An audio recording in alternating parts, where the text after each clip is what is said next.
prévia, janela. Your games home. Your media, discover, YouTube. Home for Marquitude.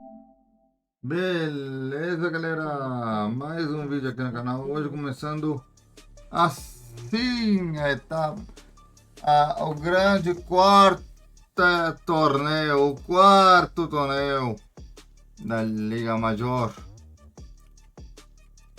Meu Deus, como ha passado o tempo, né?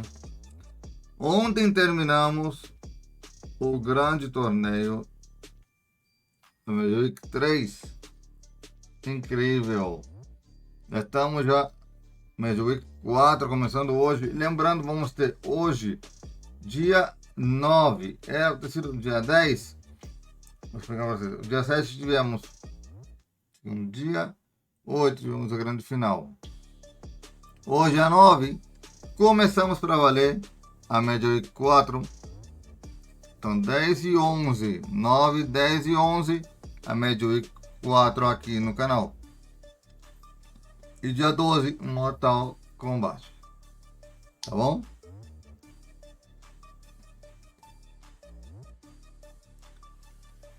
E dia 13, não sei o que vai vir. Então, vem ligado aqui no canal para vocês acompanharem o grande torneio. Recomeço do torneio, né? Rumo ao Mundial, né? De Call of Duty, né? Que vai começar, se não enganado, vai ser entre agosto e setembro. E do Mortal Kombat, se não enganado, estamos chegando na reta final. E hoje vamos estar no horário normal às 7 da noite. Então, por isso não me preocupo, porque tivemos um vídeo do Toma Game Fest hoje mais cedo. Logo depois do chefe do Taxi Life Simulator. Depois do Taxi Life Simulator tivemos logo de cara Toma Game Fest. E agora estamos de volta com Call of Duty. E também nós somos Game Fest, temos a Games com Latam.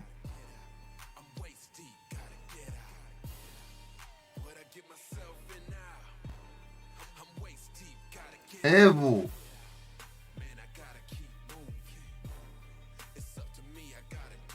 E entre outros.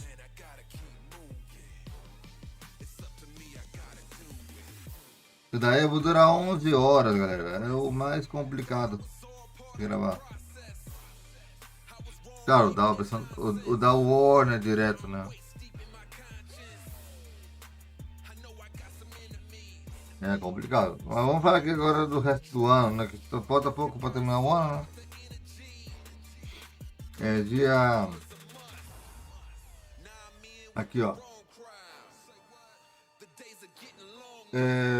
Vamos para agosto. Entre agosto de 19 e agosto 23, temos a Gamescom.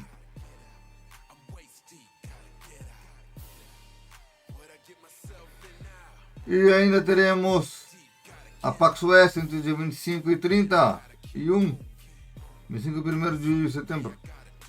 25 de agosto e 1 de setembro temos a PAX West.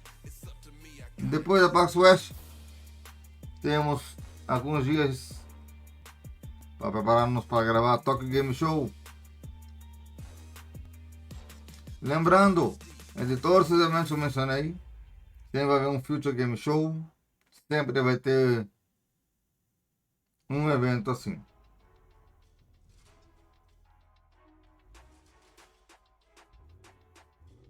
Então, lembre-se de comentar, deixar o seu like, compartilhar o vídeo no nosso canal, porque tem muita coisa para o canal para vocês. Outro detalhe, quero mencionar também vocês também. Se aproxima o tema na campeonato de hockey. Faltam 3 semanas ainda, hein?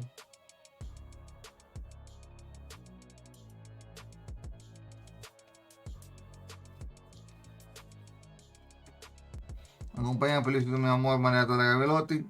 Acompanha a playlist dela, porque a playlist dela é maravilhosa.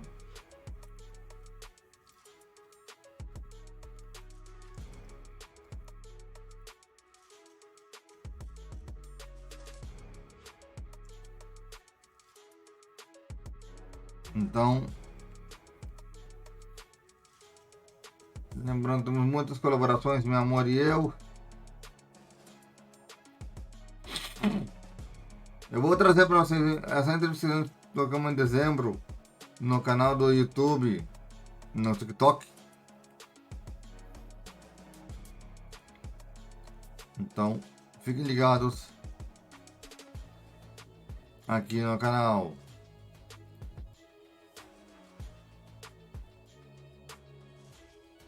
Outra coisa,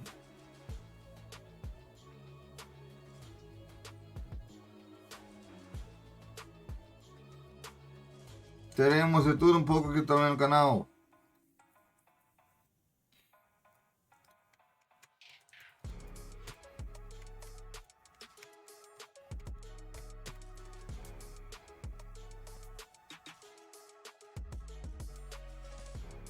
Outra coisa mais interessante também teremos aqui.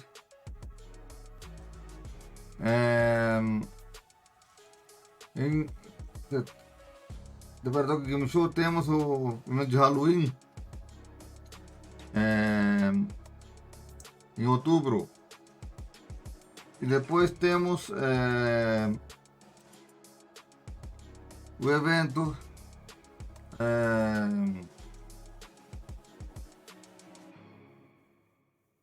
de preparação para o The Game Awards, né, que é o evento de nominados ao Game Awards, que é entre os dias 17 e 23 de novembro. E na mesma semana, a Joystick Game Awards e PC Game Awards vão estar também trazendo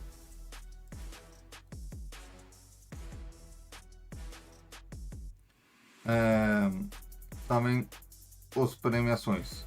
Em dezembro, PC Game Awards estará com vocês aqui, e depois o The Game Awards no final do ano, continuando também. Outro detalhe que eu vou trazer no ano que vem aqui no canal, já que não vou trazer mais evento nenhum nem nada de torneio. O evento das 6 não vou trazer no ano que vem, nem Call of Duty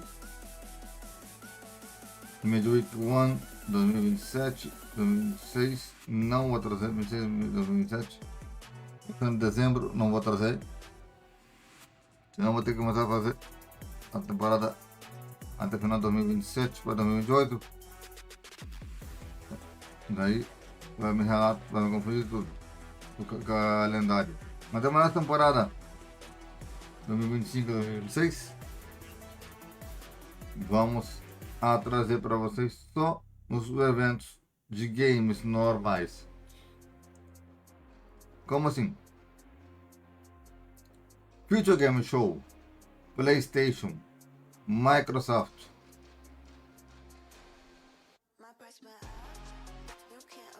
Latin America Game Showcase e outros, ok? Vão ser eventos constantes no canal, você está atrasado, estão tocando aqui no canal uma semana de atraso, 2 semanas de atraso, não, vai ser praticamente em cima do dia. E teremos 1 ou 2 eventos por dia. E o futebol volta no canal, futebol volta no canal Futebol. Galera, o FIFA 22 ainda tá lá rolando, esperando que eu termine com ele.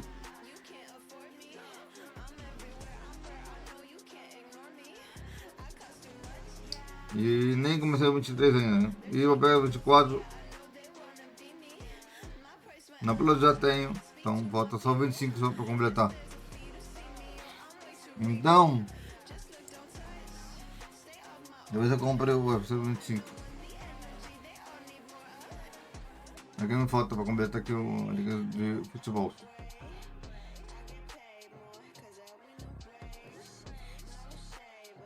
Então, nos jogos da Days of Play, que termina essa semana, já peguei o que queria pegar. E peguei no primeiro dia. Então vão abrir o store, vejam o que vocês querem comprar de jogos e comprem antes do dia 11, hein? Então no dia 9. Então, se preparem. Tem 2 dias mais de evento. Days of Play.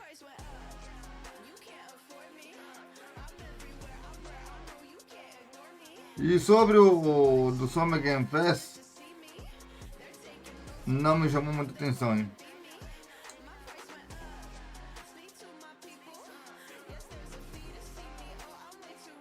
Até o Live Strange Reunion, peguei.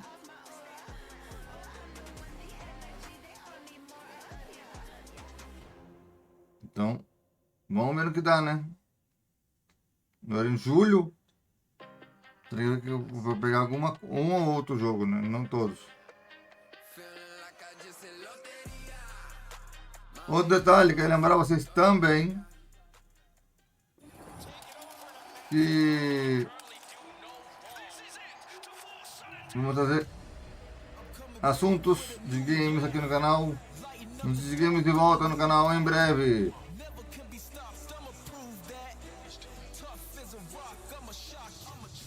Você volta. Se não bater as 4.000 horas esse ano, vou desistir do canal de games, hein? Vou ficar só canal de música só, hein?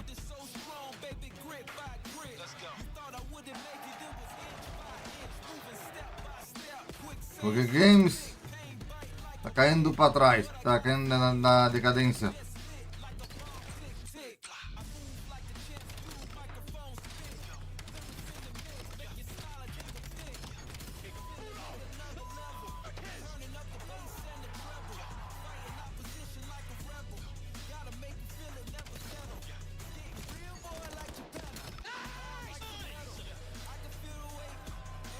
Então, lembrando, vamos aqui começar um Major Week 4, então vamos ver o que dá aqui, né, galera?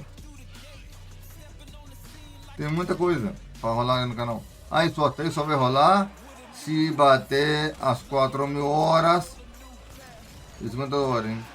Mas se der 50 horas, só se bater as 4.000 horas ou bater os 2.000 seguidores no Instagram. E no Instagram, chega nem perto, né, pessoal, né?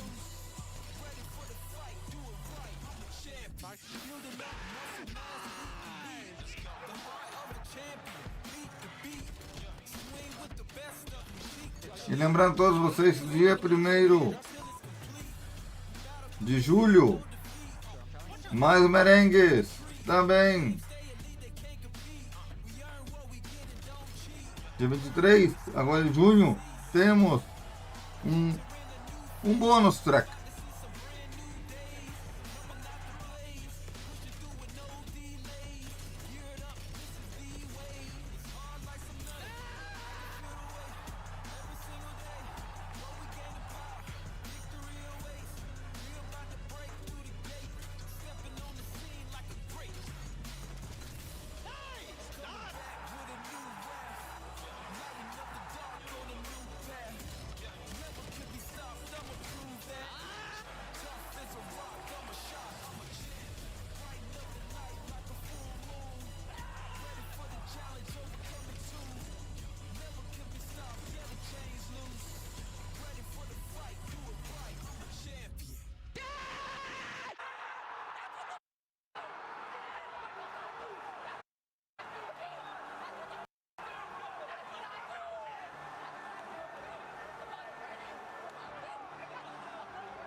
Welcome into the 5 times nominated, 1-time champions when it comes to the sports Emmys. We just took home the title for the 2025 World Championship. We got it done in Kitchener. Imagine what we can do this year in Vegas. We've got Nameless, Rosalie, Chris Puckett, all alongside the production crew, thanking you for all of the love that we've seen on Twitter, on Reddit, and everywhere. Your voices have been heard. But, Ant, we got to reflect on this. This is kind of a huge moment in a lot of folks' career. Yeah, long time coming. You know, it's an incredible honor to win an Emmy, especially amongst a lot of other programs we really respect. And there's so much time and work that is put in on the back end to make these shows possible. And Champs was an incredible experience. And hey, let's go back to back, Al. And of course, big shout out to Activision making it all possible, and our director, Michael Liu, for accepting the award. Man, was a great honor there, accepting it with some good words. We've got a lot to get into today as we are on board to set another Emmy Award-winning performance. Allie, we're going into Major 4 in Paris. This will be the biggest event of the year, people are saying. A lot of fans are excited about it, and they should be excited about some major changes. Absolutely, especially when every event we've already had this year has not only been more exciting games, more exciting winners, but also this is going to be the biggest event. It's already been so loud. Birmingham was loud. Atlanta was loud. I cannot imagine the amount of noise canceling. Agora o próximo torneio vai ser em Paris, então, pô. Fans are going to get loud for this new map that is an old favorite. Hacienda is in the building once again. We're going to see it for multiple game types. Why is this such a fan and pro favorite at the competitive level? Yeah, unique map. You know, you have middle courtyard, 3-lane map, and everybody just likes the way that it plays. In Hardpoint, it's just an absolute classic. We've had it in a few titles up until this point, and what you're seeing right here is Mercules coming in, taking the league by storm. So Optic definitely going to be fans of Hacienda being back in the pool, and we're going to have it for 2 game modes, for Hardpoint and S&D, and the pros seem to love it. So I think this new map set that we have now can rival what many consider the best map set ever in MW3. Right now, we have such a good map set, and Hacienda is only going to spice things up. Allie, we see highlights from Scrap there, Mercules, and of course the boys from Miami and LA Thieves last year. So who do you think gets buffed by Hasi added into the mix? I think Ant already touched on it, and the fact of Optic Texas for sure. They already had one of the deepest map pools in the league so far, and this is definitely going to help them. And of course, Ant, that is not the only map breaking its way in. Gridlock will be seen across all 3 game types. What else is going to be in the mix here for our new maps and modes? Let's all rejoice. Let's bathe in it. Let's enjoy it. Scar S&D is gone. We have Hacienda and Sake joining us for Search and Destroy. Plaza also going to get removed for this split. So the Search and Destroy map pool definitely in the best place it's ever been all year long. And then rather than removing one, we're just adding Gridlock into Overload for this split. And this is our full map set. Like I said, I think this can rival the greatest map set in CDL history. Right now, I think many would consider that MW3 is going to give it a run for its money. Allie, I have to say I am sad, but also relieved to see Plaza Search and Destroy removed. G2 and Optic had one of the greatest games ever on that back at Major 3. If you missed it, go back and watch it on YouTube. In the meantime, we got to talk about some new moves and, of course, some new roster changes. Roster Mania has been afloat. We've been talking. If you're at the bottom of the leaderboard, you desperately need to make some changes, and G2 was right there on the border. Let's start with one of the best pickups of the season. Nasty from Boston was in the breach jail, but now he's got a team paying the bail. He is going to be joining the Minnesota Rocker squad that is now going by G2. What should we know about Nasty? I mean, he's been one of the better ARs throughout the season, despite being in such an uncomfortable spot on Boston Breach, right? And I think the biggest storyline, at least surrounding Nasty in this, is he went from essentially 0 chance of making it to champs to now basically not missing it now that he's joined the Minnesota roster. So big opportunity for him as an individual, especially being on that previous Vancouver Surge team that all of them have found wins now except for him. So he's putting himself in a prime opportunity. And of course, we see the first ever 1-for-1 trade in league history. Ant, you were asking for production to double check it. It is a record. What went down? So cool. Yeah, this is awesome. I mean, 1-for-1 trade where you can look at both sides of this and say they both come out on top, right? Like, I think both these teams can get better. On one side, you look at G2 where they've lost on a lot of Saturdays. Well, you get Envoy who knows how to make it through that Sunday run to improve them there and potentially figure out their Search and Destroy. On the other end, you got the Gentlemates who are just leaning fully into blitzing people, trying to play super aggressive and dominate those respawns. Well, that's where Estriel comes in hand. And when you look at his development as a talent talent and as a player, this last tournament, how many hard points do you remember, Ali, where he has over a minute of time in the hill while also picking up the kills? Something that players like Simp and Neptune need in order to get back to where they were throughout split one. So there's a ton of upside on the side of Gentlemates and a bit safer. O também deve fazer mudanças, também que eles já mencionaram. Miami deve fazer mudanças também. E perder o torneio dessa forma. For G2, you're now getting Nasty alongside Kremp again. Who is going to be the stronger team moving forward in your eyes, Ali? I have to lean Gentlemates. Just honestly giving props to how good Estriel has been. I think he's an upgrade. He's going to play similar to Envoy, and he's going to get the objective time. He's going to be dirty work, but he's also going to consistently give you those kills. That has been the story of Estriel recently, as he's become such a consistent Conseguiu player dinheiro pra throughout comprar the season. maquiagem pra se arrumar e bonitona. Ficou agora bonita, hein? So we should absolutely upgrade the Gentlemates. Agora sim. She chooses the Gentlemates, and surprise, surprise. Let's take a look, though, at a man who makes his return to the league. Standy has been on multiple different rosters. He's worn a number of jerseys, and he's been in Challengers for the last year and a half. What should we know about him moving on to the Carolina roster? Yeah, you know, this is one of those stories where it's definitely a recycle of a player who's been in and out of the league. He definitely has upside. We've seen him take over Search and Destroy. That's going to be his strong suit. Okay. And you're bringing him in kind of to be that experienced player alongside Lurks. You know, before they had Craze and Lurks, where they're both just trying to learn as they go.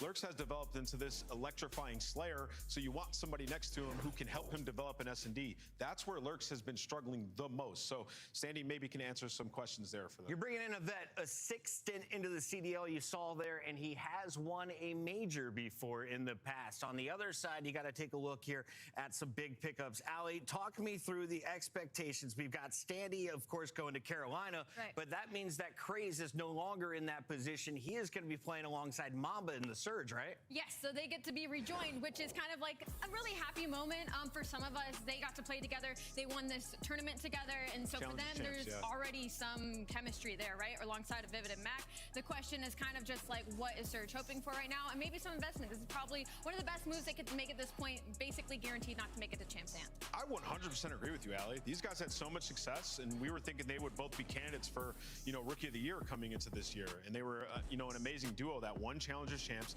made it out of groups at EWC. So it's a perfect storm on both sides. You got a Surge team, as Ali mentioned, they're not making it to Champs. Botar uma mulher aí nesse time também, né? For the foreseeable future. And these guys obviously want to get comfortable and get back to being a duo. So I think, you know, both parties win in this case. And, you know, for them, maybe they can have some late. Também eu tô jogando só no Warzone, né? Também, né? Last year's Challengers champions who are in their rookie season together on Vancouver, but that means you got to let go of some of the old guard. So Gwyn and TJ, we'll see you. TJ finds a new home in Nasty's position on Boston. Meanwhile, Gwyn gets sent down to Challengers.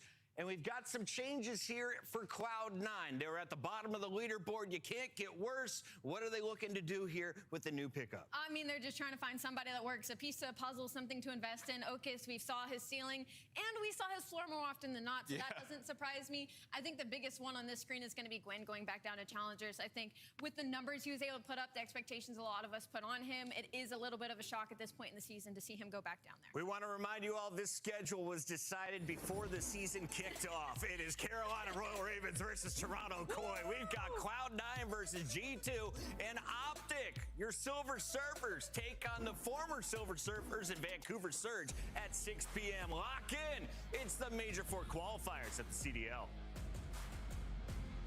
Esse torneio vai ser cabuloso, hein, galera?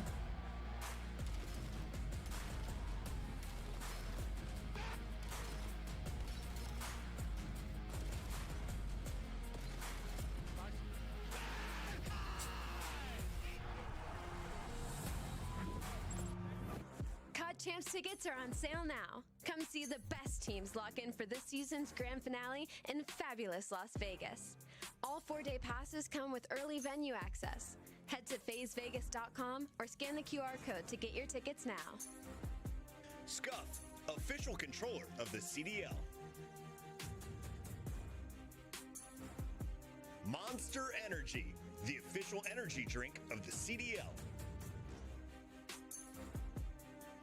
Brought to you by America's Navy and the special operators who work in the shadows. Let's find out who's built for the big save. The Heretics ready to dive in. Fights two.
new Toronto Koi intro that they showed off at Major 3. Kip's, though, unable to showcase the same ability he had at Major 2. The team still finishes top 3. Is that the ceiling for the Koi, Wheeler? I don't think so. I mean, you think back to the Optic match where you lose in a game 5. That has been the team that has given them so much trouble over the last couple of months. To me, that is the final hump. Whenever they go up against Optic again, they must win. It's a mental thing at this point. Not easy for Kips going up against Hydra and Abizi, but today he takes on Lurks and Carolina Royal Ravens. Let's take a look at this Koi roster because they were all kinds of question marks at the end of Major 2. People in the chat were calling for them to blow it up. You can't win with this roster. They've been to back-to-back championship Sundays in top 3 in both of our qualifiers, Al. Koi's in a weird spot specifically right at this moment because they're at 2 back-to-back top 3s on land, right? So, like, they're finding a lot of success if you look at the league as a whole. But for Toronto, there was some weird stuff during Roster Mania. Insight was in, Insight was out. They practiced with Ale a little bit. So some question marks on kind of, like, the consistency and what they're thinking behind the scenes on this team. But statistically, it's been great for them. Their hardpoint S&D looks incredible right now. The biggest focus, their overload is kind of struggling weirdly. Despite a top 3 placing, they are on 4 overload losses in a row, and 3 of those are on Den. So maybe with the addition of Gridlock into this map pool, they can add that and expand it in some of these series. Joe looking frustrated after the loss on the main stage. Meanwhile, Carolina fans, they were all kinds of excited after Exceed was added to the lineup. They won 6 straight. Since then, not a lot to be excited about. You've had some Game 5 round 11s. You've fallen short in one. You've won one in the Major 3 qualifiers. Allie, expectations for the new roster, though, with Standy in the lineup? Honestly, I expect them to kind of like slowly but surely be gaining ground on some of these teams. I think when we saw at the LAN, it's like, yeah, not a great placing. We didn't have much expectations for them anyway, but they put up a decent fight throughout some of those matches that they were able to play. So for Carolina, expectations are low, but with the addition of Standy, I think that's probably going to be everybody's focus in this series. 2-1 record against Toronto, Ant. That stands out to me, though. Is this a matchup problem? I mean, I just think Toronto have not been great at S&D, and that has probably been why they've struggled in this matchup, at least early on. I'd imagine a lot of those matches were early when Exceed first joined. But yeah, with this Carolina team, how many times have we said that about them, Allie? Like, yeah, these guys are, a lot. It was close, like moral victories, like it's finally time to start winning. And I think the major, thing to look at in this series is the dynamic of the new SMG duo. What you got over there? I know, he saw something shiny. I just saw something shiny. Just thought I'd hold it for the first time. Oh yeah. I won't kiss it because it's not mine, but Very pretty. Sorry, match mode. Sorry, this match is exciting and stuff. Yeah, Let's take a look at your 5 games coming our way. Any Hasi? No. Sake, Fringe, Gridlock, Den, and Raid are in the building to open up the day, Allie. Already, I don't have good feelings about Koi vetoing Hacienda Search and Destroy already. Not trying to get some of these new maps into the map set versus a team like Carolina, but we're going to open up with Sake, Toronto Koi. They're going to love the respawns in this series. We are going to see Gridlock overload for the first time. That's really exciting. Let's go. Could be big. You just mentioned that could be huge Toronto for losing the Koi. Dens. 3 in a row. Was that what it was? Yeah, three Dens in a row. Carolina 2-1 in their 3 matches. That was earlier in the season, Allie. We're now in our Major 4 qualifiers. You want to do some scuff pick'ems? I'll do some scuff pick'ems. What's the lead, Ant? Yeah, I should be leading. 121 to 112. Yeah, I went 8-0 on the first 2 days. Wait, what? Woo! Wait, they're not even counting. Oh, they just didn't even count my major. Yeah, we're going to do some recalculating. Let's lock in for this one, though. I'm told production will account with Danny. We're going to make sure everything is done. Fans, we think they're going Koi today, so I'll follow the give me Koi. fans. Yeah, I'll give go me Koi. Koi. I'm going Koi. Allie's going to Koi. Ant is not going to going Koi. Ravens today? Yeah, they got rid of Craze. Can't pick the Royal Ravens. You're like Study. I also like Koi. I think Koi's very good. Koi's pretty good. Right. So our casters on the mic for this one. It's Emmy Award winners, Merck and Maven. Hey, guys. Appreciate it. No, we're all excited here. Okay, so, Joe, are we going to see some sort of honeymoon period here for the Ravens, or you're big-time Koi? I don't know if I love this move, just from the SMG standpoint, but we'll see. I think from a slaying standpoint, this is what Standy has always brought. He's been a slower slaying sub in the past years. Maybe that's changed, but I thought Craze was a massive playmaker for them. It felt like, especially in respawns, when things generated, it was behind him. Obviously, like, Lurks has put up numbers, and maybe that's all this is, but we'll see how this plays out. That's probably what I'm most curious about is the impact on Lurks. Because you think when you have a guy like Craze that is willing to take routes, willing to go first just if he flew. needs to, it should set up Lurks a bit. Yeah, without last time we casted Standy wasn't quite that type of player. No. So this is more to me like they're going to try and hit people in the face, break through the front, group up, and dominate versus like maybe having that route man and how that changes things for them. Yeah, I mean, Standy was never, like, he was always sort of the slower in a corner, just sort of cleanup guy. Yeah. Like, but maybe that's changed, so we'll see if it has, right? Yeah. I mean, switching up the play style. He's always had a very high individual skill ceiling. Now, talk to me. This is the first time I can remember in a while. If you look back to Control, when we've had 4 options for a game 3, how does that change things for you?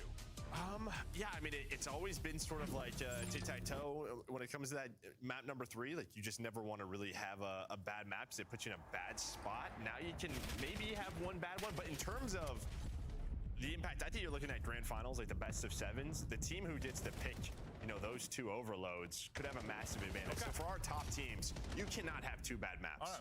I'm just interested if we're going to see those trends. You know, we talk about a lot. You'll see it's like a qualifier where it's all exposure, all scar. We've had Does that go away? Yeah. Does that go away? But with having 4 as an option. Into it though, with Koi and Ravens, our first series of 3 to kick off our qualifier. Major 4 already. Yeah, I know. You and I joke about it every year.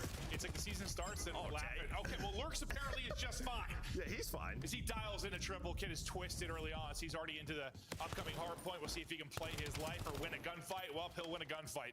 Yeah, there's also this sort of thing where he can turn into more of like an entry, like, kind of guy. Like, he plays with speed, so maybe that dynamic changes where Standy is just a slower slaying sub and Lurks just goes and does whatever he wants. Well, and sometimes, you know, when you have a guy with the way Trey's played, like, you're waiting on him, you're waiting on that pinch, you're trying to time things properly, where Lurks like, I'm just gonna go now. I'm just gonna go and match my pace.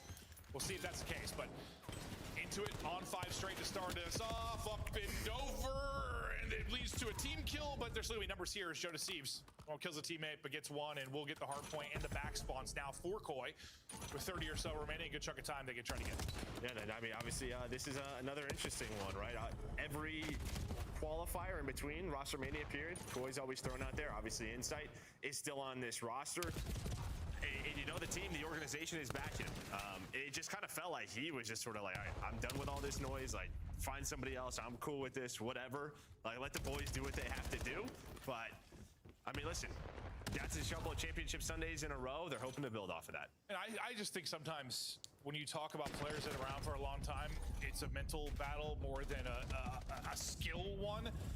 I don't know. Maybe if like whatever happened in this offseason ends up being a positive for Insight in particular, just like maybe just hearing again that his teammates believe him, this organization believes him. You know, there's some rumors there might be a change. Maybe it doesn't lead to that at all, but part of me kind of hopes it does. But starting slow on that side for Koi will be CleanX, who's really looking to get involved in 1 and 6. Kip starts out slow. Joe deceives the Insight, kind of carrying the slang, and it'll be Royal Ravens on the other end of it with Standy and Lurks on a bit of a spree. Locked down at 3rd. Up about 30 with 30 more to earn. And remember, the one sort of maybe interesting topic when we talk about our race for champs is them. It's Carolina. They're at 130 points, so they're going to have a hell of a stage. They're down like 80, 70 points or so. So they need a good minor, a good stage, a good major, but they are the one team we are trying to looking at. And speaking of looking at, let's give them a listening. Last guy, that's last guy mid. That's last guy mid, the rest are spawn. I have all the way for now. Nice, I'll see you well. I'm spawning ult. I got it next time. I'm only mid, okay? Yeah, I've told the right. I'm not blocking for a second. I have no trophy on time for a sec. I'm blocking. One's right on me, right, inside, dead. Nothing front. One's going mid. CleanX going mid. Dead. Nothing right. Yeah, one guy mid on me. One guy me square. Yo, main and square. One guy me take the right route. Main hit twice. Main, one's right on me. You have right? Yeah, one's right on me. Main, no, main, go. I've right. Window. There's 2 stones. I spawned from rocks. Stone. Well weak. Insight. I spawned here with you guys. I'm seeing well. One shot well. Nice. Front. Joe's front win. There's 2 front. I think. Both front. Yo, I have all your main. All being front. Never mind. Two main. We weren't blocking, by the way. They could have spawned behind us. Heard. Yeah, I'm thinking I'm in. They did. Yeah, they did. I'm coming to I'm playing this square. I'm gonna guys that new somewhere, okay? Yeah, I'm in. Gibbs. He's front street. He's gonna be closer on me. Playing for the guy street, okay? One for the guy. Running at me. Street. He's one shot on the left side of track. Gibbs dead. Oh no, check. Shack, one shot, Insight. Off ult, CleanX dead. I spawned in the back. He's milk chuck. Joe milk chuck. Dead. Nice, they're spawning street on you. Stay down. I got all on your right, Logan. Pick up stone. I have a trophy in here, guys. Pick up stone, Lou. Yeah, I'm picking up the left right here. Right. One shot, Logan on HUD. Dive your left. Chips. If that's I can help you, Lou, if you need it. I got street. Yo, he's bottom square, bottom square. Inside square, one shot. I need it. One is main, one is main. One shot. There's two front. I need help. Front. Nothing main. Heard you. I have your left. On your left. He's on the back. On the back. Hold on, sorry. Try to your left. Close up on you. Close up on you. I'm sorry. Two inner. I got needed here. One's close up. I'm dead. I'm top window time. All good. I got a streak, boys. I'm working B2, okay? I'm gonna save it for rocks, okay? We should play through this. I got you.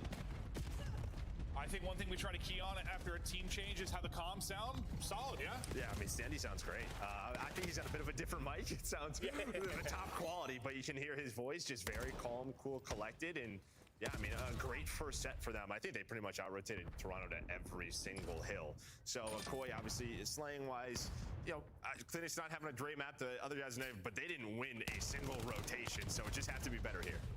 We'll see if that starts right now. Get Kleenex in better positions. Inside looking over as he pops a double for you. Kips is carried over 4 from that triple he popped to really set them up inside of that P5. Kips trying to continue on the streak. He's going to get cut down, so no opening for him to maybe play the flip. Kleenex still doing damage, though, from the point. Finally traded out. Standy changed that into a double. There was still 30 seconds remaining here. With the 40-point lead, you'll take just about whatever you can get.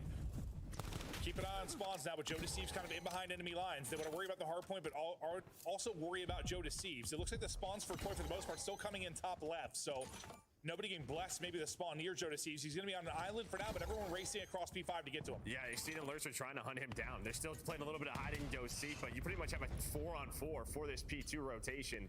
Everybody in the back for Carolina outside of fire, but he is on his way, and here we go. There's a fight from inside the hard points. Danny's going to open things up, and now you have the numbers. Now you have to go if you are Ravens. They're going to go find a player from Old gets involved, and it's nearly perfect. I mean, you lose Standy, but that's about it. That is beautifully done. The patience was there, and, well, maybe that's why you get Standy here. An opening pick like that. The first domino, always crucial. Yeah, and that started from, I mean, we were on board with Joe Deceives, and we saw he was going back and forth from that backdoor at P1, and he's trying to distract those guys to overstep. But Lurks and company, they stayed very patient, waited for one another. Then when they grouped up, they hunted down Joe, and that's led to this time. Still holding on to a significant lead. You imagine Koi are going to make a run at some point, especially on a map like this. Maybe it's going to happen here at 3. They're going to have the early rotation, but there's still 10 seconds or so remaining, so a chance, well, maybe for Ravens to fan out a bit, but look how far pushed out Koi are right now. They've got a ton of mid-map presence. These next gunfights are going to prove crucial. Once again, Standy's going to get you one, and that could end up being the first domino again. They should at least get a safe spot. No, I think just due to Exceed's position, got so far forward, but 2 for 2 for now. Yeah, you're inside if you are Ravens, and it's Lurks again who finds a double, turns it into the triple. Does not matter who is on this guy's squad, still making plays. And I think still that's a big part of that Standy. Like, he gets that first kill, creates the chaos, and yes, I mean, Lurks popping a triple from the point is going to be the massive No, but it backs everybody up. Yeah, on the Koi side. Oh, they're in and about to get over that 200-point mark. About 50 away from the dub. It has been dominant so far. Exceed in position, hold the line. Yeah, and here's the key. You have a Hellstorm on Exceed, and we're going to a P4 where I think you just fight for the scrap time, and you pretty much say, I have a Hellstorm, we're going to break behind this streak. And you're hoping, I think, with the change still at Fire, who is solid for them in respawns, remains that, and he is right now.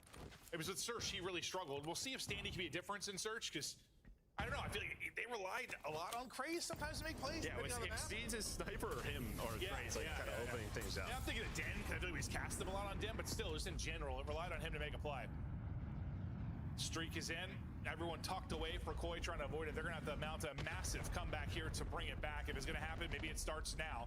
They get the kills after the streak. That's already been exhausted. They'll have numbers around the point as they hunt down Fire for the trade. Not a lot of pressure towards the hard point. They get all this time. I mean, the good thing is you're on Saki, so you have a good opportunity to chain together hard points. This is the moment of truth, though. You're down 2 players, everybody coming off a spawn, spawning out, and well, you're going to get bully ball out. Yeah, I was saying, it's a good thing, yes, but it's a bad thing when you're just not winning simple gunfights where guys like Joe, well, it's not the simple ones that he's winning out, but it just feels like, I don't know, they're not quite warmed up right now on the Koi side, where on the other side, Ravens, again, playing with desperation. And that's a big thing, too. Like Koi, back-to-back top 4s. No pressure on them when you talk about getting to champs. All the pressure on Ravens. You said down, 70 points? They need a good qualifier, a good minor, a good major 4 if they're going to have any opportunity. But they absolutely need to close out this map one. Just 13 needed to shut it down. But don't count out Koi. If they get hot, I mean, yes, it was not winning easy fights, but they didn't have a lot of easy fights due to rarely having a Roto. They're going to have it here and see what they can do with it. Don't let Lurks pop a multi, which he has done several times throughout. He's going to get a double for you there, and that's going to be pressure to the point. Look as they all hunt together, getting ready to flock them through, waiting for the nades to hit.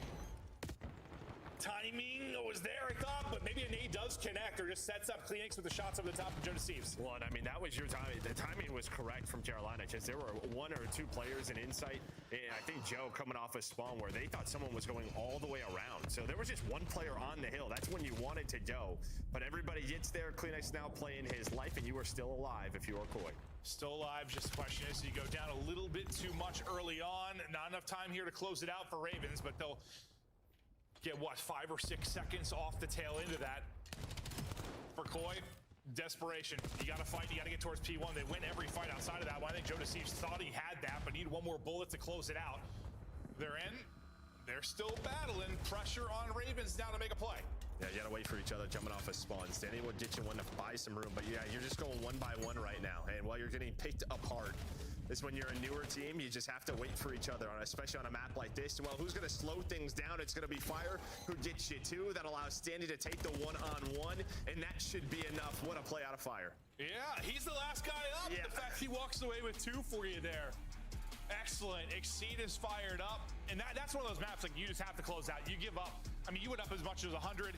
If you crumble there with like a new team, it's like question marks already, but they're able to hold on, get the map 1 win. And listen, this is a team, at least with Royal Ravens, that usually, I mean, the question wasn't about their online performances early in the year, especially when Exceed joined. They were getting a lot of online wins. It was, when are they going to get the dubs on LAN?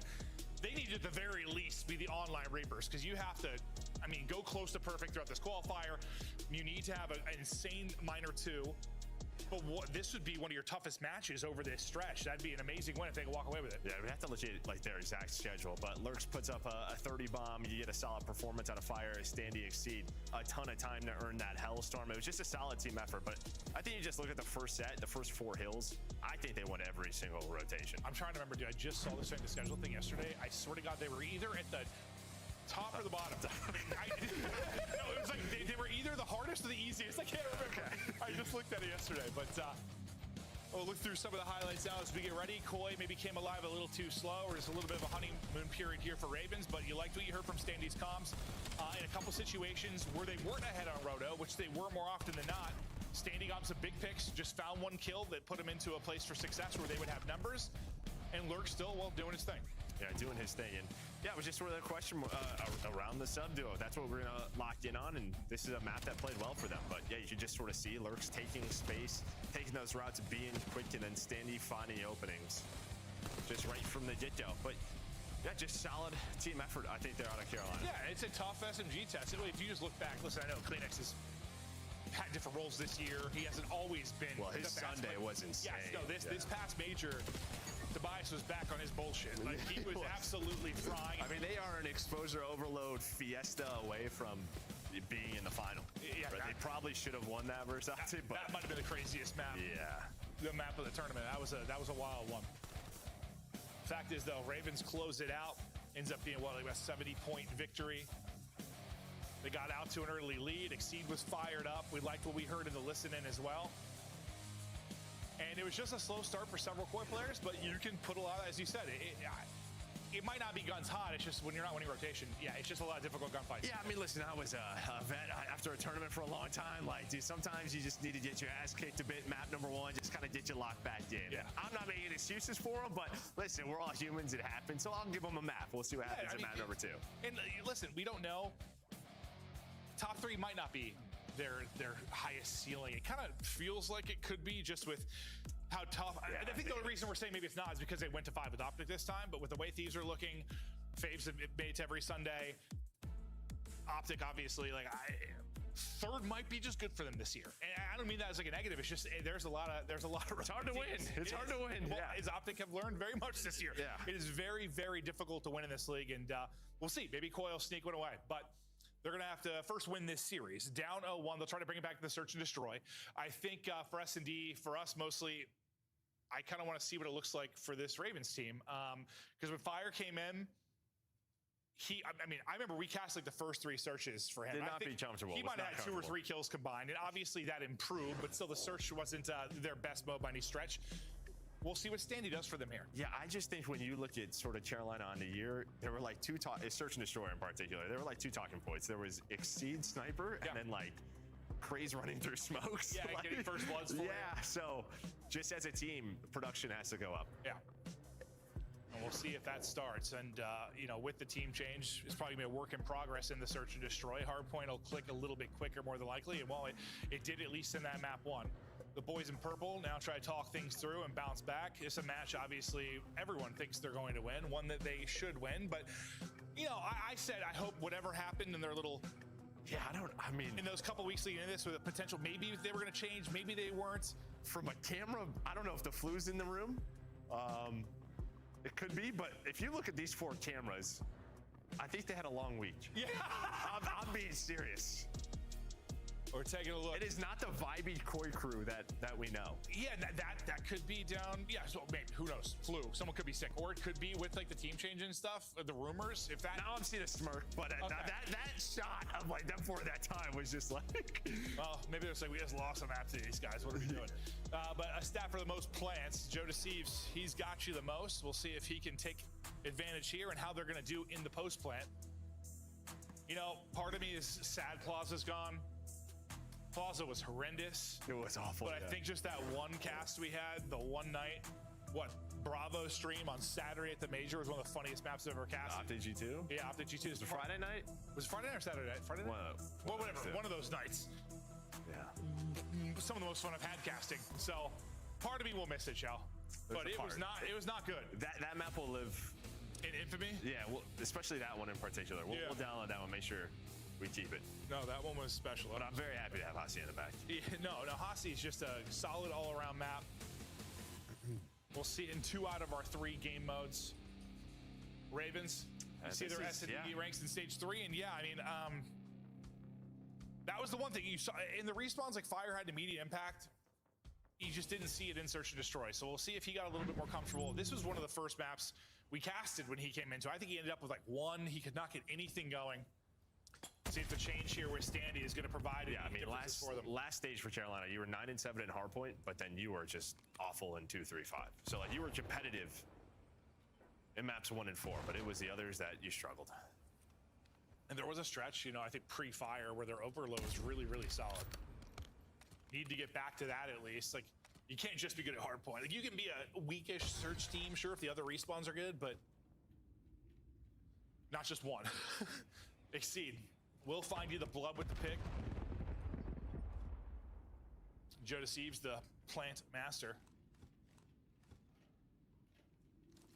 Thinking he has a timing to get this down. That will be the case. Raven's not throwing anything away. They're happy to play the 4v3 retake, which I'm sure you're happy to see. Insight gets eyes on one for a second, wants to bring the numbers back, but never really give it a chance there. Yeah, you have 2 choices. Either run at this guy or you let him be. Well, but he does get the info. It's not the smoke cross that you wanted. So Joe and Kleenex are going to be ready for this. The problem is, though, at some point you have to check the bomb, and in round number 1, no trophy's going to be available. So all the utility going to land, and now it is all down to Insight. And he has got a legion of players in front of him. Good damage. He's not going to be able to pull that out, but yeah, if Insight could have maybe got the snipe, hit 1 across mid, or got maybe the Trax player if he got scoped in time. Some awkward timings where he maybe would have been able to get you 1, which would have made that far more winnable. Like he said, he got the information, but I think he just had to get a kill there for them to really have a chance. And well, no trophies doesn't help either. Standy rips 1 with an nade. They still get 2 in the round on 64 damage. I don't know what just happened there with his character, but just got turned around. But This is the first blood we missed. here's that opener.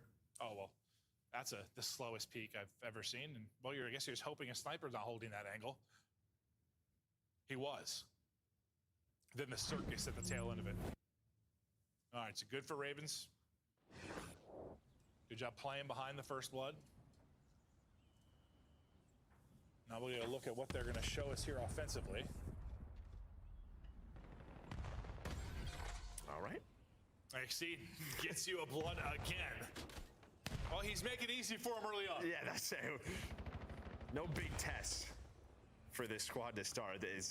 Well, that was the winning formula when they were doing solid and search and destroy. Well, his sniper's hitting now. Running through him. Kleenex last up. Legion in front of him, similar to Insight's POV on the other side. But, well, it might be a game of avoid the sniper right now. Joe Deceives is like, what the hell is happening here? No, they all look like they just woke up, right? I'm not like, I try not to look at the champs too much, but this is always a vibey team. I'm usually the one that brings up body language and stuff. Yeah. I'm like, hey, good.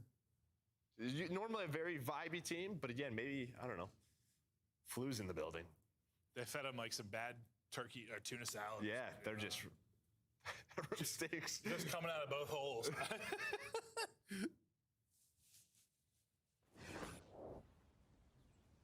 Fact is, they got to turn around. They got to turn around here quickly. Like I said, I give them a map. Map 2's not looking great. No, it's not. No, it's not. Gonna get aggressive towards A again. This time they at least avoid the sniper early. That'll be number one, which we'll hop to his POV. A couple of dead slides, I think, for Exceed as he's trying to get into position. Hoping to maybe isolate.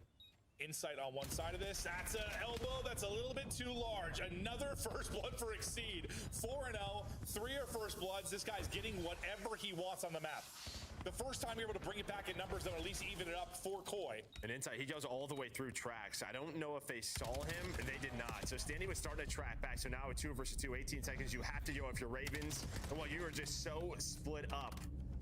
Well, you get the first blood, but you don't turn it into a round win. I mean, big one for Koi, sure, but you can't rely on that to get the dub.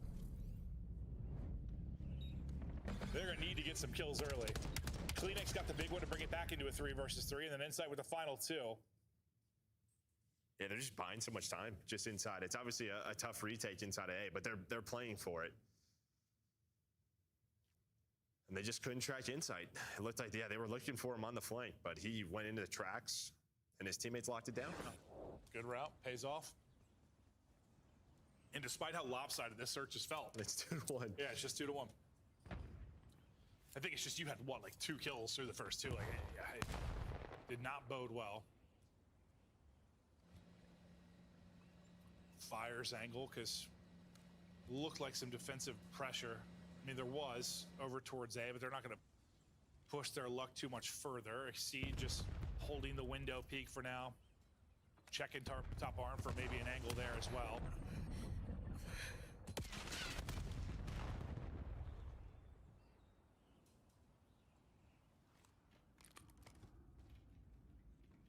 Hey, honestly, it feels like they've gotten picks so successfully off of Exceed. It's almost like, let's just wait till one happens. Yeah, they just really slowed it down. Tried to force something. And I think Koi, you just kind of saw them just try to find any info. That's when the nades and the stuns were coming on through. But, I mean, you're waiting until 30 seconds. Kleenex is your key guy. He's into your lurk spot. And, well, he's going to find all of the info and only gets 1 because all 4 players are here. Well, it's a good thing he got 1 at least. I thought he was going to get 2 or 3, and then it fell apart. There's one more guy trailing. So, big buy fire to at least get the kill and make sure it doesn't completely break up the round. Kips can't win his one-on-one. Insight will win his. Joe Deceives in trouble, but comes away with a kill. Player is weak trackside, and Joe Deceives finishes it up. So, a wacky finish there leads to a 2-2 scoreline.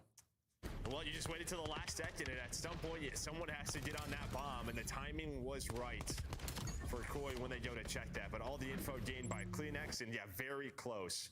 But Joe Deceives able to find a seed, and then I assume Fire, it's either a team shot or he's weak before that, as he got melted. Yeah, I imagined he was weak, because it didn't seem like too many bullets from Joe Deceives, but he gets that all down on 33 HP himself, so maybe now waking Joe Deceives up a little bit as they take back-to-back rounds.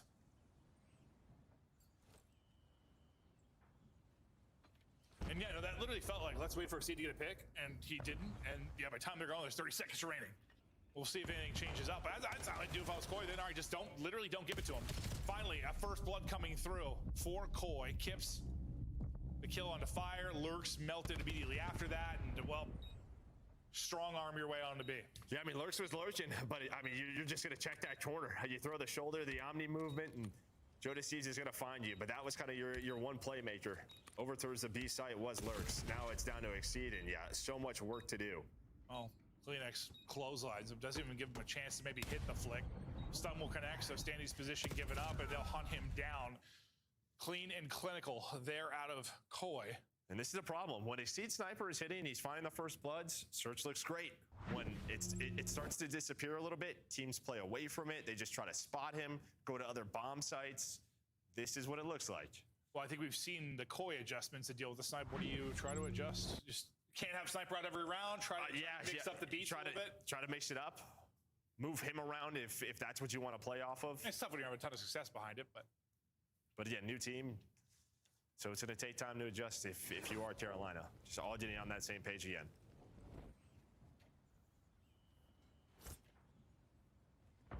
Similar to a couple of rounds ago, they're going to take a lot of space defensively on A. We're watching the POVs they push. This is where they stopped it last time. This time looks like they want to go. Maybe isolate, fire in the back line. Look at everyone turning to try and deal with this, and yeah, you'll take it. You'll go 2 for 1. Can Kleenex get anything? No, it's just a swarm into them. Similar to the round 1, it's Insight versus basically the full roster. And I'm going to assume that is a strat maybe Troy showed at the major, but you've been ready for it if you are Ravens. I mean, we've seen teams just send a couple of players every now and then through 10 just to send, just go for it. I mean, Fire's all the way back siloed. Yeah, just two offensive rounds in a row now. So and they knew Koi was going to do that at some point. And they've been playing it so passive. It wasn't hard to back up and help. Like you had the whole team rotating so fast. Insight not able to win the first. That's an NPC to his forehead. He will drop. So just feels like the only reason you should be like double sending through 10 is as soon as you have like info tracks in barn. And I mean that was so early in the round, you just never did. So that's just a blind gamble. Yeah, I guess the only positive is you keep them honest there. Like they're going to keep a player there to deal with it because you know it's always an option. But yeah, I mean hitting something with no info, you don't know if you're being lulled into a trap, which is basically what just happened. But maybe you just think on the other side, like, they're wary of that. If their snipe's not hitting, we're just going to bleed a minute off the clock. We'll see what happens on the flip then. Exceed sees one for a second. Not able to connect. Standy one with the trophy here. That's it. Become down him and his trophies. On a little backup though from Lurks. But it's all about the shoulders, and while Kleenex Chips, they find the kills, and you are dead if you're Exceed. And that is how fast that can fall apart. All onto Fire now. Nothing he can do. That window got torched. Sure did. But no, that's just, you saw, I think, how tough that position could be from Standy. Like, just the shoulders and how insane that looked. He has help there. It's just well, the second his help out, he was gone. Man. Well, I think that's why you've seen them retake it, right? Just sort of give it up. Well, we're going to see the snipe. Just missed it. Bad timing. Yeah, he had just an opportunity there to maybe connect on it, not able to do it. And then they just get swarmed. So, yeah, it's looked good when he's found that opening snipe. It's not looked good when he hasn't. And Joe's still putting him down, by the way. He's got 4 plants. And they're going to, I was going to say the last round, pad them stats. They just got it. So this time they do leave it wide open. So there would have been a moment here. If you were going to push it immediately on the flank, it could have been a very, very fast flank. Insight just can't die there. He's the one player on the offside. Everybody else out of the play. And I don't think he thinks he's going to die there. He's just jumping for info. And I think it's just all headshots from Standy. Yeah, he gets smoked. Bomb has not been planted yet, though. Exceed, we're on his POV. He's backed up to deal with the push through. That's going to be Kips that's going to do it. Kips wins that one-on-one. Now this becomes a very winnable round because you're just going to get choked out. Ravens have got to watch both sides. Pressure coming. You got to pick a side and go. They try to do it, but Kleenex is able to deal with it. I thought maybe they're going to ISO the one player and Kips on the other end of it, but they try to send it forward into a 2 versus 2 now, and while it seems to be working out, you have a choice. Run it Kips or take the 3 versus 2 on the other side. And it was a scary 3-on-2. But Kips is still alive now. 30 seconds. Again, Carolina, they have taken their time with these plants. There is the info on the Kips. But at some point, you're going to have to go. Did he see him? He got spotted. I thought maybe he saw him as he slid through, but they're going to know they have bomb wide open to get the plant down. So 1v2 for the retake.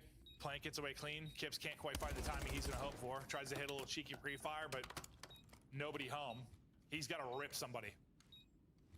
Yeah, if not both of them. Down to 19 HP, nowhere to go. Still a little bit of time to work with. A chance to get back full and take another fight. Keep shooting. All damage in. That's your chance. That's your chance to chow the other player. But good job in the 2 versus 1. Carolina just not really giving it much of a chance. And yeah, you had to take the 3-on-2 or back up and find Tips. But if after they lost the first player, I was like, oh god. Yeah, if you back all the way up and Tips is gone, you just waste so much time. That allows him to get into a 3-on-3 position, so they just run forward. And it did get a little hairy. Like it felt like Kleenex was making plays. They were staying alive back barn. Yeah, they finally catch those players. Yeah, I'd have to watch it again and see how, like, after Kleenex got one, that's all they got. Because it would have been pretty much even numbers. Then again, you probably have a weak player in Kleenex, obviously. It becomes a little bit trickier. 4-4. It's all out for Koi. Over towards B. You got some help through the street. There's a very quick rotation coming in from the A side. So everyone grouped up barn and back barn. Kind of out of the play for now will be Insight. He's worried about somebody maybe pushing 3. You already lose a player, so Insight's going to have to get involved maybe a little earlier than he'd like. And he's going to have a tough one-on-one because you've got barn window. I believe that's Exceed that got top. I have to check bomb, right? So Kleenex, he throws it. But you just took so much space if you were Carolina. You were so fast on that rotation. Well, Insight had to watch the flank. And yeah, they stay alive, barn. They wrap all the way through. And they're able to find that first kill on a Joe. Yeah, when I said against that side of the play, I don't mean like a negative way. Like he's watching the play. Yeah, he's got to watch flank. He's watching the play. I'm just saying that because we are omniscient and we see that they are all 4 grouped up. They were so quick there. And that's what's so tough. Like this has been a conversation in hardpoint, well, really in every mode. Like just the pace of this game. Like you want to play like in typical, I don't know, like old school COD. Like you want to have someone picking up every lane. You don't want there to be a gap. But sometimes like you have a gap picked up and they just 4-hit it. And it's like, okay, well now we're in a 3v4 and we get smoked. Yeah, we lose. So it's not that he was like making the wrong play, just and the fact that they all take barn, like then I mean Insight's in a real tough situation because he can't really push up mid and chow barn window. Ravens though round away from shocking us early. They'd be up 2-0.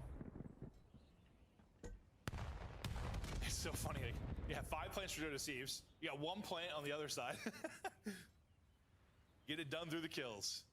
Exceed, you know, well, we're not talking about they need to make some adjustments. And well, where it was a little stagnant behind the sniper, we saw the exact opposite. Really offensively and defensively showing a little more presence. Yeah, their offensives, they have played very slow, just like this. The first 30 seconds, it's just not getting nated.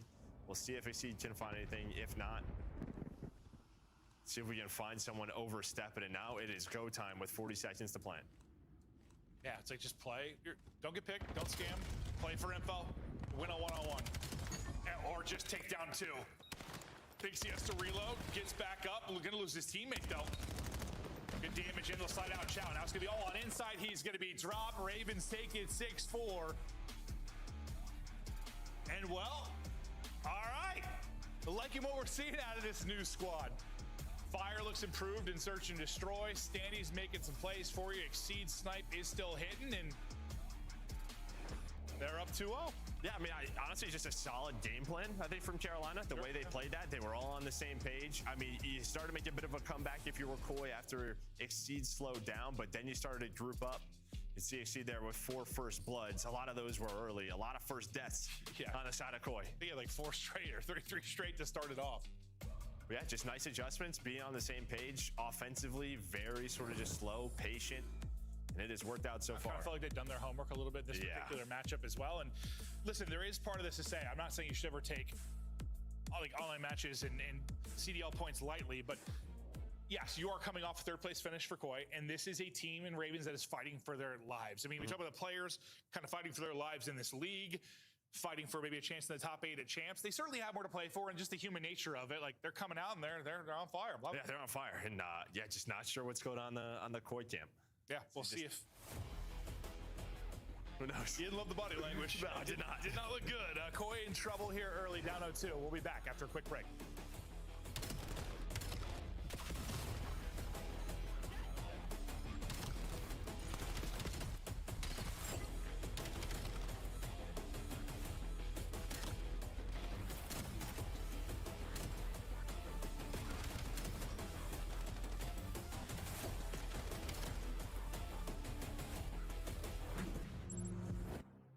Black Ops 7 returns to the Esports World Cup this summer. Scan the QR code to get your tickets now. Scuff, a official controller of the CDL. Monster Energy, the official energy drink of the CDL.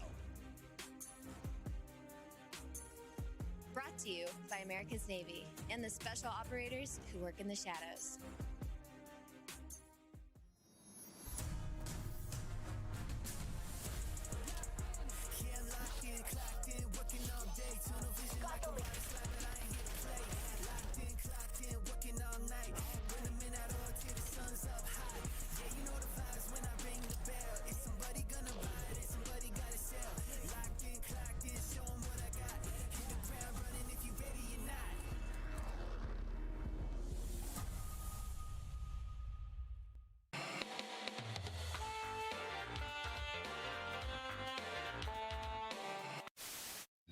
They're gonna jump on that tank or something. Oh my god, good nade. One shot. Go, go, go, go, go, go, go, go, go, go. Are here. Oh no.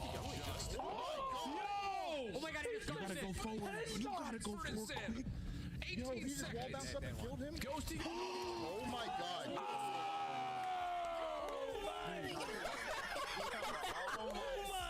Oh god! What in the world have they just done? Am I tweaking? Nah, what? Welcome in, one and all. There's just 2 days left of qualifiers. Ooh, not bad.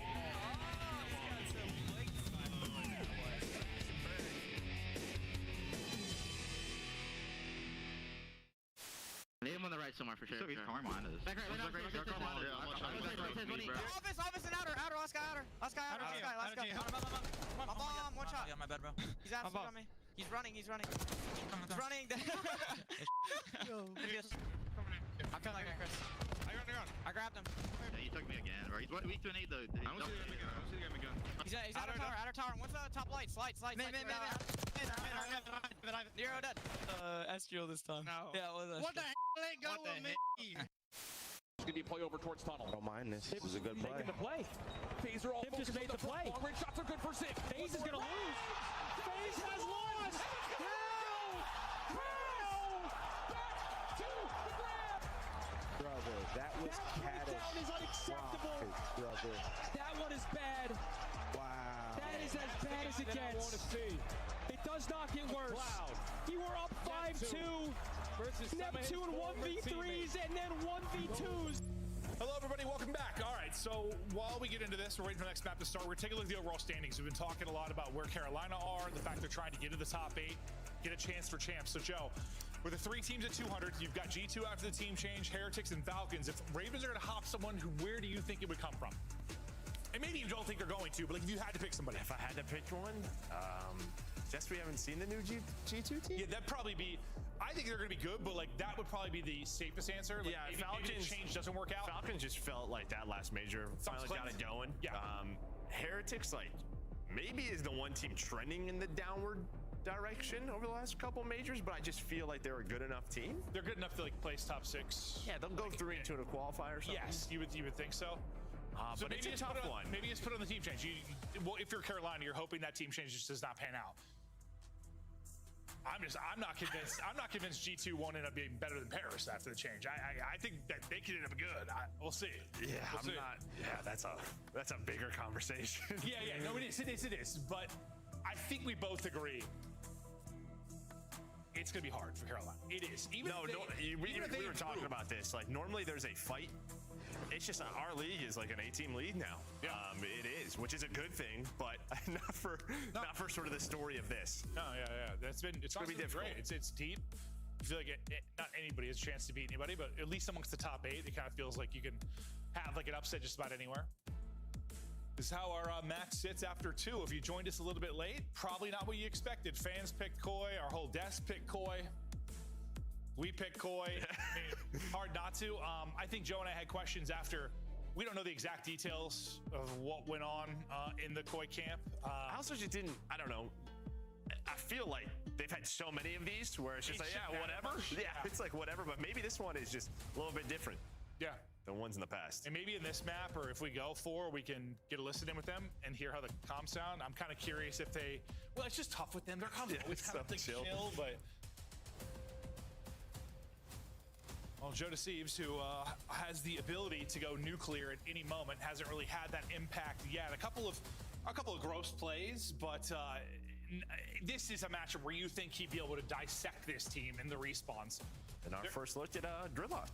Lurks might be able to like hold a candle to him. Just if you talk just about I don't know, just skill. Lurks is twisted, but Joe Deceives is. I mean, that guy will put up numbers on the best teams in the world that you. No, I mean, right. Just from a pure skill standpoint, sort of the big three of Joe, Tips, and Kleenex, you just feel like there's a skill gap there. Yeah. And they should all be able to gap them, but that's just not happening. No, has not been the case. So we'll see who's going to step it out if they're going to bring it back. Because I don't think you and I, for a second, believe that a reverse sweep is out of the cards. Not at all. They get going a little bit.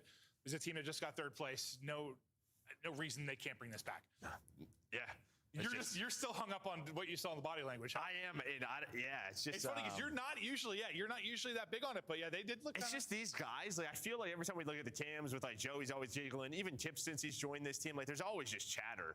I don't know. Either they're sick or I'm being over analytical. Maybe, but that's our jobs, you know. Sometimes be over analytical. We're not always going to be right. We can be making up shit half the time. I know I am. No, I'm just glad I haven't said anything crazy yet. Yo, if you heard Joe and I's conversations to like start the day, I hadn't had caffeine or anything yet, but like I must have flipped like 12 things. Joe said to me, we're talking about maps and stuff. He's like, yeah, Scar's out, and for some reason I thought Raid was out in my head. I was very sad. Well, I mixed Surge and Ravens like 12 times with the roster. Dude, Gwyn and TJ still being on both teams still mixes me up. But I was worried. I'm like, I'm going to cast. I'm going to screw up everything I'm trying to say. You haven't screwed up too much. That's not too much yet. Or I have, and I just don't know yet. You're like, yeah, man. Like poolside bombs. I was like, that's just not on Scar. It's ice. It's snow. No. Oh my God. Well, we're taking a look at the last time Standy was in the league. Listen, he's kind of one of those guys that goes out and always finds his way back into the league. It feels like he's been in and out several times. Last time he came in an NW3, I mean, that was not a team that was working out. It feels like this team could have a little potential. I'm not just saying that because they're up 2-0 right now, but like, it feels like they have some pieces. It just might be too late. It's the fact that we're in qualifier 4. Yeah, I think that sort of sums up a couple of his previous rosters, even that like MW2 Legion one with like Temp, TJ, Clay, like they were fun, but they were just always on the outside. They just could never get over the hump. Yeah. And this is another tough situation because he started off hot with that Rocker team in Cold War, right? Like he was on that team that made the Minnesota Miracle. Looked like his career was going to sort of jump up from there, but things happen. Yeah, and maybe like best he can hope for, just talking like individually about him, even if this team, you want to qualify for top 8 for champs, but even if you don't, just get this team trending in the right direction, look improved. Yeah, you want to create a sort of foundation in Carolina for the future. Yeah. Like, I think you have pieces here. Yeah, no, and maybe we are a little just shooken up by the fact they're up 2-0 over Koi right now. But all right, we had a quick reset. I believe game is ready now. Just fast lobby reset. Thanks for hanging out with us, and we'll be good to go. Standy will hopefully have a camera for us soon. Vibe check on the Koi side. All right, here we go, guys. Fist bumps. Let's go. Jamie inside here. Let's turn this around. This is where we bring it back. Joe Deceives, I'm looking at you. That's exactly what he sounds like. The guy from Drop 40 on these shit cans. The guy from the UK. Kleenex, you're the best. The Finnish mastermind. That's what he sounds like. Exactly like it. The tissue with the issue. You are an idiot. Yeah, that's true. See if they can breathe some life into him. You think my next journey is a life coach? I think you should do it. Yeah. Just go into like colleges and high school, just give speeches about life. Mm-hmm. Listen to me, young people. This is how we're going to develop you into. Maybe not with that voice. Get out! Start the game, please. Start the game. Oh no! Oh, my God, we got to reset again. What's happening? They're just going to keep going now. Yeah, you're getting me off the deep end. Apologies at home. I'm not sure what's happening, but it can happen sometimes. Servers. What was the thing that was happening? Well, it could be servers, but what was happening at the major? The rules were just like wrong. Like changing the rules, right? For the overload. Well, yeah, it's been a thing with like private matches where like settings reset, you change a couple of them. We're resetting, so we'd have like it was when you'd have the EMP, the clock would stop. We didn't even realize. Apparently one of them went to like 7-7, like 20-minute game. Thank God we weren't casting that one because ours got reset in like 3 minutes, but. Anyway, listen, it's not Call of Duty without its share of issues. So thanks for hanging with us. And that's part of why we probably won an Emmy, because we're dealing with this shit. That's a good point. That's a good point. All right, well, apparently the issues are continuing, so we are going to hop to a quick break to get things figured out. It is a Toronto series. That's true. That's true. It's been a while. It's all I'm saying. Yeah, that's a good point, Joe. We'll be right back, guys. COD Champs tickets are on sale now. Come see the best teams lock in for this season's grand finale in fabulous Las Vegas. All 4-day passes come with early venue access. Head to phasevegas.com or scan the QR code to get your tickets now. Look like the pros to play like the pros. The CDL team skins are available now. Scan the QR code or check out the in-game store now.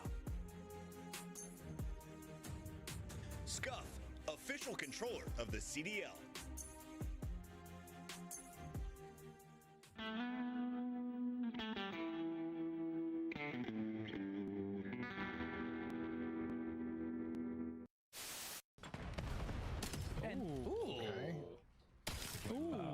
Oh my god. Oh my god. Bro, he's literally disgusting. Bro, this guy is a sick bastard, bro. Oh my god, you can see the glint. It's so scary. The glint. Oh,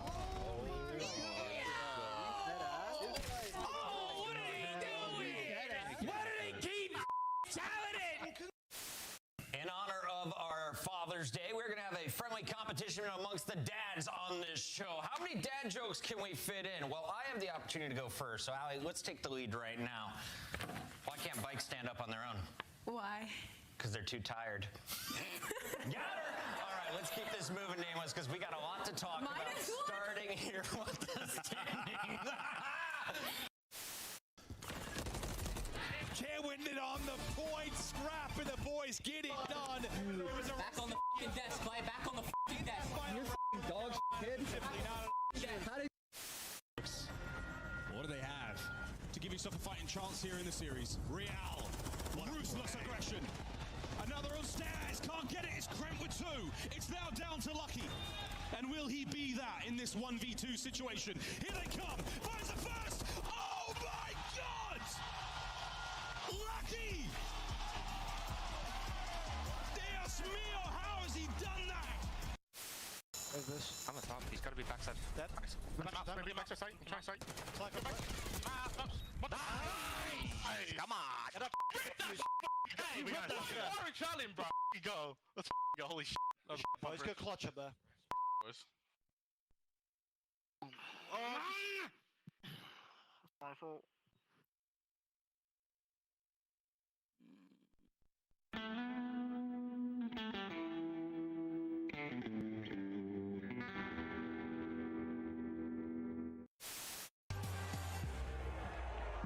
Creo además que Pikul tiene unas palabras especiales que dedicar. ¿Qué les quieres decir a la audiencia en el día de hoy? I just want to say, I lived 2 great years in the league. I love all of you, even the Greenwald fans, you know, love all of you. We make COD so much special. It's so nice to have it aquí en España. Vamos a todos, hola a las familias. Vamos Enetis! From the depths, Optic are up. They're looking to take the map. They're looking to close the series. He may be enough. The tick not there. Oh, it is. I thought he contested, but instantly dropped. Heretics. Wow. Just barely able to take it and get us to the map 5. Insanity. Hello, welcome back. Hopefully we are good to go here in just a moment. Okay, we just got game ready. We were going to talk about new maps and stuff and fill some time, but just heard we're ready to go. So we'll be back into it in just a second. Thanks for hanging with us while we got ready to rock and roll. If you are just joining us, Ravens in control of the series. Honestly, they've looked really, really solid through the first 2 maps. You've liked their game plan. We've liked their communication that we've heard. Firmly in control right now. Yeah, Hardpoint was solid last stage. Obviously, a change up there. 2-3-5 sucked, but you win the search and destroy there. It looked a lot better on the same page. Exceed was still hitting with the snipe, but then just some adjustments were made and able to close the map out. Yeah, they closed it out. Now we'll see if they can get it done in 3. When Exceed joined, the Overload took a turn for the good. They were a great Overload team over that stretch. They won like 6 straight, 5 straight, whatever it was. We're going back to Qualifier 2. 1? Was that Qualifier 1? That was Qualifier 1. We're going way back. The Overload gameplay has not been there, but we've got some changes. Gridlock now in the rotation for the first time as long as I can remember. We have 4 options for our map 3. So we're going to see some gridlock. Main difference here, for those of you maybe not aware, where every other map, the spawn of the EMP will alternate after a score. Here we stay mid-map. So that'll be the one significant change. I think that compared to other maps, right, a lot of the times you sort of take the EMP and there's a mid-cut to jump up to. This map doesn't really have that. You kind of either have to back it up to your side and start your play from there. Or you hope you get a 3 or 4 dead and push on forward. Or maybe you try to take space forward like we saw from Standy right there before you really start to move that EMP. Yeah, like the cuts to mid are... Yeah, they're not sort of like, sent mid. Yeah. they're towards the opposition spawn a little bit. So we'll see how that ends up playing out. But that's kind of... I mean, Din can play that way a little bit. Like if you're trying to wrap it, you kind of got to do it in a more aggressive position instead of mid-maps since you don't have the top. But this is the same for both sides. Yeah, like when it spawns roofs, it's either we go forward, you wrap that all the way through your base. But you'd see there, you try to take it forward, maybe because Kleenex is there, but it doesn't matter. They cut you off, so... We'll see what teams opt to do, but you do have what is Kleenex on one side and Lurks on the other. So he's just going to pick this up and run this down, but his teammate dies, Chips is there to trade. If Kleenex didn't get an awkward timing mid-map and he got a kill, you might be going forward very, very quickly, but he dropped pretty much at the same time his teammates got those kills in spawn. Insights provided 2 for you. Kleenex does get a pick mid, so they've got pretty good control here of mid-map and EMP. Insight, great start for him, 7-2 on 3. He started strong in the hard point as well. Kleenex some really good damage in, not quite able to finish the kill. Fire trying to reposition with the AR in hand, but he's eventually gonna get pushed out. Kleenex finds a perfect timing through to get under 1. That sets up kicks for another, and that should be a clean score through. And you can see, you spawn them out pretty damn far, especially with this position. There's no chance to really... There's no counter. Yeah, no counter opportunity, or, I don't know, if you die like in your base, it's a score. Yeah, it's a score, and now you have a chance to rally it. So when you spawn out like that, you really gotta get back into a good spot. But one player does spawn safe, and Fire Lurks is gonna back up. But Chips is gonna try to keep this going. At least buy time for his teammates to come off a spawn, and he is just juking them out. Keeps on juking. Now they're gonna go ahead and push this on through. He's able to give you a kill. He's on 4 straight. And now they're gonna wait, buy their time, maybe just to allow Insight to get into position. This time the Royal Ravens, for the most part, clear the base. Not as clean of a score for Koi, so hoping now they can at least battle for position, but this has been very Koi dominant early on. Yeah, well, I see he drops all the way through bottom side. He's able to find that double, and that's been one of the keys. They really just haven't had top mid control. If you are Ravens, right, where EMP is spawning, you have not controlled that car. So you can see even right now, I mean, Joe is the one guy there, but it will be 3 dead. And Lurks somehow hits the movement, hits the slide, finds the triple, and now you can go. I was gonna say, of course he wins the crazy once and loses that one, but that is Lurks just putting on a show at backcourt. Gives you 4 straight and a big point on the board for Ravens now. Now they're just trying to think, what do we want to do here? Like, where do we spawn them out? How do we want to play this? We have this line set up to rally this into another score. Just have to get EMP. Fire's going to look over with the shots. The players from Core are going to wrap back and try to deal with this, but you're wrapping back to everyone in position, and that's going to be the tying score to 2-2 quickly. Well, they wrap back there, but on their first go around, they try to get to the opposite side of the map. If you are Koi, you just don't find the gunfights. You end up getting those kills. You were able to read that in the top broken. You had 2 players there if you were Koi. And that's what you have to do. If you're going to give up your base and overextend, you have to find those kills to get top middle. And if not, that's exactly what happens. Well, it's sort of a gamble. Yeah, comes out of that 5-minute map, you get it, you score. You don't, they score. We'll see how teams opt to play in situations like that. If it's a wrap back or if it's a send it on through. Keeps teams guessing. Joe Deceives hasn't quite had the impact on this series he'd like to. Runs into a fight that he's not ready for. Kleenex, though, he'll be the cleanup man as he's on 4 straight. That streak quickly comes to an end. Everyone kind of grouped up towards tree as all the battles go down to try and get mid-map control with just under a minute to go. Yeah, you still have Standy. He's kind of lurking inside, aware of this. Well, Kleenex is going to go all the way back to try to find this. Well, timing will work out his way. So now it's just a battle for the EMP, but it will be all 4 dead. And well, Joe seems to be the point man. So he's got to find the first kill, just not ready for Standy to be there. Yeah. You see where everyone else spawns, but he's hoping. He's hoping and spawns in that same spot, but just wasn't blocking it quite yet. Yeah, I think he thinks when spawn's close, he's gun up there. And that goes a little bit differently. Because he wins that one, it's more than likely a score, barring some crazy nades. 5 seconds left in regulation. We'll see with the extra 30 if Royal Ravens can turn this into a score. Not going to be easy, though, with Jodeci's putting you down like that. They're going to try to wrap this topside behind Fire's position. Gets you a second somehow. Hit the 14 HP, but still up. Going to come down to a one-on-one for the score. Pistol of Exceed up against Kleenex. He's able to win it. Can he get through? Nade's going to come in. Not going to happen. The one-on-one just had to go a little bit faster. Yeah, a little bit quicker. I don't know where Joe, I don't know if he spawned there or just had enough time. Kleenex just bought him enough time for him to get to that spot. He just had to get around the corner, but couldn't get through the doorway. But a battle. It starts off 2-0 there for Koi. Honestly, I think that one-on-one just went down way longer than that was just a long one-on-one. And then you get the Lurks play that turns into 2. So we are tied at 2 apiece. No, honestly, good job by Ravens dealing with going into an early hole and, I mean, having no map position whatsoever. And that's probably going to be the most interesting thing, is just how teams deal with moments post-score. And that, I mean that for both sides of it. Just with it spawning mid every time, it's going to be a little bit different. The choices you have to make. Obviously, that's going to depend on how many people you have alive. It's going to be very different situations. No, we might see some rallies on this map. That's kind of like my first thought. Is like we might see three in a row, quick. No, it certainly might be the case.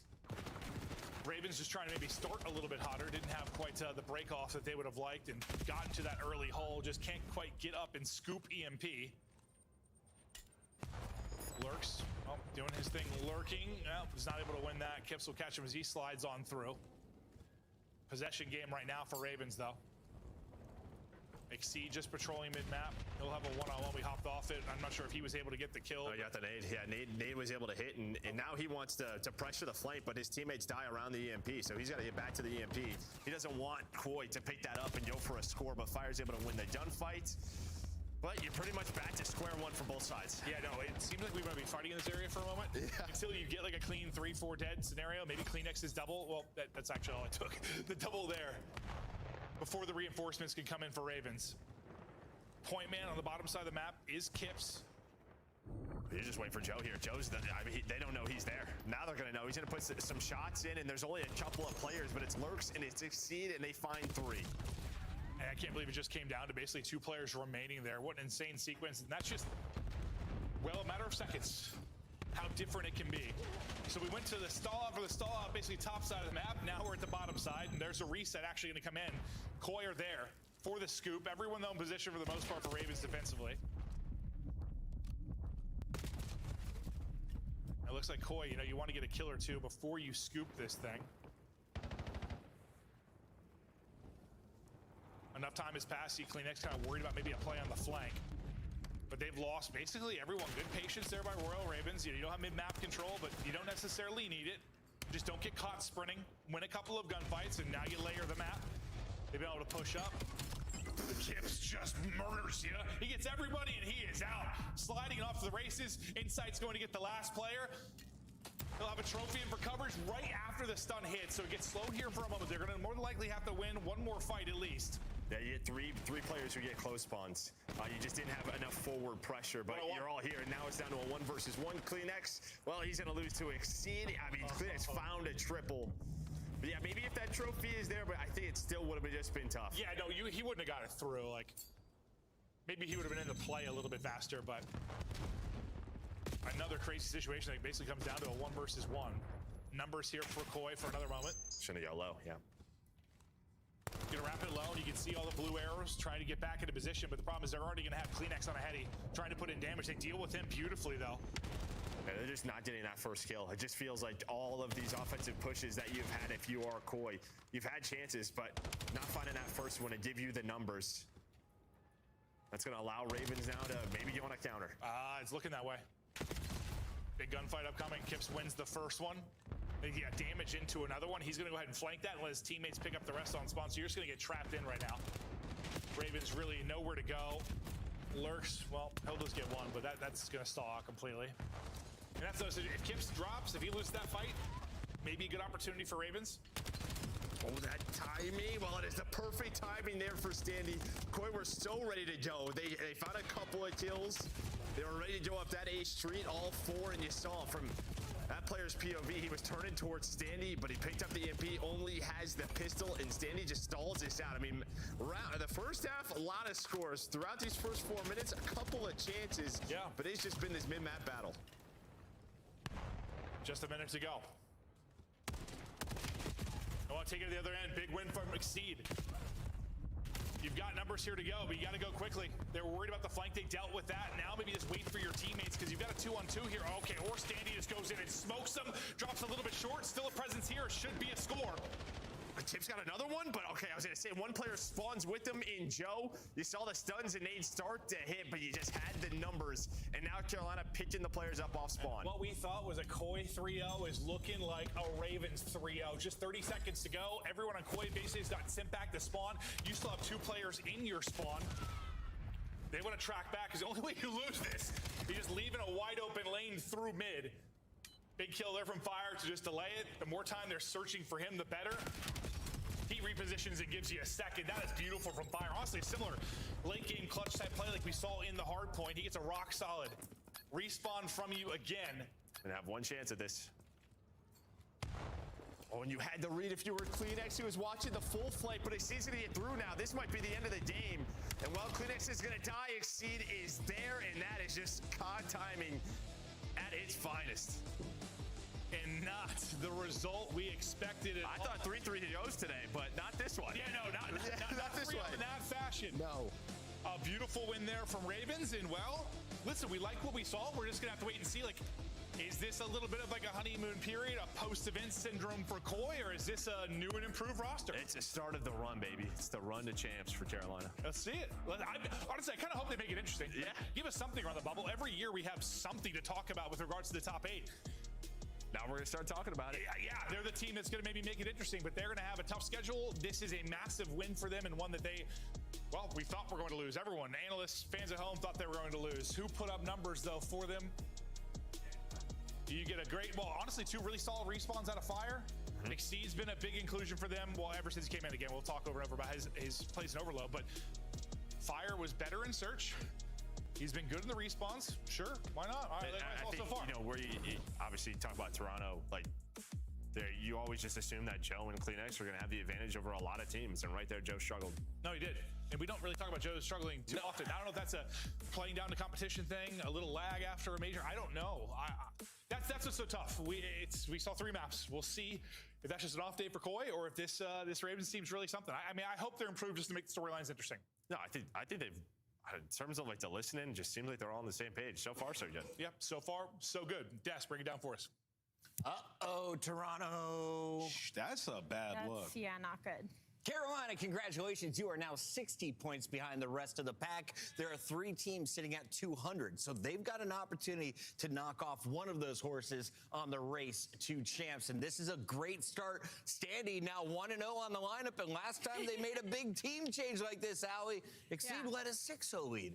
That's true. They did have a little bit of that honeymoon period when Exceed was first added to this roster, specifically in their dominance in Overload. And I think that's also probably one of the most impressive aspects about this series is them able to come back into that Overload and end up closing it out 3-0 because that was not a strong game mode for them. And even on the flip side of Koi, it was struggling there too. But like Royal Ravens didn't have like a map under their belt in this category. And the fact that we got to see some success on Gridlock is huge for them moving forward. And we saw a little streak there in the 3rd minute of the game. You're like, I walked out for 30 seconds to get a drink. I come back and it's now 2-2. What happened? Yeah, so I mean, on this map in particular, it's like you have to make a choice. You know, when you're the team that's the other team's pushing with the ball and you spawn up, you're like, okay, do we OE and try to flip this map, or do we just fight head on towards mid while they're sprinting to score? It's tough, right? And if you wrap back, like they're just going to have an advantage. So you see Royal Ravens just taking their time. They get that first goal. They have mid map control. Toronto decide to OE, and then it's another score right away. So Royal Ravens, you heard Joe and Quinn talk about, even in the listening, sounding more calm, cool, collected, everything precise. This Ravens team looking way better than any of us imagined. And yesterday in rehearsal, I was telling Danny, one of our producers, I said, it's chalked. I mean, it's chalked. He's like, don't even tell me about the Ravens being in the run to champs. It's not a real story. They have the hardest strength of schedule to play all the top teams. Well, guess what? They just beat the team that got top 3 back-to-back. It's never chalked.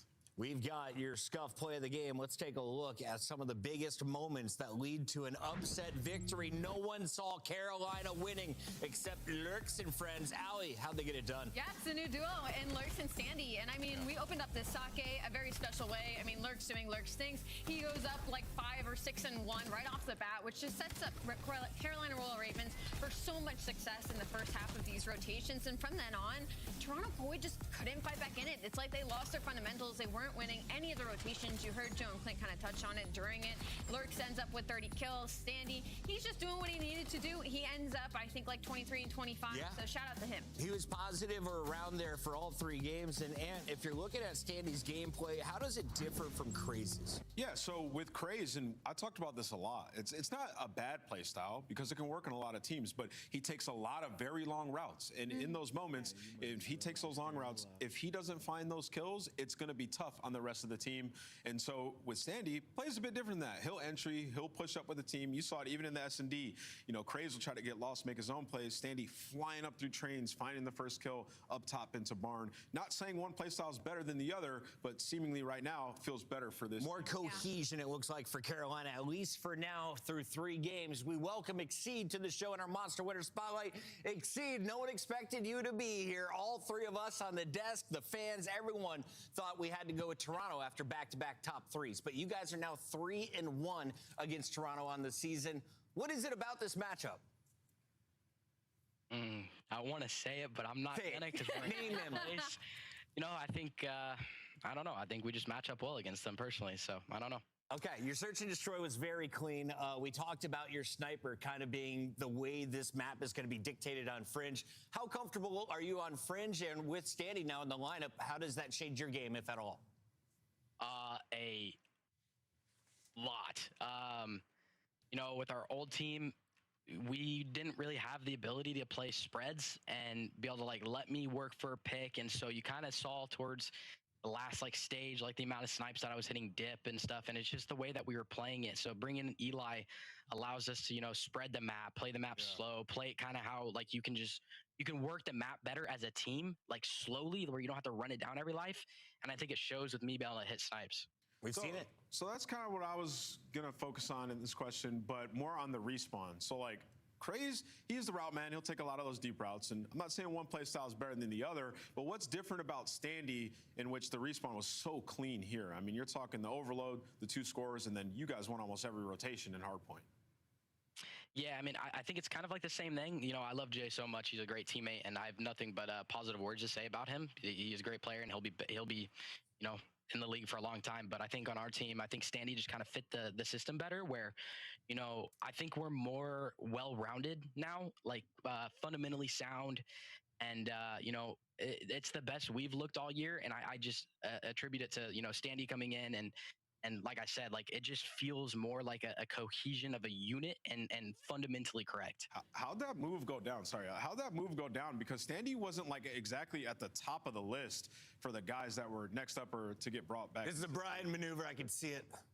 I mean, Brian was actually, it was I mean, that one was a Brian call. We had 2 options, and, you know, we kind of just looked at it and we were like, you know, we got this last stage. We got to make a run to make champs. And we know we got to make a run.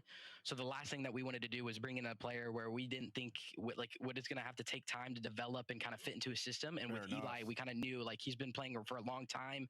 We knew that we could fit him into a system and it'll excel. So kind of, I guess, going off of that, was this move, when it did happen, did you guys feel it immediately? Like, was it something that just slotted in perfectly, like a puzzle piece on the back end? Did you know coming into this series versus Toronto Koi, like, we smirk at the matchup thing, but realistically looking at the stats, like you guys playing Toronto in the past, it had been different iterations of the rosters, like you guys have been in a different place. So did you come into the series just as a team ready, knowing that you were better, or has it been a struggle behind the scenes? No, it's been really good. I mean, this is the most confident I've been in the team all year. Like I said, like just fundamentally, and you know, I think it's one of the biggest things we struggle on with LAN. Obviously, we haven't fucking won a series, but you know, we like just the stupid plays, and with this team, we're kind of just able to just play fundamental COD, and it just makes things so much easier on all of us. But did it happen right away? Like as soon as Standy started joining, as soon as he popped in, it was literally just an easy fix. The vets amongst each other once again, Exceed and Standy. Best of luck. You guys have the toughest strength of schedule going into Paris. The run starts now. I love it. I love it. That is Carolina confidence from Exceed. We got to go to a break. When we come back, though, 2 more matches. We're on the road to Major 4 lock-in. It's the CDL with Cloud9's new team. Who's the new guy?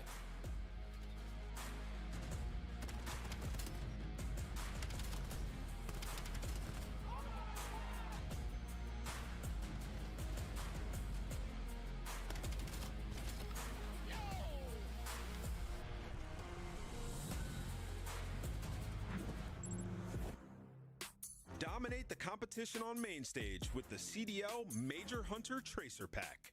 Collect your chip by scanning the QR code or heading to the in-game store now. Start the season strong with the 2026 Call of Duty League Pack. Grab yourself the CDL operator by scanning the QR code on screen or check it out in the Call of Duty store in-game now. Monster Energy, the official energy drink of the CDL.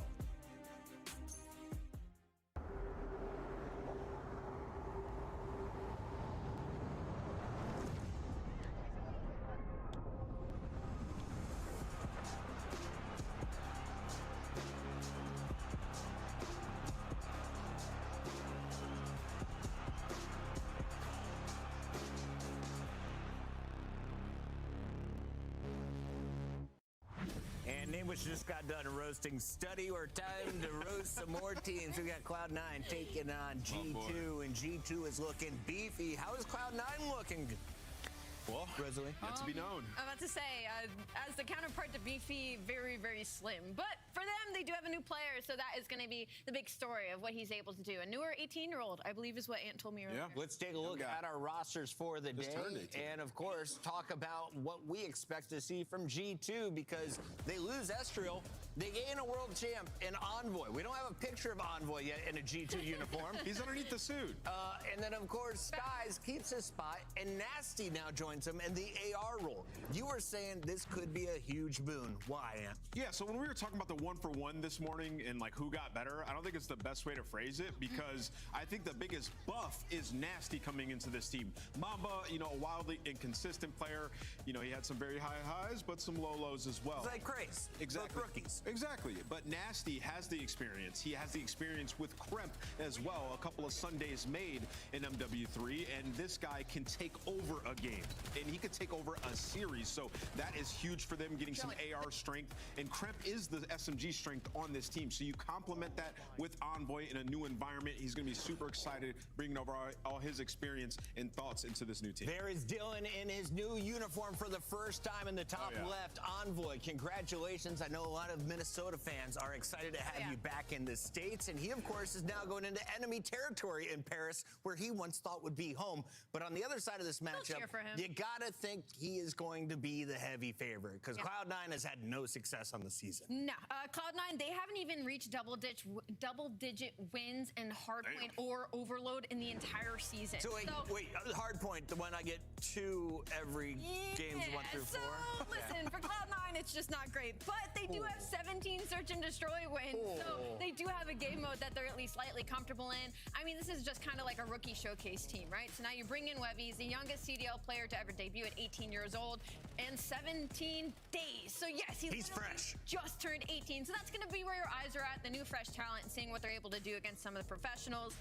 Some things to watch, I guess, is, Nezra also has been putting up some okay numbers with a 1.2 versus G2 way back in April. They didn't get 3-0'd, but he was still able to put up some damage. They hit him with the 3-24 against CDL teams. Some of the wins they've got are against some of the challenger squads, and even there it's been a struggle. So, but let's paint this picture accurately, right? This team came in, 0 expectation for them, right? These guys weren't even next up. They slowly started to learn and get better after playing a ton of matches against pro teams. They got slammed. The clear worst player in the CDL was Okus. Hopefully he can, improve his game down in challengers if he chooses to keep competing. But you bring in a guy in Webby, 18 years, 17 days. He's been playing well in challengers on the Telluride Shrub team. And for these guys, this could be a huge win for them. If he comes in and even gives you 25% more of production that Okus was giving you, these guys are winning more competitive. Exactly. They started to have closer hard points. Ali mentioned the S&D has been solid throughout. So for C9, I mean, it's not all just dark and terrible for this roster. They're still grinding, and hopefully Webby can be a spark for them. Let's take a look at our standings. What is Cloud9 playing for?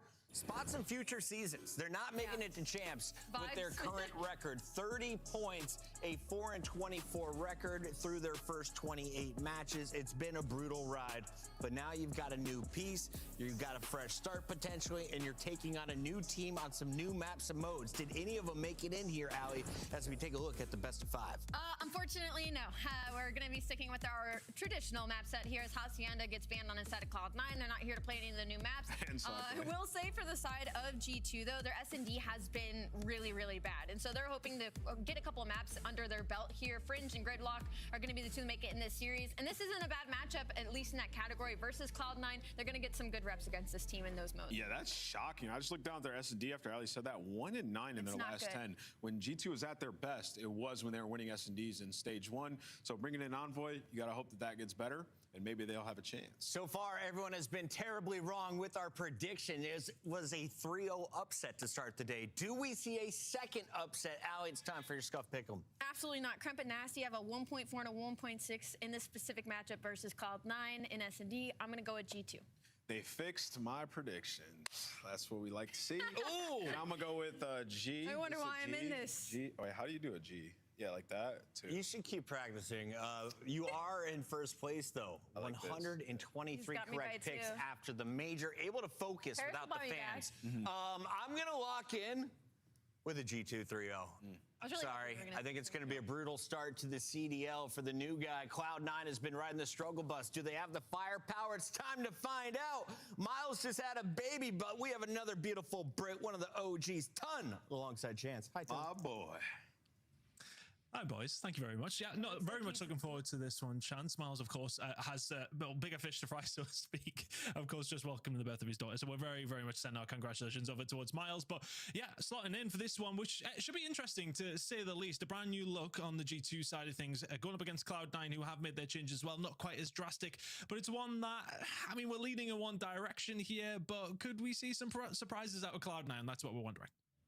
You never know. I mean, listen, this is a very strong search and destroy team, and this is like a classic thing in competitive Call of Duty where new, fresher faces and like S&D kids as well. The pathway, if you're under 18, playing these S&D trials, trying to get as much pro experience as possible. So in that game mode, these guys are on point. What we've seen from C9 is the respawn has indeed been developing, still bottom of the league, like make no mistake about it, but they're starting to be a little bit more competitive. So I think the Des touched on it perfectly. If Webby can come in and bring a little bit more firepower to the squad, you're just looking at some type of dirty Neslo situation. If they manage to win any given respawn, officially the team is going to be a threat.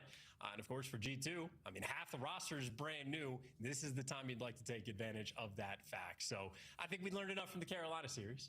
Upset's absolutely possible. Always got to be on your toes. Yeah, it's going to be interesting if it does go that direction. I'm not 100% sure if it will go that way. That was a bit of a strange one to say the least. But the new G2 players coming in, of course, I mean, look, it is a big change for them. It is a change that I think a lot of people have received positively. I mean, Envoy and Nasty coming into this roster, for me, it is an upgrade for them. Envoy coming in as well. We've kind of talked on a couple of different of their aspects in Search and Destroy. He's going to help alongside that, absolutely no doubt. Nasty as well. I mean, many people have been crying, save Nasty. He has well and truly been saved. Let's see if he's going to be able to do much for G2 in this roster. And think about the mental for Nasty as well. Just last week, he's sitting there thinking, oh my God, I'm not going to be a champs. I just came off a year where I'm getting, you know, I'm in every single grand finals. Now I can't even make it to the big tournament. I mean, he's got to be not on Cloud9. He's going against them, but on top of the world right now. Entire new mental, brand new teammates he gets to work with. And of course, an opportunity to play at champs. Big money on the line. So I think Nasty, he's going to be geared up, all the confidence in the world, ready to go absolutely wild. So I think he's going to be in for an absolute treat today. And as far as the map set goes, though, Chaz, we're not seeing anything too new into this one. I don't think it's too much of a surprise to see that. You know, you've got two teams, different rosters coming into it. It changes things up. It's one of those scenarios where it is, you know, keep it as regular as you possibly can. Yeah, absolutely. But if you're trying to celebrate the map set, I'm trying to celebrate the duo. The man just had a brand new spanking baby, absolutely adorable. And the things he is saying to me behind the scenes about what the actual birth was like. Shout out to the wife and the missus, everything going well. I mean, I think this baby, he was describing it as she was fierce for freedom, wanted nothing more than to get out into the world. He didn't appreciate my name suggestion of Bryce, though, sadly. I wasn't too sure if it would land for a girl in that sense. But yeah, let's see if if he does go with that side of things. I'm not imagining it is necessarily going to go that way. You did look after Bryce for me, though, whilst we were in Atlanta, so that is very well appreciated. I hope he behaved himself for the most part. He's a fantastic lad. Big fan of Bryce, big fan of Ton. I mean, I'm just a British caster aficionado at this point. So good stuff for me, but good stuff for the teams as well. We mentioned how good that Kremp stats have been just in the stage against Cloud9 specifically as well. One of the best slayers in the game. But just to hit the final punch, mentioning Envoy, because we already talked about Nasty, that is not a player that has ever been involved in middle of the season drama. Kind of funny that it works out that he's involved in the first ever trade. I just know on concept, Envoy has never felt like a player to me that you can drop and get better. So I think that's an interesting dynamic, and Envoy is absolutely a player you can pick up and improve. So be on the lookout for G2 Minnesota, our first look here. Let's see how it's going to go for them as we head over towards Den Hardpoint. And yeah, I think for G2, you're heading into this one with your opportunity up against, well, the so-called weakest team with a brand new roster here for yourselves. It's a nice litmus test to see where you're at. Webby, though, for him, somebody we haven't spoke about here, very, very new to, well, the professional scene from coming into this roster. Not too much pressure on his shoulders so much, but let's see what he can do here over towards P1. First kill will fall his way, but G2 get the majority of the time. Both these two teams fighting over that P2 control. We're heading there in 20. Yeah, this is Vetty work coming out of G2 as well. Great teamwork, everybody throwing shoulders, and Webby was getting out great damage, but Minnesota just offering them nothing. So great Soviet cheer on the P1. Starting their game off right, of course, when you're worried about that rotation. It looks like G2, everybody got picked apart until Envoy. Look at that Vetty spawn coming through right in the back. The type of players you just can't teach. Envoy going to get the rub of the green here, so we'll get the spawns over towards the backside. Reinforcements with them as well, so the pinch setting up over towards P2. Execution, how's it going to be? Envoy will find the first over towards the other side, though. Good defense coming in from Nezra. Can he find the second? Yes, he can. The trade's going to come through. The new look for G2 in Nasty. Not going to be able to find Cloud9 doing a great job with 35 to go. Holding on despite the rogue spawn. Yeah, I mean, hey, drop the ball, but pick it right back up, and you're going to have 4 NPCs. Well, make it 8 on this. So seemingly, I take it back. There you go. 2 M15 showing off in the mix, but ultimately, it is inside the time. The SMGs get to thrive. Nezra, that is now an 8 spree Hellstorm secured. NC not have been able to take the lead until they desperately needed, and they get so straight away, and they should be first on the rotation as well. Running shoes on and on the way over. Courage trying to find a way through. First initial shots not quite landing, but Hyder's there to pick up the pieces. P3 control should be there for Cloud9. They just sweep on through. A little bit of dojo control wouldn't go amiss, and there it is. Hyde can get 3 in a row on this transition. And that's been a couple of occasions. They've been the first ones there. He had chance. Of course, the spawn's helping them out over towards P2 side. Can they keep it going inside of the dojo, though? As Webby continuing to try and survive. Is the break going to come in here for G2? Sky's Envoy. He'll find a couple, and they'll force their way through over towards P3. Yeah, a little bit of a beatdown still, though. Standoff situation towards the new diamond. Maybe Nezra back in his happy place, or maybe the rookie mistakes will continue to pay off. That is a unfortunate teammate rolling through. Of course, that means G2 in control of the time for the moment. Plenty of pressure, though, when Webby continues to have very snappy shots. It's not too much of a surprise. I mean, I would love to have come in here as the challengers man and be like, yeah, we've seen loads of Webby. Well, we haven't really seen a great deal, but I suppose that shows the trust that Cloud9 are starting to put in these kind of players. You roll the dice. Let's see how it's going to work out so far. Not that bad. Current lead here for Cloud9 is the rotation over towards P4. Starting to ensue. Minnesota could do with a rotation here, chance, to be honest with you. It's been a couple of occasions they haven't managed to find a way through. Cloud9 have found themselves, well, every single time so far. Let's see if they can find another good rotation with the kills heading over towards P4. Let's go for a listening with Cloud9. Play the back again, bro. I'm able to go dojo. Yeah, I'm going dojo right now. Dojo, I'm waiting for you. I'll go top list. Oh, let's P2. Nasty. Go one dojo. One's deep left. Deep left. Dojo, boy. One track. Take your time. Take your time. Nasty check. I'm going back. I'm going back. Dojo dead. Last two. Okay, I mean, Inner, not weak. Inner, not weak. Nasty. He's planning. Nice. I'll pick up the back. I'll pick up the back. I'm top left. Window. One top. One more. Outer guys. Go mid. I'll go first last spawn, bro. I'm running a mid. Yeah, they beat you there, bro. Fine. We're holding it. I'm gonna take your time. Take your time. Right, Nasty. Weak. Their side, you. Nasty. Couch. Dead. Last shot, you. Nasty. Yeah, dead. Nice. Be cut. Inbroken each other. One shot B cut. Correct. I'm hiding a broken. One shot top blue. He's front. He's couch. I'm going right. I got you. I'm stunning couch. He's in his house. He's gonna go in. Alright. Yo, 1P1, 110. Yeah. Their side P1 and then 110. Their side building. Yeah, I need 110. Both. One shot. I need help with Bika. A little fast and frantic for the new look Cloud9. Not doing too bad of a job here on Den Harper. But the new look G2, let's see how they're listening at this moment in time. Nice. Nice, last guy. Missing Webby. Absolutely. It's gonna be here. I found you. Under you. Half out.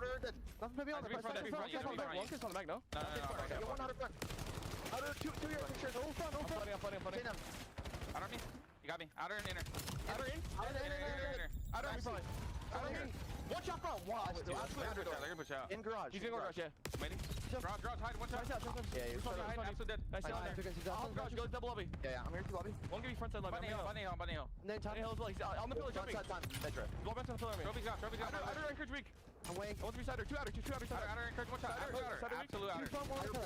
Pillar dead. Outer. One shot. There's two there.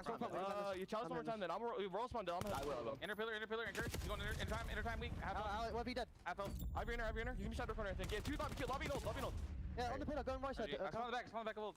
What do you mean you me then? I died again. Old encourage, missing a hide in fucking another one. Hide in Webby. Outer silver, they spawn back old. They spawn old. Apex guy, the rest one's old. Outer dojo.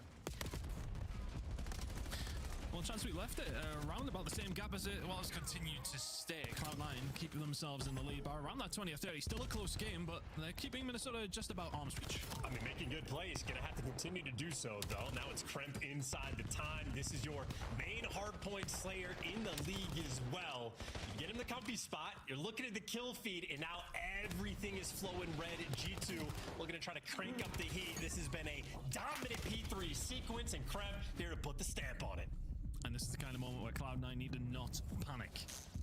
You find 4 in a row here. If you're Kremp, you start to create a little bit of space here for G2. Not just a little bit of space from the hill, space in that difference in the scoreline. Cloud9 find a way through towards the middle of the map. 4 in a row from Kremp makes it 5. Can't quite find the 6th. If you're Minnesota, you close that gap massively. Cloud9 may well get this scrap time, but P4 looking good for G2. They are not going to be too perturbed by that whatsoever. Envoy still getting involved in towards Old as well. A bit of a comeback here from G2 now. Cloud9 still in that lead, but I said they just have to calm it down. I think it's one of those moments where you can so easily go one by one. But they found a rotation over towards P4. That has been their bread and butter. Let's see if they can find some good time. Well, no trades just yet. Looking for Skies. Can't catch them. A little too slow on the jump. So G2 now have the extra men here for the hold. The only losing they lost P4 last go around is the cheeky spawn. And this time they might lose it because of the nade. You blink, you miss it. And C9 pounce all over the time. How quick was that? Yeah, C9 doing a wonderful job finding a way through. Webby on a 2-split, can't find the 3rd. Spawns over towards the backside, but it's down to Hyde. Try and hold this one down, and he's doing that just enough. Well played here from Hyde. Nezra combining well together, and Cloud9 lock it down. Hyde does a really good job. Hasn't necessarily had the hottest of maps, but that's 2 big kills following his way, and maybe 30 more seconds heading Cloud9's. Yeah, meanwhile, Nezra has killed everything on the map, teammates and enemies included. Now is the distraction game. 2 players spot him out towards the back, and while he's being annoying, his teammates get to try to work this setup through the front side, but it looks like G2 entirely stable, completely on point, until Webby comes and strips it away. How about the rookie doing it by himself? A nice big 3, and he gonna keep this 30-point lead and then some. Incredible work from Webby.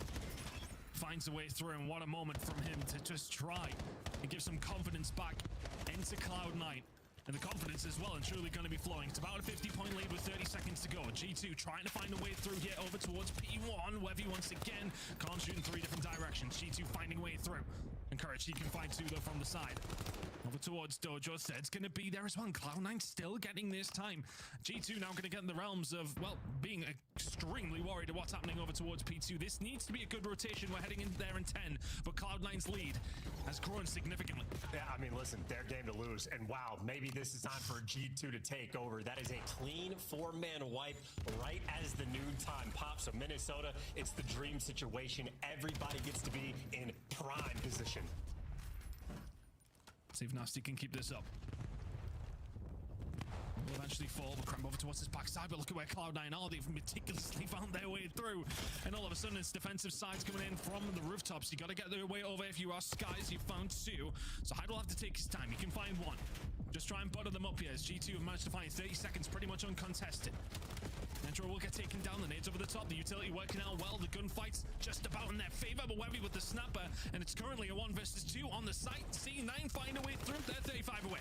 They've done it. They've done it enough, and it wasn't a meticulous round, by the way. It was the spawns. G2 also making those rookie mistakes, and it's just going to turn this map into an absolute battle. You walk into this hill if you're G2 down by 50. You're going to walk away down by, what, maybe 15 seconds. So neck and neck towards the new time. On the rotation, Nasty goes and stands in between the C9 players who have wiped them off the map. C9 firmly now in the driver's seat. Kremp still with the Hellstorm missile in the back pocket. That has surely got to be a time where you can maybe be getting it in here for G2. 50 seconds to go. Cloud9, of course, can absolutely win it here. The kill's going their way as well. Webby, has he maybe been the catalyst for this C9 team? As a 4-man wipe will come through, the Hellstorm has to be good, and G2 have to be perfect. 10 seconds to go. Nasty's found 1 chance. They're going to find a way through. It's the first team kill, and it's going to keep him out of time. It's still just a 10-second gap, and you still got a player in 10. Well, everybody gets wiped off the board. Another 4-man wipe. G2, their desperation effort. Got to worry about the rotation. Got to worry about the scrap time as well. And C9 right now, they have the bodies over towards P4. You got the bodies, but can you find Kremp? He's been the problem, and he continues to be. Finds 2 on his own as well. How on earth has he managed to squeeze that one out? And now Webby is here, pretty much all on his lonesome. Cannot find it. G2. Could this be a dagger to Cloud9? Things that look so promising. And Kremp has went nuclear over towards P4. The hold is there to spawn, so there's C9 not too far away either. 50 seconds to play for. Minnesota 15 away. It's the final hit on the pinch. Well, you got Envoys winning it, so he gets the key one. G2, they got the spawns, they got the frontline gunfights as well. It all comes down to Hyde. Wiped off the board. It is now a blitzkrieg. They're going to flood 1 by 1. Got to try and find a way through. You've got to find these kills. You're 4 seconds away. 3 make it. Got to make the move if you're Cloud9. G2 with the comeback. And map 1 will go their way. We expected it, but not in the way that it happened. They had to come back, and it's devastation for Cloud9. A wonderful start, could not quite finish their dinner. 1-0 G2. And Krempa, a player with a little bit more Sunday experience in this lobby as well. He was the solo man over towards P4, and he times it out perfectly. Playing his life, taking his time, and then the moment, I mean, again, just fantastic read, catches 1 player, but it is that second kill that is the decision maker. I mean, this just sets up this weekend that G2 will always have the spawns after this fact. They will always have the extra bodies. Kremp with the big time plays. G2 will get it over the line, but did we see enough there from Cloud9 to maybe give us a little bit of a glimmer of hope for them for this series, potentially? I think, you know, the couple of different occasions, especially in the first half of that game, they were finding so many rotations. They had a couple of moments here and there as well. We've seen Webby finding the 3 through the middle of the map. Nezra went on like a 9 spray alongside of it. There's definitely something to work on there, but that won't feel like it at this moment in time. It's still a 10-point game, one that you had, what, a 50 or 60 second lead at one stage as well. It's going to be one that stings in map number 1, but it will go G2's way. And the debut map win in for Envoy and Nasty to take it away for G2. But yeah, as mentioned, for Cloud9, not a bad performance by any stretch of the imagination, but G2 take what they needed with a 10-point game going their way on Den. Over towards Search and Destroy is going to be the real conversation, but again, not a bad outing from Cloud9 whatsoever. I mean, you know, I'd say ultimately well-played game. Every single player in this lobby, by the way, with more than a minute in hill time, so everybody making sure they pay attention to the objective.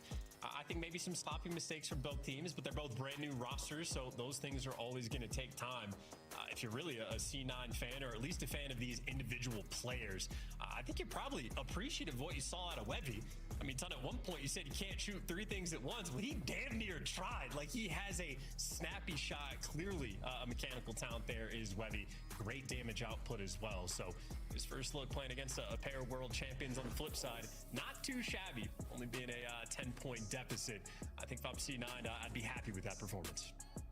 It's so back and forth, though, as we can see in the game flow. Yeah, you'd be happy enough with the performance, but it's one as well. When you've seen that lead build up for them, I thought, okay, maybe this is the moment that we get it over the line. Then you're talking the search and destroys, maybe a route to victory. But yeah, that's one of those moments they'll look back on and think they probably could have walked away with that one. But I mean, crucial moments once again from Kremp. You see that the Hellstorm that comes through, that gives them enough time to find the break over towards P3. That opens things up nicely for them. But Fringe Search and Destroys incoming. Den Overload will be map number 3. If we need to say, it'll be Scar and Gridlock to close things out. Nothing new here, and I was kind of alluding to that. I suppose for both these two teams, changes are being made. Familiarity with the map set is probably quite crucial, and that's exactly what we got. Yeah, absolutely. And so, of course, Fringe being an old map, maybe guys like Skies and Envoy just a touch more familiar on it. I think Envoy, when he was playing on Fringe back in the day, keyboard and mouse is what that guy was rocking. So shame on him for back in the day, but good news, a fun dynamic these days. But this is where Cloud9, it has been said quite a few times at this point, is truly a lethal threat. Not just how good they were at Search and Destroy before. Webby, though, clearly a shooter on this team. Again, pretty electric stuff there for the map number 1, at least for that individual POV. If they're already dangerous, add a little bit more fire to the back pocket. They also have chemistry developed. I mean, again, for under 18, I think Webby's birthday was like maybe 2 or 3 weeks ago. Hi, congratulations to him. Graduated from high school like 3 days ago. So these are talk about fresh faces of a team. S&D is like sort of where these guys come from. And I think it should be a pretty fun look to watch him here on this map too. And as far as the experience of both these two teams in this season so far, not a great deal on Fringe Search and Destroy. Of course, it hasn't been around for very long, but let's see how it's going to go down here for G2. A nice comeback at map number 1. Can they continue it here in map number 2, Chance? Well, I mean, hey, Kremp is going to be the guy that, yeah, Kremp, go kill, not too shabby. He is the lethal threat. He has the green light on this team. And I would imagine, even with the new dynamic, you lose out Estriel. That is a very difficult loss for a team to have to suffer. But picking up Envoy is a great guy to fill into that slot. Envoy, truly an enabling type of player. That means Kremp gets to continue to go have fun, design the strats around him. He will be active every single round. That, of course, means C9, they know what they got the work cut out for them, let's say. Bunch of Sunday players on the opposite side of this stage. You can already see Envoy barking the orders to his team. I think he's going to be so valuable for this roster as well. I think, you know, a lot of people have their opinions on who came out better, but I think this is a great move, honestly, for G2. See if the veterancy of Envoy can help them out on a couple of these different occasions. But Fringe Search and Destroy is going to be the first test as far as it goes. With Search up against Cloud9, who, as mentioned, have found a lot of their luck in Search and Destroy, albeit not a great deal of it. Let's see if they can get something going here on Fringe, though. A defense coming through for G2. They put a lot of numbers over towards the side. Nezra trying to find something through tin. Will likely be back down, and well, more than that, Envoy gets up close and personal. That's 2 kills in round number 1, and Webby may well be the next on the chopping block. Yep, there goes that SMG duo already with the first punch. And Webby with the boomstick in hand. High expectations for him, but obviously that is bombed down inside a tin, and you have a sniper for the retake. So, listen, not a good situation here for this 2 versus 4. I can't find the pick as well. Envoy's on for the ace as well, and Webby may well give him it. SMG is out. Envoy can't find the shots. You definitely want to give it him, knowing you absolutely get it. Envoy with an ace in his first round of Search and Destroy for G2. And if that is a sign of things to come, a scary, scary prospect. 4 kills in round number 1. Yeah, with only 275 damage, which means his teammates absolutely making sure, let's develop this chemistry, get it going. Cleans up a one-shot kill there as well. So that is not just him and Kremp working together. Nasty also there to join the show. But yeah, Envoy, just a nice little pop-take style moment where his teammates making sure, give him the final kill. Good guys. Smiles all around from the G2 boys, especially the cheesy one on that side of things. Absolutely bolstering their teammate there. You take them all day long. This guy's going to join the party, though. He'll find the first bullet on the Webby. It's been a good start here for G2. Positioning from Nezra is potentially going to be something that could cause issue, and it absolutely does. Kremp will get taken down. He's playing the island. Sky's playing this one slowly, but in the end, a 3 versus 3. Yeah, Sky's just shot the guff, I believe is the terminology for this one, but his teammate's there to get the final kill. So Nasty playing off the intel, and for the moment, G2 just picking C9 apart. Bomb in sight control, and there you go, Skies. Easy lineup for him that time. They're just taking turns on him. And the info would have been there on Nezra as well.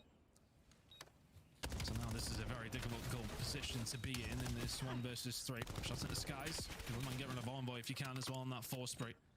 Planting alongside of it. It's not something you want to necessarily have to contend with, but this 1v3 increasingly difficult with 25 to go. Yeah, these are the remove all hope style rounds on Void with the cruddy spot.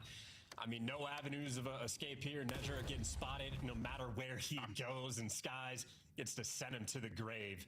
3 snipes there in that round from Caesar Skies Bueno. Quite literally, if he just doesn't whip the shot on the guy out in the open towards the middle of the map, he would have had back-to-back aces. Letting the side down, if anything. This guy's picked up the final kill, and G2 feeling confident here on Fringe. I think coming into this as well, you know, we've had so many talks already this evening about C9 coming into this. Their Search and Destroy was already pretty decent. If they can get something along the lines in their respawn, then do they become a bit of an issue for teams? Well, Search and Destroy so far, yeah, okay, we're early, but yet to really get anything going with Nezra, they only want to find a kill. Webby now going to be the one with the scope in hand. Right idea. Information not gained, but going to try and find the opening pick here for Cloud9 to maybe get something going. Ooh, yeah, Envoy not going to play with that. Slides right back on out. Still getting the info, but sliding in out of the B site. Nasty drops him with the M15. Kremp there for the follow-up to back you right down. And all 3 of these rounds have been the type that had just removed all hope. I mean, C9 went to 4v4. You're thinking they have a chance. The moment the first kill goes through, G2 are just suffocating them right out, stealing the oxygen out of the room. Yeah, a lot of aggression coming out from G2, just feeling supremely confident. And I'm not surprised after those first 2 rounds. Lopsided to say the least. But what if C9 got up their sleeve, whatever it is? Well, they need to pull it up pretty quickly. As G2 are running away with this one.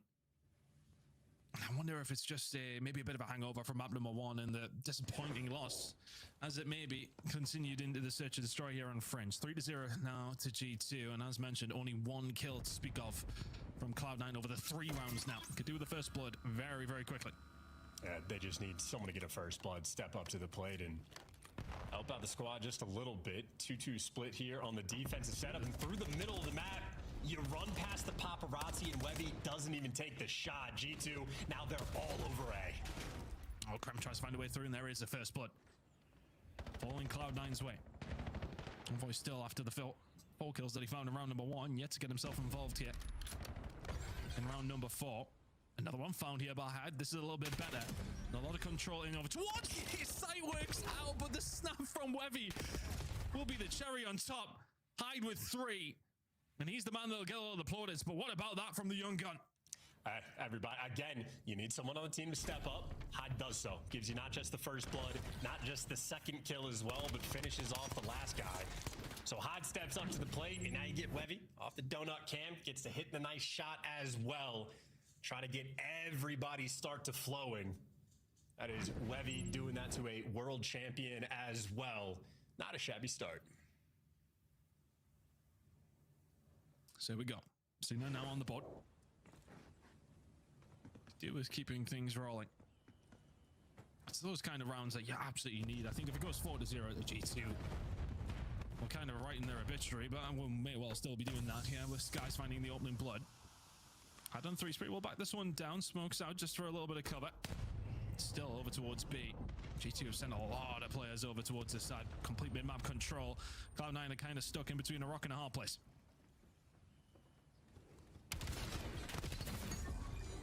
Envoy just ready and waiting to find the 2. As Nedra now left in the 1 versus 4, and as soon as he's seen the squeeze through the middle of the map, the next gunfights were crucial. Envoy finding more, and G2 stopped the ever so slight bleeding from the previous round. 4-1 now. Yeah, Envoy is not a rock. He is a boulder. Nice little two-piece there, and easy peasy on the front line. And once again, sort of another suffocating round where G2 get the first blood and Cloud9 just have to pump the brakes. They just get stuck. They get surrounded. There's nowhere to go. And I mean, their plan A might be okay. If it works out, it's great. If it doesn't, well, not too good. Their plan B is non-existent. Unable to reposition after these first bloods go through. So Skies just lethal with the sniper rifle. Aggressive as well in towards square. Yeah, G2 playing with all the confidence in the world. Not much seems to be getting through. And for Cloud9. G2 heading their way over towards B. Just scoping out at this moment in time with a bit of a map control. Cloud9 essentially have something on Alpha through the middle of the map with Wevy. Can't quite get an angle now that can encourage. He's currently sitting at 0 and 5. Nasty and Coda trying to find a way through. Opening blood will be absolutely massive. You may well offer your forehead to Nasty. You could take it off. Just to butter up. Oh, that's going to come through. Skies will continue to back these Cloud9 players down. He looked like they were going to find the first blood. They will not. It's a 1-for-1 trade. 3v3.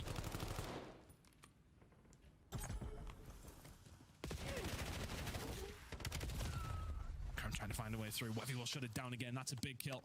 3 versus 2 in favor of Cloud9. G2 have a little bit of control, but the numbers now with New York. Well, they lost it at his bomb down, and a head snap there from Envoy. Knows that might just seal the deal on the round. Nasty with the longest route of all time, but you have to imagine their spidey senses going to begin to tingle. And just like that for the shutdown, yep, C9 execute, take care of business, and handle themselves on the defensive end. And as noted in Courage, well, previously sitting on a donut, he's on the board as well. This is said tried and true in the Call of Duty world. You feel it when you have a donut, especially at the pro level. Once you get that first kill, the vibes start flowing just a little bit better. Makes things a little bit easier. So Courage, good for 2 in the round. Monkey off your back at that stage. And is that going to allow Cloud9 to maybe manifest something here in the search and destroy? They're keeping themselves relatively close after a couple of very, very shaky rounds. And now within touching distance. Oh, Hyde's going to get an immediate interaction here with Kremp, who just runs down the middle of the map. Thought he had a little bit of backup. He did. The backup is not there quick enough, though, for the trade. Nedra will get around over towards A. This bomb is going down. Is anybody going to stop it? No, they are not. Skies tried. And a 4v2 now for Cloud9. Making it 4v3s. Nasty will find one on the flank. Trying to find a pick through here, but Cloud9 are set up well. It's a difficult 2v3 for Envoy and Nasty. Yeah, new duo. Need to hit a wicked shot. Misses, and now you're going to get cleaned up, shot in the back, and Nedra gets to be that guy. Stamp on the round, and C9 officially starting to fight back. The first blood battle really seeming to be the name of the game, and I mean, we talked about Kremp's strats. Send in Kremp, go get those kills. Hyde effectively decides the round just with that first blood, so responding to the pressure quite well. C9 handling themselves on Fringe.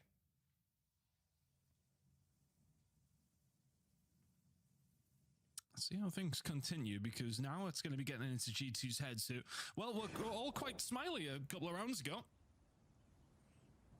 They may well not be feeling the same way now. It's time to lock in once again. A lot of aggression coming out from Cloud9 over towards the side. And are you going to be ready for this if you are Kremp?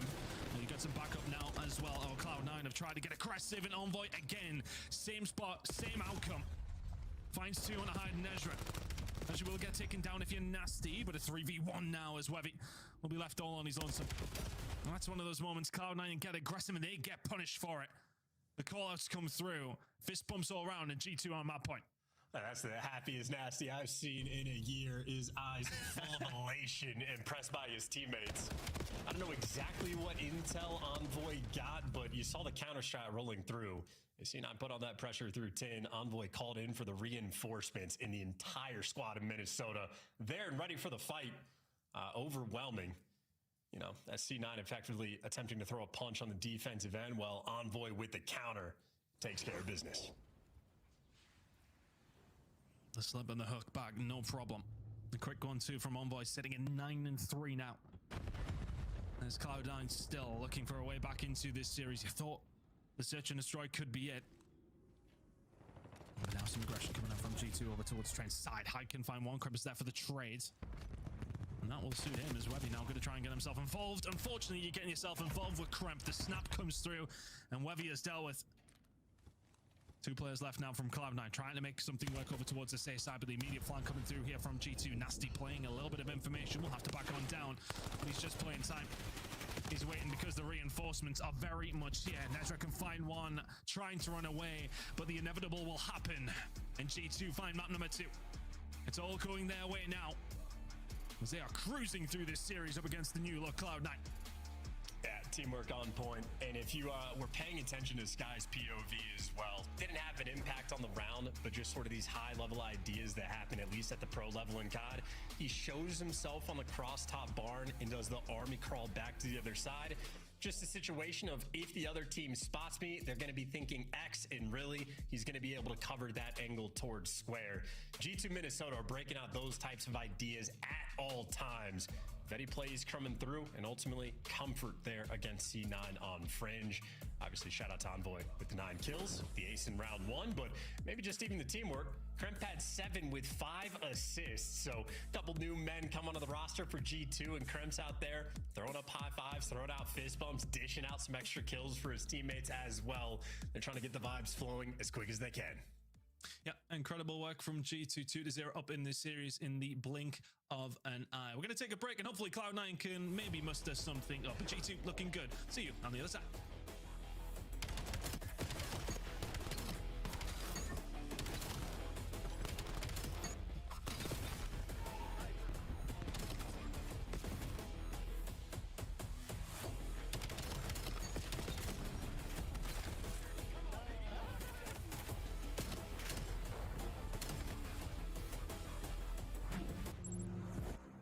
Champs tickets are on sale now. Come see the best teams lock in for this season's grand finale in fabulous Las Vegas. All 4-day passes come with early venue access. Head to phasevegas.com or scan the QR code to get your tickets now. Look like the pros to play like the pros. The CDL team skins are available now. Scan the QR code or check out the in-game store now. Scuff, official controller of the CDL.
Lock in!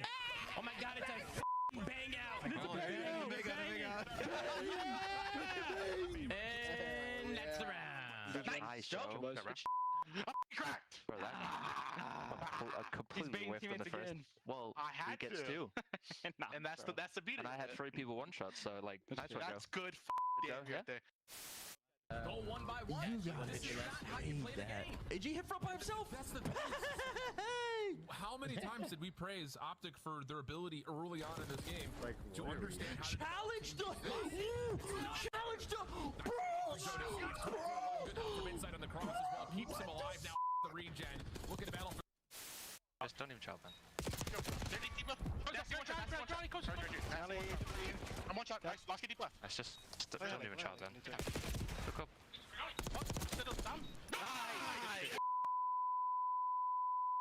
Yo, Byron, Llama 2X was right. You're awful. We were hyping this up, right? It's the 4th matchup. You know, we've seen you guys constantly in grand finals. You guys came out and made that look easy. Yeah, I mean, like I said, we've been saying it online the whole time. Online respawns are different. No sound EQ. We're a way different team, and we just showed it right there. Also, people seem to forget who built that camp. I know how they play. I taught those kids how to play Call of Duty. So don't forget that. All right? Like, let's. They watch those boys search like that? Oh my god, they're shit. I got it so bad.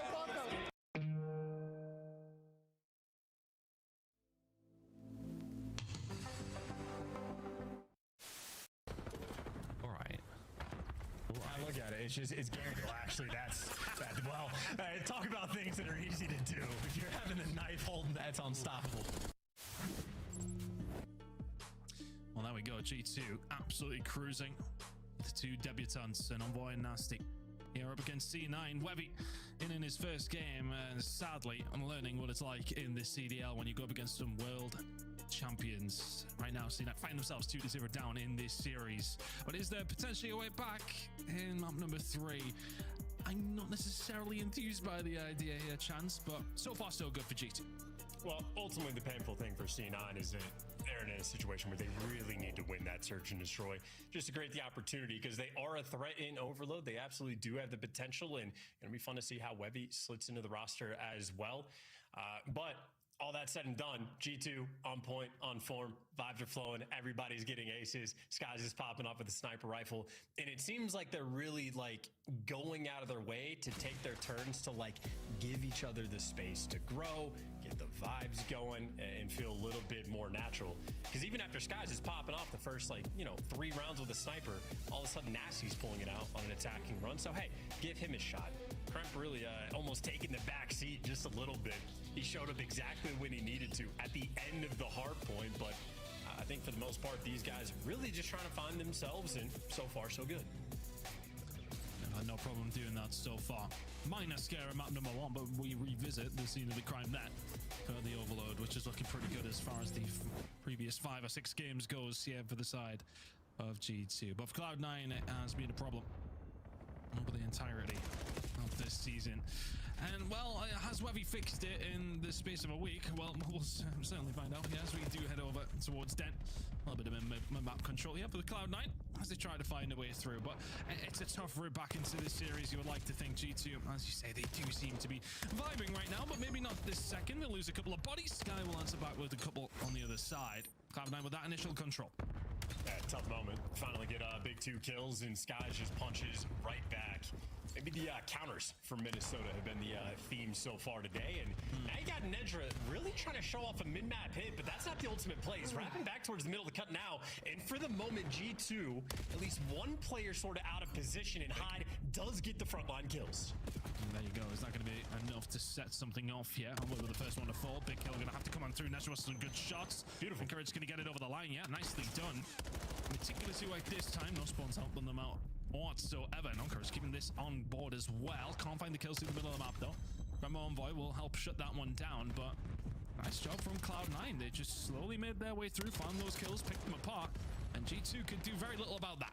Yeah, very strong, patient play. And now they're winning all the gunfights. That's 3 in a row. Last guy's mid-cut. Kremp, as long as you trade him, you're good to go. The trade is successful and back with the device in hand. Of course, the close spawn, though, rolling through. And, hey, listen, now it's G2 making mistakes. It's the flubs. It's the team nades.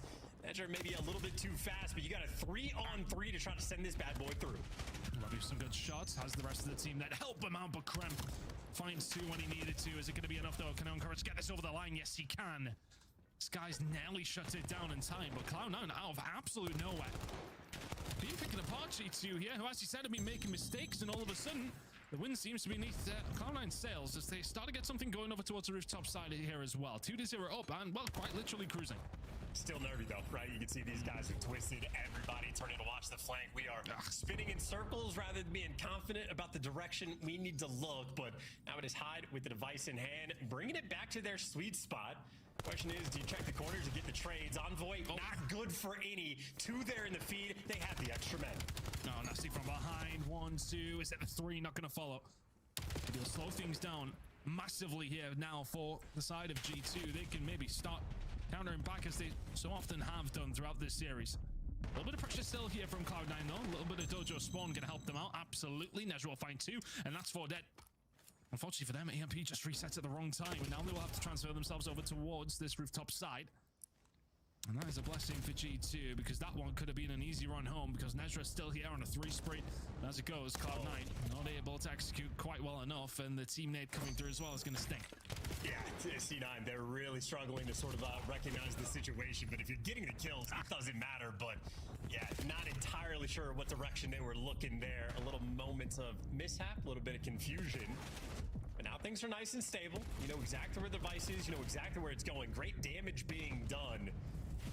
Really nowhere for this device to go. So a moment of stagnation for both of these teams. G2 trying to pick them apart. Can they find a way through to try and get themselves on the board here with 1.5 minutes to go? C9's defense has been pretty solid. Nezra needs to be taken down and Kremp will find it, but the rest of his team, unfortunately for him, fall in front of his eyes. Cloud9 able to wrap this one out with 1 minute to go. You can see the setup is, yeah, Webby, if he can find a kill or so, yeah, maybe that's that moment where you just need a little bit more patience. Envoy didn't need it, though. He'll find 2. And Kremp and Envoy starting to find the kills that they need to through the middle of the map, and this is a counter-attack that Cloud9 are going to struggle to deal with. Webby, he can find 1. This one is guaranteed. And G2 will get themselves on the board. Now that mid-map control, they push through the spawn. Can they do much with it? Well dealt with from C9. Hyde will find 2. And they stop the bleeding. Good job from G2 there. They managed to punch a way through, but Cloud9 doing a good enough job to stop it getting worse. And 40 seconds left to play, so either team has the opportunity to score.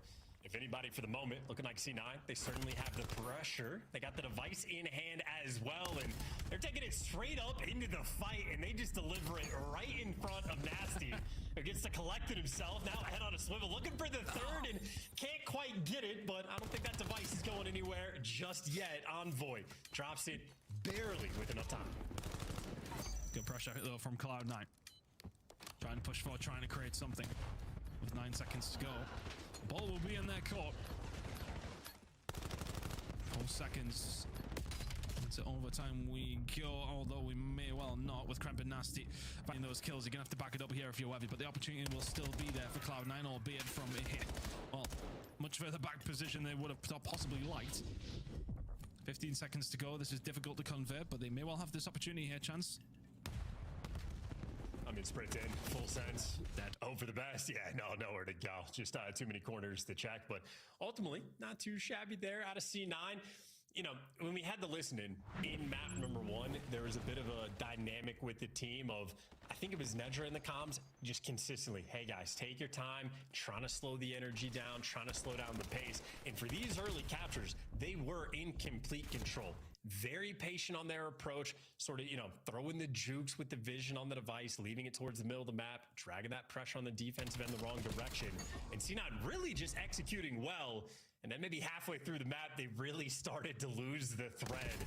And I think ultimately just like the teamwork for G2 really being able to show off a lot more calmness in their approach. Just sort of those like standoff 50-50 battles on the top side of the map. I think G2 just handled that situation style a little bit better. But nonetheless, you know, small improvements we're seeing for C9. Absolutely. Only 6 wins to their name so far over the season in Overload, but they have themselves a lead here up against G2 to maybe make a game of this series. And they seem very positive, don't they? It's not one of those situations where you're fighting for that mid-map control. They're just going for moments like this. Maybe Hail Marys on occasion. It was well worked in the first half from them, but those moments of mid-map control, they're kind of just going for it, aren't they? They're putting themselves in position to try and find something, and all they found is the kill feed going in the opposite direction. 4 minutes and 15 seconds to go. Good defense coming through here from Cloud9. Envoy keeping the pressure on. Yeah, Cloud9, not slow in the slightest. Now, a nice 2 there for Encourage, who, well, God, wow, how many team kills are we going to see? This is, I think, the 3rd one on this map. And that's just the opportunity for, you know, G2 to put up the pressure, but you respond to it immediately. So C9 very consistent, able to bail themselves out. Now the question with the device in hand, where do they want to go? Maybe heading straight into Kremp.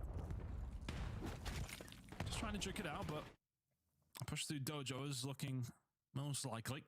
Ezra find the kill on the flank. Maywell just released him, and another kill found there as well from Webby, who can find two over towards this dojo side. Maywell just create a moment here for the side of C9. Hyde with another. Encourage surviving. Over the top we go. That is going to be so well worked if it can land, and it does. Oh my word, Hyde.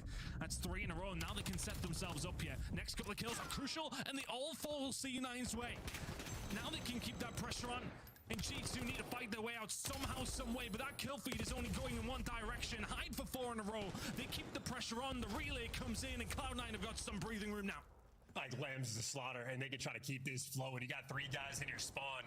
You need to make sure you clear out the device, and well, Webby does so. He takes care of Envoy. Encourage over here, reading the absolute routes. You got Nezra in position, and this is a triple chain. The rally cap's running through, and it is orchestrated by C9. That is the patient, calibrated plays you're looking to see. I mean, that is, again, wonderful stuff. They got a 5-1 lead. That was fantastic from C9.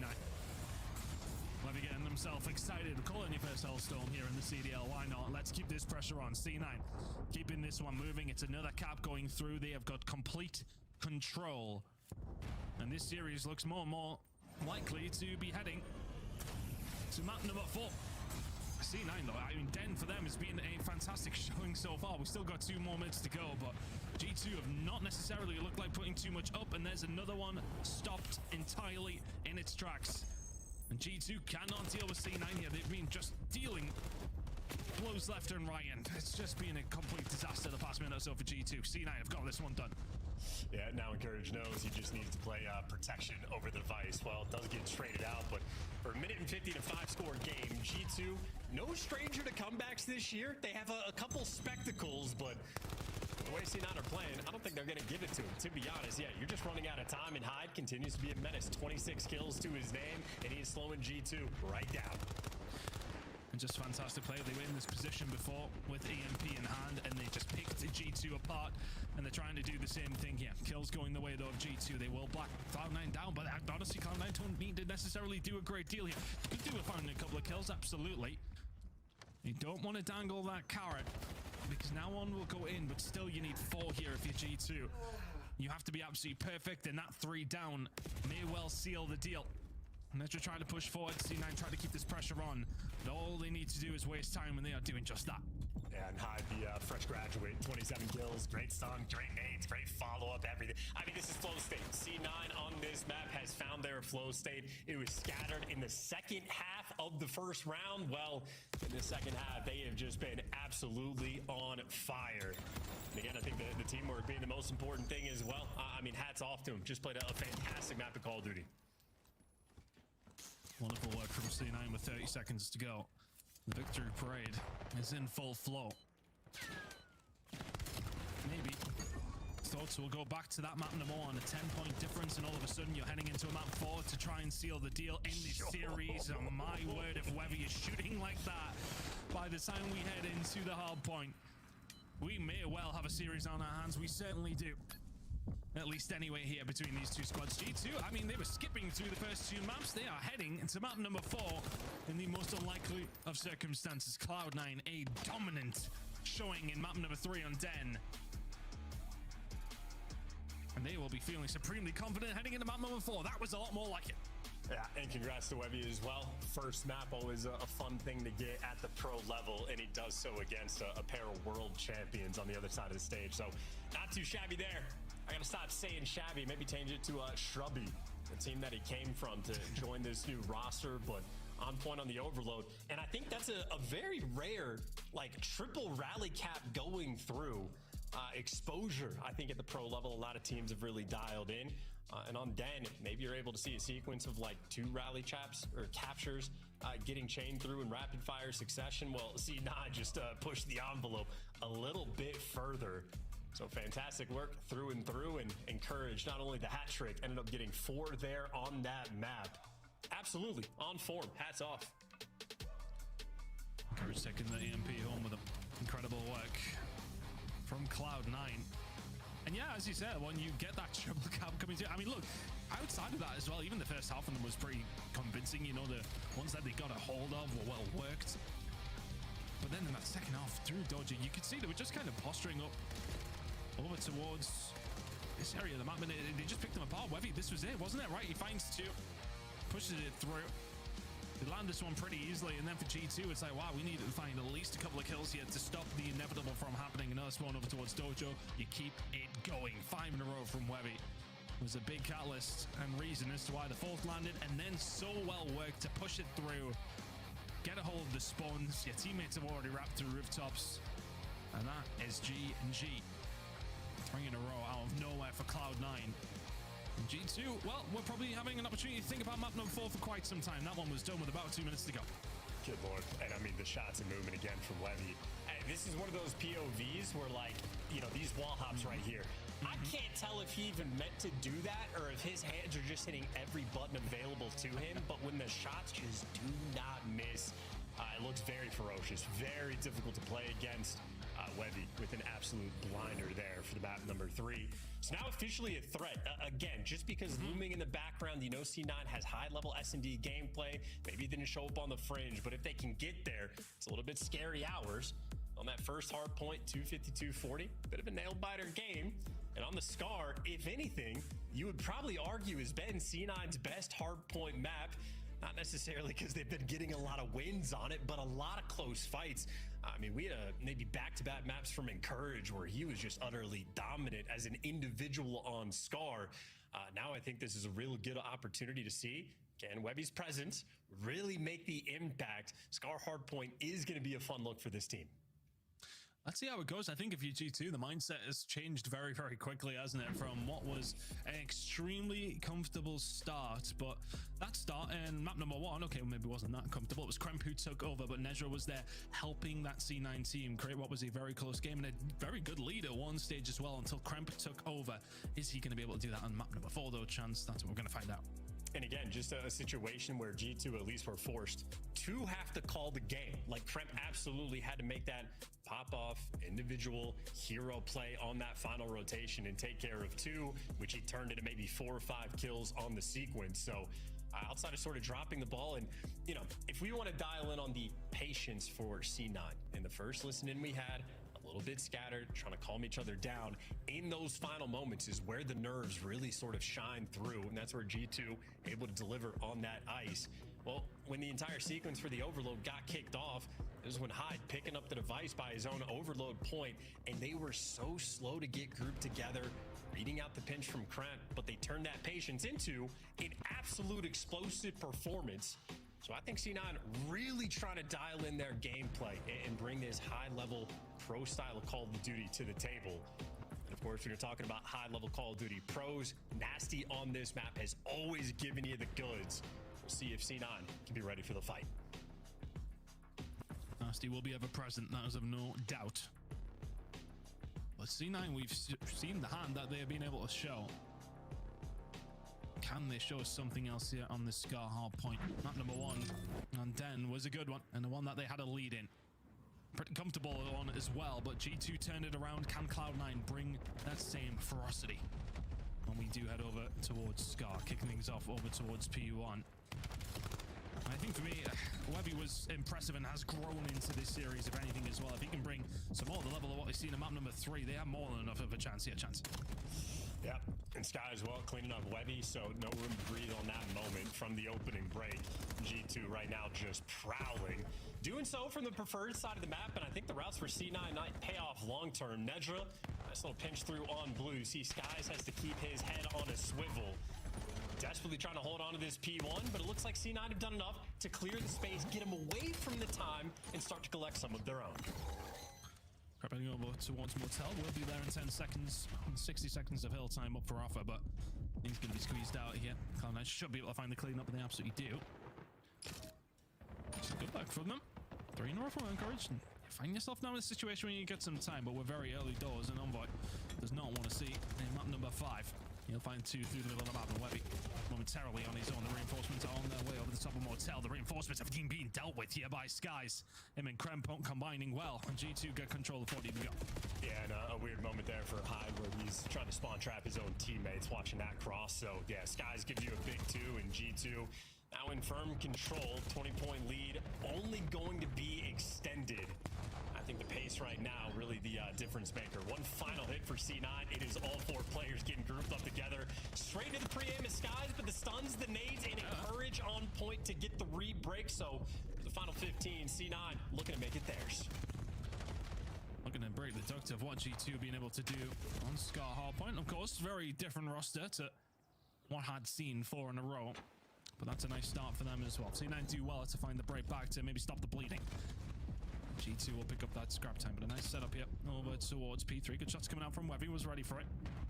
I think you got to be careful in the middle of the map. Yeah, and they weren't able to get the crosses. Envoy's going to find a flank here, and of course, absolute devastation. You would like to think there's the first one. And the pinch potentially there as well. But Cloud9 moderately kind of dealing with it, but team kills coming through at that time, not going to help. But G2 do ultimately find the break. It's just the Envoy impacts on the pinch. Nendra with a nice nade and some nice shots, but ultimately you're still trading away that time. So as good as the sequence was, I mean, G2 still the guys in time actually collecting, well, the score. A 30-point lead now and a 4-man wipe off the map. G2, this is now prime position as good as it gets. You know all 4 players just spawned back green, and you know you're going to be nice and comfy and secure on this rotation. Skies will never let those spawns go. Nearly found the second there. Not gonna happen. This guy's now will find his way over. That's a big kill for High to find.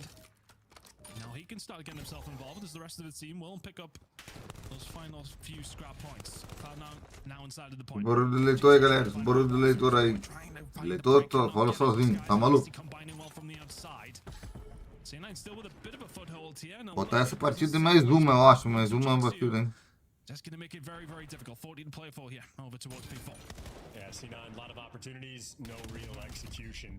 E lembrando, amanhã continuamos com o segundo dia amanhã. Dia 10. Quem vai levar aqui em Minnesota? Ou Nova York? Acho que leva Minnesota.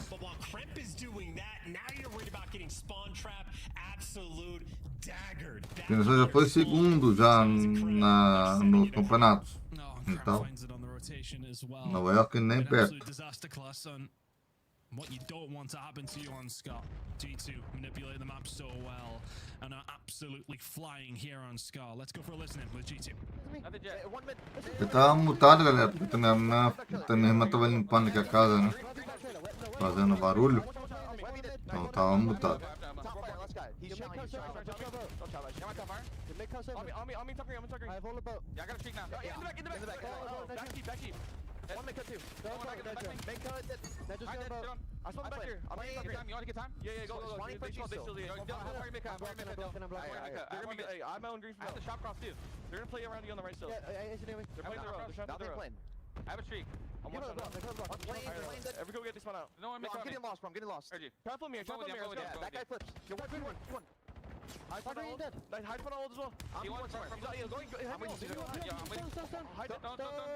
Good job. I'm blocking. Last guy. Short. He's lagging the fuck out. Apex guy. One shot. I'm blocking.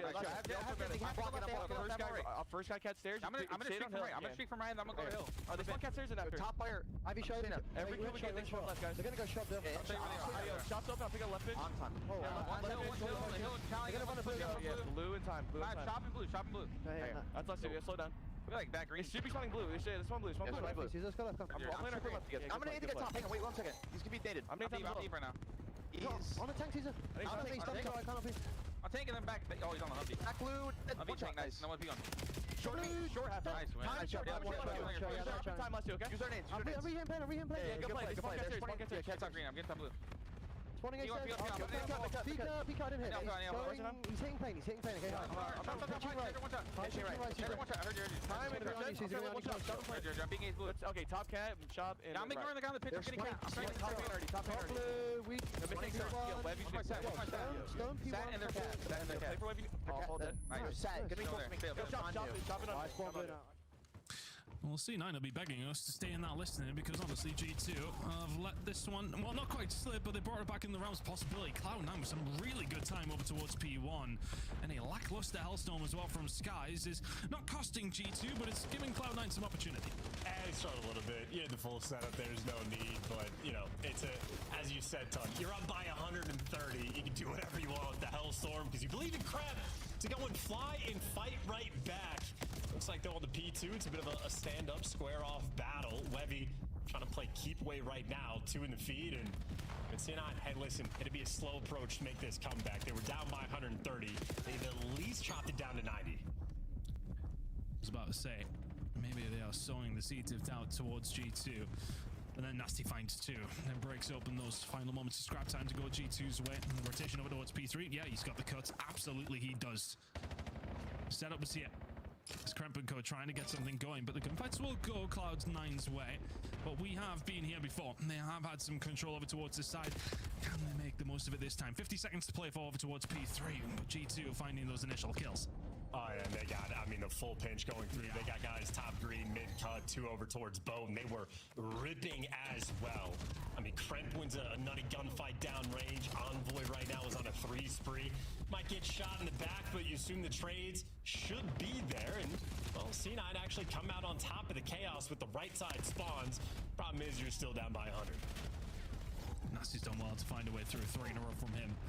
A very slow first rotation, but he's added 10 throughout the second one already. As we're trying to find some cuts here, and I think Cloud9, yeah, that's just not the moment. You need to be pushing out mid-map to try and find a break. And now all of a sudden G2 can set themselves up over towards P4. We're on the way there in 5. Nasty on 5 in a row and really is starting to light it up now. They are controlling this game for G2 at this moment in time. And this is where they really blew Cloud9 out of the water in the first rotation. They'll try to do it again here. Not just that, they'll try to end this series. 50 seconds to play for here over towards P4. C9 have to find a way through. Well, there's 2 kills in the feed for them, both with the F-15. The trades, though, on point. Skies can't give a little bit extra, but the trades are still in. C9, though, do indeed actually spawn right towards the back. So another momentary mishap maybe for G2. Nasty, though, hits the re-pinch, and G2 just 2 squirrely men on the back line. So tough to deal with. C9 have stopped it from happening here over towards blue. And Nasty with a Hellstorm in the back pocket. It feels like the inevitable is about to happen. 15 seconds to play for. It's one that Cloud9 do have to have a little look at, but the rotation over towards P5. Okay, yeah, we'll get a hold of it, but there's a Hellstorm probably about to drop on our heads on the way over. 5 seconds to go. This scrap time will absolutely go G2's way. And for Cloud9, I mean, I had so much hope heading into this map number 4. It would take a monumental comeback to bring this back into the realms of possibility. You're losing the transitional gunfights. This Hellstorm from Nasty may well not even be needed. G2 are feasting over towards P5. Yeah, I mean, right through the front. They should get wiped off the board, though. Yeah, sure. Skies gets taken care of as well. G2 are officially in send it mode, and Nasty will do so with the Hellstorm. And Cloud9 have shown some promise for the new roster, the new gun in Wevy. But at this moment in time, it's not looking promising. They're going to make it past the second P5. G2 given a minor scare, but that is all it will be. The new look G2 roster, the debutants in Envoy and Nasty getting the job done in 4. A good workout in the end. And one that they will look back on with a couple of mistakes here and there. And a tip of the hat to some good play from C9, but ultimately G2 a comfortable 3-1 win. Yep, taking care of business. This team is going to have a ton to work on before we get into the new major. The one good thing for them is they have a decent amount of time to do it. Decent work, though, out of C9. Again, the overload especially so. I think the patience really going to be the name of the game for them, or their ability to slow the game down to their pace, just so they can play with their own style. Certainly a team trying to get on the same page in Respawn as well. But Envoy, Nasty, you guys on the squad doing their thing. Kremp absolutely doing his thing with the 36 kills, and maybe especially so for Search and Destroy. New dynamic with the team. Strats getting broken out, maybe a little of a combativeness with the sniper, but I think everything there for G2 is flowing, and I think a series where ultimately they can go back and look and learn from a little bit as well. C9, small teachers, I'd say, in this series, so not too bad. Yeah, and I think, you know, something we did talk about was Envoy releasing Kremp to a certain degree, more so than he already has been. And maybe some highlights of that we're potentially going to see for this roster, but ultimately a very convincing scoreline for G2. Minus scares here and there, of course. Map number 1 is the one that I think if you see 9, you'll look back on and say to yourself, yeah, well, we had a 50-point lead or so heading into that final rotation, and G2 then stuck 60 on our forehead, and that was that. But yeah, good effort, though, from the side of C9. G2, though, with the new looking roster, roster looking very nice as well. Pocket, guys, let us know what you thought about that one, because G2 looking pretty solid, but C9 not too bad. Yeah, we were expecting a 3-0, I'll be honest. So to see Cloud9 put up a fight in this one was very entertaining. Allie, let's talk a little bit about what we saw from G2, though, because this was the squad to look out for. After picking up Envoy, a world champion from the Gentlemates, you also bolstered the roster with Nasty. Nasty got a chance to drop 3,300 plus damage in this last game. Yeah. What did you see from him throughout the series? I kind of just saw them right the ship in this map number 4 for me, because their respawn had already been pretty good on the side of G2 Minnesota. You get a lot of damage laid in from Skies. You get the most in the lobby at sitting at 3,800, and then Crip in both the hard points, to be honest, being able to put up some big numbers. So you get some consistency out of Crip in this series. You want to go back to that overload, though, and obviously see the dominance from the side of Cloud9. And Webby. Some work to be done from the side of G2. Let's talk a little bit about Webby. You heard the debutante coming in his debut, and what did you see from him? I saw 2 Hellstorms. Yeah, I mean, I thought he showed that he has what it takes, to be a boost for this team, for sure. If they win that map number 1, this is a completely different series. Potentially, we're obviously going to that game 5, and who knows what can happen. But for Webby, yeah, I mean, for a debut, to have a map where you basically took over and win unexpectedly, they could not win respawns, let alone overloads prior, so that's massive. But on the side of G2, I just want to touch on it quickly. Yeah, Allie had mentioned the search and destroy, and it was bad. I mean, 1 and 9 in your last 10. A controlled S&D. I mean, round 1, the newcomer and Envoy with the ace. And then from there, Skies finding the early picks onto Webby. They just played so well throughout that S&D. Controlled what we saw throughout stage 1. That could be the determining factor whether they make a Sunday run at Major 4. We've gotten used to having G2 in our Monster Winner Spotlight, but Nasty, it's only your 4th time here in my winner's circle. Welcome back. Congratulations on the jersey change. Can we start with that conversation? What did it go down like for you? Because you were on the stage 5 times last year playing for a trophy. Then you go to Boston Breach, which was the struggle bus. How did this transformation and transition go to landing your spot on G2? Well, I had interest from other teams, obviously, and I went to Boston, and they were actually pretty good about the whole scenario. They didn't want to hold me since the champs race was kind of done for Boston. Yep. So I actually appreciate those guys for letting me join this team. Very cool. It was a long process. It was kind of stressful, so we started screwing pretty late. Yeah, well, you guys figured it out throughout this series. I want to ask you, I mean, this team, pretty solid across the board when you look around. What do you think the potential of this team is, where you guys can excel most across our game modes? Honestly, I actually like our S&D already, and I thought that might take the longest just because we have 3 teams kind of meshing. The positive is we do have 3 teams worth of strats, I guess, to put together, but with 3 days practice, it's already looking pretty solid. So I think S&D is going to be a big game mode for us. How's that work when you're trying to mesh 3 different teams, as you mentioned? Everybody come from a different place. Who takes priority there? Yeah, or who's the loudest? Who do you listen to? Yeah, is it cumulative Honestly, it's effort? kind of everyone, to be fair. Everyone's pretty good with calling new strats and mid-round adjustments on this team. That's why I felt like it's going to be good for us, because anyone can do it. Yeah. Kind of going off of that, and first of all, congratulations on your spot on your new team, and good luck on the champs race. But I wanted to know what that first conversation was like, because you talked about it being a long process, maybe starting scrims a little bit late. This is the last split, so I can only imagine trying to make a team work with a 2-man change at this point. You guys got to be on it quick. Yep. Yeah, it's been a struggle too, because I've been super sick. So it's been a whole mix of hurdles, and then I was multiple teams involved, and then we're Dale coming from mates, Estro going there. It was a whole long process. So we really have to just put in some long hours now. But the last 2 days we've been working out until 10, 11 p.m. trying to get stuff sorted. So it's a grind for sure. I'm sure you're I'll put in that OT. It don't matter. Absolutely, man. Congrats. Nasty, congrats on your first win with G2. We'll catch you soon, bud. Thank you. Appreciate it. Have a good one. That is Nasty. That is our Monster Winner Spotlight. And 6 games. We are done with 2 matches. Make it 7 after that last one. We got 3 more coming. Maybe 4. Optic Texas takes the plate. Probably 3. It's regular.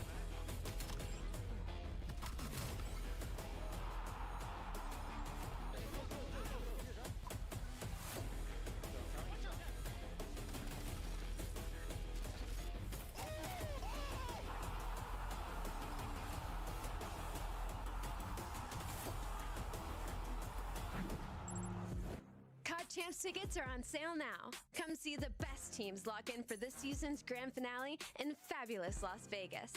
All 4-day passes come with early venue access. Head to FazeVegas.com or scan the QR code to get your tickets now. Scuff, official controller of the CDL. Monster Energy, the official energy drink of the CDL. Brought to you by America's Navy and the special operators who work in the shadows.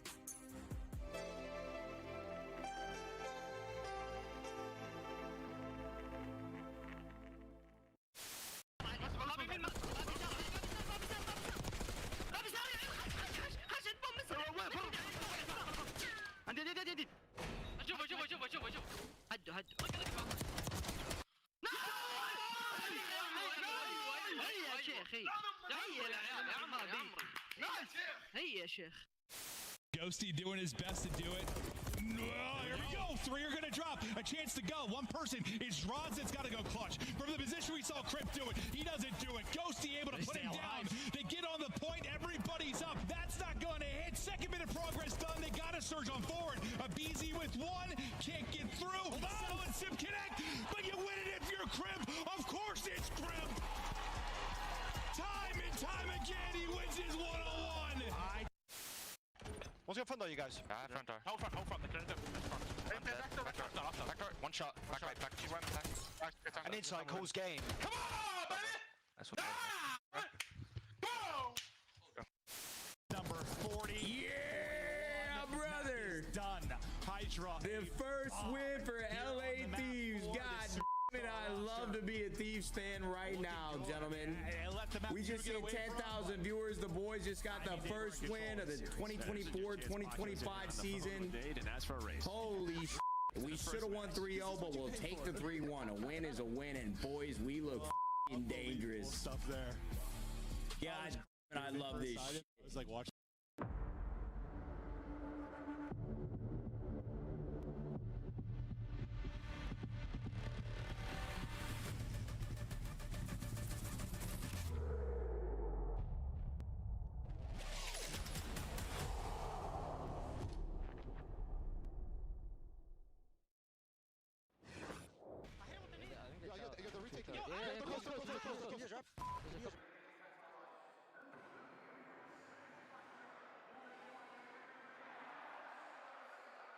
Back door. I'm trying. Small weak. He's still in front. Go, baby. Bro, what the? Yeah, what was that? A wasp? Where? Did we kill it? Where? Don't make me tweak. Let's go. We're Did gonna you win kill this. it? Bro, I just got stung mid. Yo, Kyler's actually. Ow, bro. Yo, Kyler's him, bro. We're getting stuck. Kyler's him. Bro, I This is a felt movie something series. Okay, listen. Yo, let's lock in. So far, it's been a bloodbath in the last 2 meetings between Optic Texas and Vancouver Surge, but there's no Wasp to distract Hook today. True. He's going to be on point, Allie. He won that series. He did get better. Yeah. That's actually a scary point. He actually slammed like 2 guys after that. He leveled up. Optic Shout out the scary Wasp. at that level. Hook scarier after being stung. Let's take a look at what Optic has accomplished on the year and what we expect for a squad that has been to 3 grand finals. They've led the top of our leaderboard since the start of the online qualifiers. Allie, is Optic still the best team in Call of Duty? Absolutely. I mean, they have been unbelievable. The only series they've lost in the last 10, and I'm sure it's even more than that, is the grand finals versus LA. And so, outside of Optic Texas, they're still the favorites going into this. I will say, though, killing the 5th man in the Wasp, and then they lost the grand final, I don't know, maybe we shouldn't have taken him out, but that's just my opinion. But they're top 2 in, like, almost every category. I mean, in this specific matchup, almost everybody has, like, a 1.2 on Optic Texas, so this, for them, should just be cleaning house. Was Shotzi right? Can Wasp bite people? No. They stink. They stink. Yeah, Might be like a certain virgin down there in Georgia. Yeah, this Optic team's ridiculous, man. Like, they're just going to make every grand final, but will they get over the hump and win one? You know, they're trying different things. Yeah. Obviously, they go into this last grand final and they pick Team B. Unfortunately, they lost maps 2 and 3, which were their map picks, right? So for them, kind of a mental thing for them at this point is what it feels like, but I think we can expect them to win this match and to have a good stage and maybe go to another final. Before we move on from Optic, one final question. Dashy is looking phenomenal. As the oldest player in the league at 28, he's crushing it. As we heard, Modern Warfare 4 is the next game. No Omni movement, slowing things down. Does that enhance Bruce? Yeah, I mean, I feel like he's been able to adapt year after He's year. been a very adaptable player, for Yeah, sure. so I think he's going to be insane. And then obviously the rumor is no Bloom as well. So where you aim, your bullet goes. He might be even more insane. That's so, what I was thinking. Might be him. All right, let's talk a little bit about the players on the other side trying to be him. Vancouver Surge has brought in some new tools. What do we think of the Craze Mamba resurgence here, now playing alongside Lunars and Nero? I don't hate it. I mean, I think this is a really unfortunate first pull for a new team. I mean, it's already difficult to swap out one player. You're swapping out two. But the good thing is these two players already have chemistry together, right? And for Vancouver Surge, they needed something. They can't win a hard point. They're bottom two in almost every category. And the point margin by when they do lose hard points is like over 100 points. So just no strengths on that side of things. And for Search and Destroy, don't really have a map pool. So for Vancouver Surge, this is them kind of starting fresh and seeing what they can invest in. I got one storyline everybody can follow. This will officially be, in my mind, the first time that we can all appropriately evaluate Lunars. The first time. Why? I feel like this is an actual team, players who have chemistry with each other, who are going to try to put him in a position to succeed. We've seen flashes from Lunars. Is he a good player or not? I feel like we can finally evaluate him as a player throughout this split. Let's find out what maps and modes he'll be playing on here in our scuff maps. We've got Sake Hacienda. Welcome to the party, not once but twice, and we close it out on a classic with Raid. Den is your overload. Do we get past that, Allie? I don't know if we get past that, just because Vancouver Surge, it's going to be difficult to play catch-up right now, and Overload is not a strength for them. But I do want to focus in on the Hacienda. We're getting it in that map 4 and that map 2. Map 2 that's a big opportunity for Vancouver Surge, just it being a new map, and Optic Texas are balling out in literally almost all the other Search and Destroy maps that we have.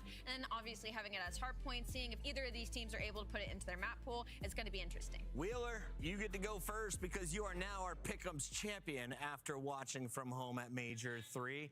Lock in the first Optic pick of the night. I got Texas. First Optic pick of the night. I am also going Optic. What did you just do? He's been cheerleading a lot. You got a lot of time in the hospital during labor to just watch random YouTube clips. Yeah, keep working on that one. That's Optic Texas. I'll take a star. Can we make a star with our hands, Wheeler? I don't think you can. I don't know. No, you can't. You can't. Maybe we'll figure it out with Maven. Maven, can we make a star? No, I'm gonna actually do something stupid. I wouldn't even mean to do something stupid. You guys are baiting me to get fired. Yeah, you are too white and bald for that one, brother. Sorry. All right. Yeah. Listen, for this Optic team, I feel like seeing Hacienda come back into the rotation, they were a very good team at the end of last year. I remember for me, I can't remember, I think it was one of their series of champs last year. There was a listen with Optic on Hacienda Hardpoint where it clicked for me how good they were. Like, we were listening to their comms. They were a step ahead. It was so good. I was like, oh God, like they're incredible. So they're probably excited to see that. But I mean, the focus here, we're probably more on the Surge side. Yeah, I mean, for Optic, I think Hasi, yeah, I mean, last year had a lot of great moments with that map. Like, I think Optic sticks out towards the end, but Surge, Thieves, Miami, like they were Boston with some massive upsets. Well, Joe, mostly for Optic, it sticks out at the end because they were ass until the end. Right. That makes sense, actually. Yes. So I appreciate the clarification. Thank you for that. You're welcome. But yeah, additions-wise for Surge, it's like, maybe you have a core to build off of here now? Like, honestly, because it just felt like they had nothing, but I feel like some upgrades. Yeah, honestly, when we look at like all the team changes, for the most part, I'm like, okay. They've ended up in a solid spot. Yeah, like a lot of the squads you think might be a bit better. We'll see if that ends up being the case. But so far, we've got to look at two of our new rosters. Those rosters are both got W's. I think that's likely going to end here, as I don't see Surge walking away with an upset. This Optic team has not been one to get caught. They've been very solid online. I mean, they've made every run on land. Yeah, I mean, when you're just second, you're just gonna stay motivated. Yeah, that's like. I said that after Major 1. I thought them losing was a good thing to keep them hungry. I didn't mean it had to happen every event, but if anything, yes, it does keep you hungry. You're still hunting for that championship, and hell, maybe it'll just be champs this year, but we'll see if they can maybe get it done here at Major 4. But right into it on Saki. Shotzi's taking rounds. Ice combined Saki there. Saki's. He's shooting people in the back. You know, he's getting the angles he wants. Yeah, and I mean, obviously for our top teams this last stage, yes, you want to start in winners, but what we're going to be talking about is just working on map pool for Major 4 and for champs, because it is right around the corner. I think the other day it was like 50 days away. So it's all about working on this map pool, expanding it as much as possible. And I think one thing you and I saw, Optic weren't as invulnerable at this major. I mean, they look beatable in a couple of series. I mean, against G2. I mean, Koi pushed them to 5. Yeah, until like the last couple of tournaments, it's been until Sunday. 3-0-3-0-3. Yeah, they were testing more here.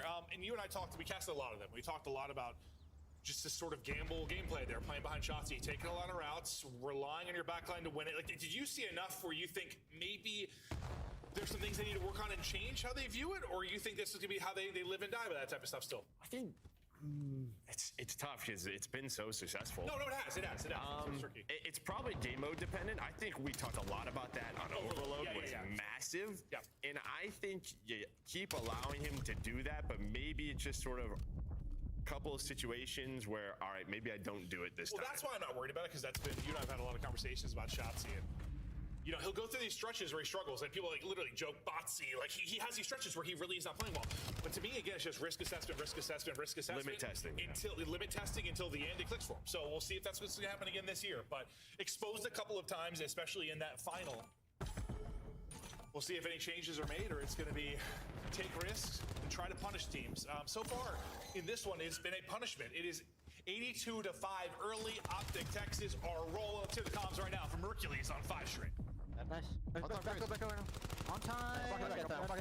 Block. Yeah, you got time? Yeah, they're spawning D-mid. Yeah, I'm picking up basement. Basement, 1 HP, Mambo, basement. I have all bridge. I can only call basement help too. I can only call it bridge. I spawn here. We're gonna be left. Basement. I saw bridge. I'm looking at basement again.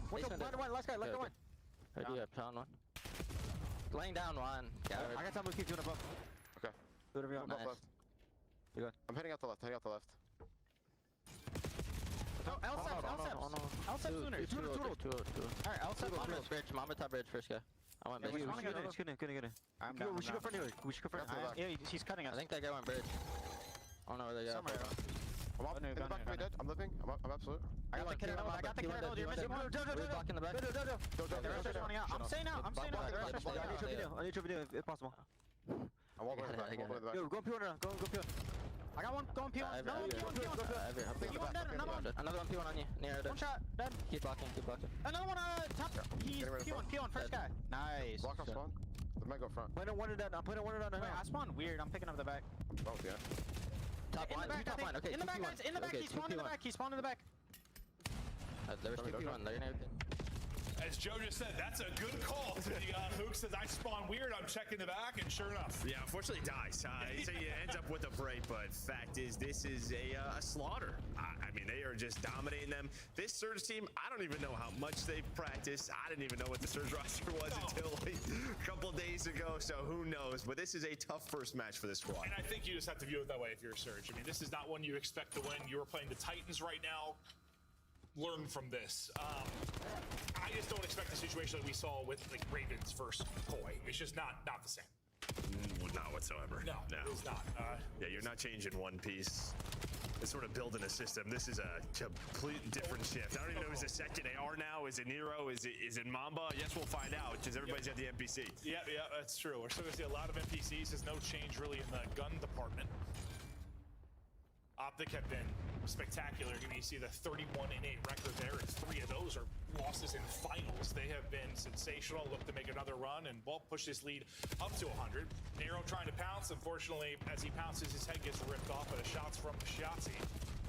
Hercules plays his life, and then Chow's nearly smoke sprays out of the window. Yeah, I don't know how Hercules is still alive. And I mean, he just wastes so much time now. His teammates can get there off a spawn because, yeah, you had the pinch if you were crazed. But the NPC can get away from you a bit, and tries to dodge a couple of bullets, but his teammates are here now.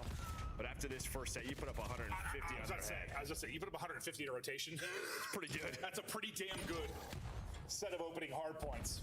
Into the second set we'll go. We'll see if Optic can be even better. Well, that's technically impossible because the game would be over. Unless they started like 100-0 like they did basically at the beginning of the game.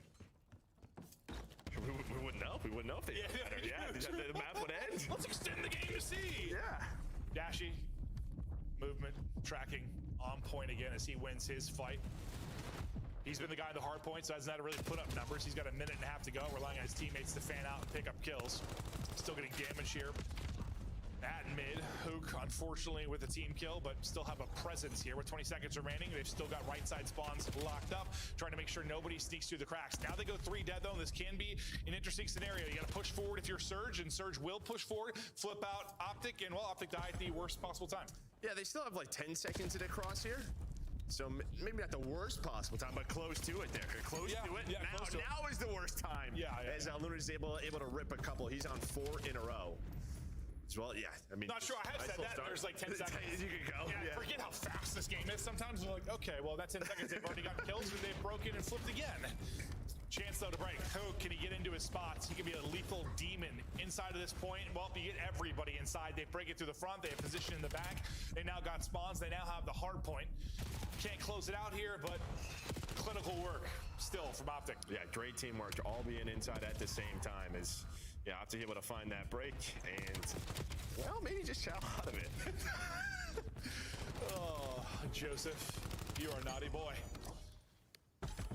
278, the scoreline with just 15 or so remaining here. Set up towards P3. Well, will be all of Surge, and it's a setup because they all died and spawned out. Now we'll see if they can turn this into a ton of time, because, well, they're going to have to do that hard point after hard point after hard point if they're going to mount some sort of insane comeback here.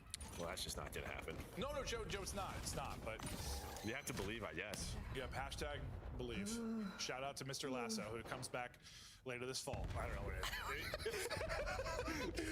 is. So I think it's this year, right? Yeah, I think so. I have no idea. I can't wait to get some Ted Lasso back. So far, hold has been good enough for Surge, but his shots he gets 2. I just realized I closed my arms directly over my mic. So I couldn't hear you. Utterly covered my mic there for a second. It's all right. They get the break behind Shotzi. He's on 5 in a row. You could close it out here. Chance 2. Surge will have to chow a second or two off this. Okay, that's enough. Oh, no, it's not. The tick's there. Is still there for Optic, so you can't rotate right now.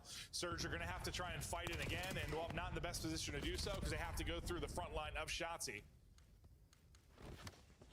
Got to go. 9 to go. Tick still in the favor of Optic Texas. Somebody at least has to touch this thing or it's done. It's all on Craze to maybe get a touch. Did that? Oh. No, I thought maybe that toe or that little bit of contest is going to be enough. It was not. I mean, sometimes it's just a little itty bitty touch, and that'll get you going. That'll get you there. Yeah, didn't get him there that time. Wasn't a big enough touch. Craze drops. Surge dropped the first one. Fact is, it's David versus Goliath in this one. Not many expectations for this Surge team.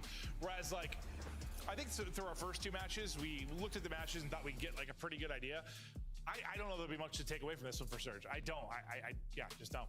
Unless they just straight out impressed. Yeah. I just didn't. I just didn't think there was any way that was happening, I guess is what I'm saying. Like, but yes. If this was even a tight 3-0, sure, but that was not a tight opening map. 100-point club to kick us off. Looking through the stats of it, Dashy, we said, I mean, he was kind of chilling throughout most, so he put up nearly 2 minutes in the hard point. Hook, the damage dealer for the squad. Yeah, this is where if you're Dashy, you're happy you got these 3 on your team. You can just sort of relax. This is a straight nuke stomp. Where, I mean, Dashy was terrific on Sunday, man. He was playing out of his mind. I mean, not just the snipes. Like, I just felt like he dialed back the clock on Sunday. It was just like an event where we weren't really sure the impact of the NPC, but we weren't learning quickly, and ARs were in a very tough spot. Him and Scrap were like a short list of ARs. Yeah, and just sort of the moments that he had. Like just so many clutch moments and hard points, but yeah, he looked fantastic. No, I mean in the final, the closeout of the Map 1 Colossus was what we saw. I feel like you and I, we just happened to cast a lot of Optic that weekend. I feel like we cast that so many times. Like Dashy gets 3 or 4 to close out a hard point. He was as clutch as could be, whether it was in search or in hard point. He's been terrific. I don't think they're always going to necessarily need him at that level. It obviously wasn't like Mercules' best event. And I mean, a lot of that is probably, well, due to this meta change and also just, I don't know. I mean, listen, he's been like perfect to this point. He's going to have an off weekend, an off day. It happens to the best players in the world. I just think, honestly, like it's probably a huge, like these were literally running 4 NPCs, and I just don't know if they were kind of ready for that at that moment. No. Just felt like they were going for it. Yeah, Thieves have been, well, we'll see if they're going to continue this form, but won the minor, won the major. Seems that way. Yeah, no, it seems, it's hard to imagine they're going to get much worse. So that's going to be a battle for Optic going forward, certainly. But looking through this, well, the battle going to be around maybe the top 8. Surge, unfortunately, not really going to have a chance to really fight for that. So what do you if you're these 4 players not come together, what are you working on? Just hoping to get a decent place at a minor or major and make some money? Make some money, and you're hoping to maybe build a new house. This is your new home, right? Because Surge is probably looking for that. We're trying to find a young core that will stay here. Yeah. Yeah, obviously you want to be in the league. Yeah, so you're just trying to put up a decent performance. Well, speaking of that final, it was insane. A moment that nearly had me shirtless afterwards. Dashy's 1v2. The snipe was unbelievable. I think we're going to take a look at some of the moments from the watch parties as they reacted. Dashing in behind, hits the shots. 1 versus 1.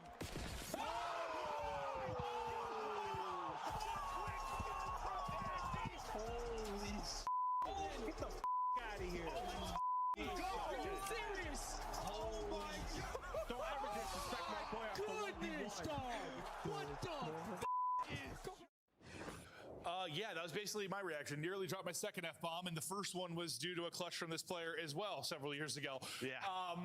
I thought you were going to do it, too. No, me too. It almost if that's to close out the tournament. Absolutely. I'm saying something gets me on. If we got double best of 5s and that's to win a tournament. I'm gone. My career is gone. Because I'm saying something truly wild if that would have been. I thought after that shot, I'm like, oh, this is done. But, Thieves battle back, get it done. Looking at Black Ops 6, Hossie into Search and Destroy. And it's tough, it's almost like we need to see stats over the last With Mercules? Yeah, with Mercules, yeah. When I talked about them being strong in this late in the year, it's just, it's crazy to think about. They're really good for a month. Yeah. Like, that year.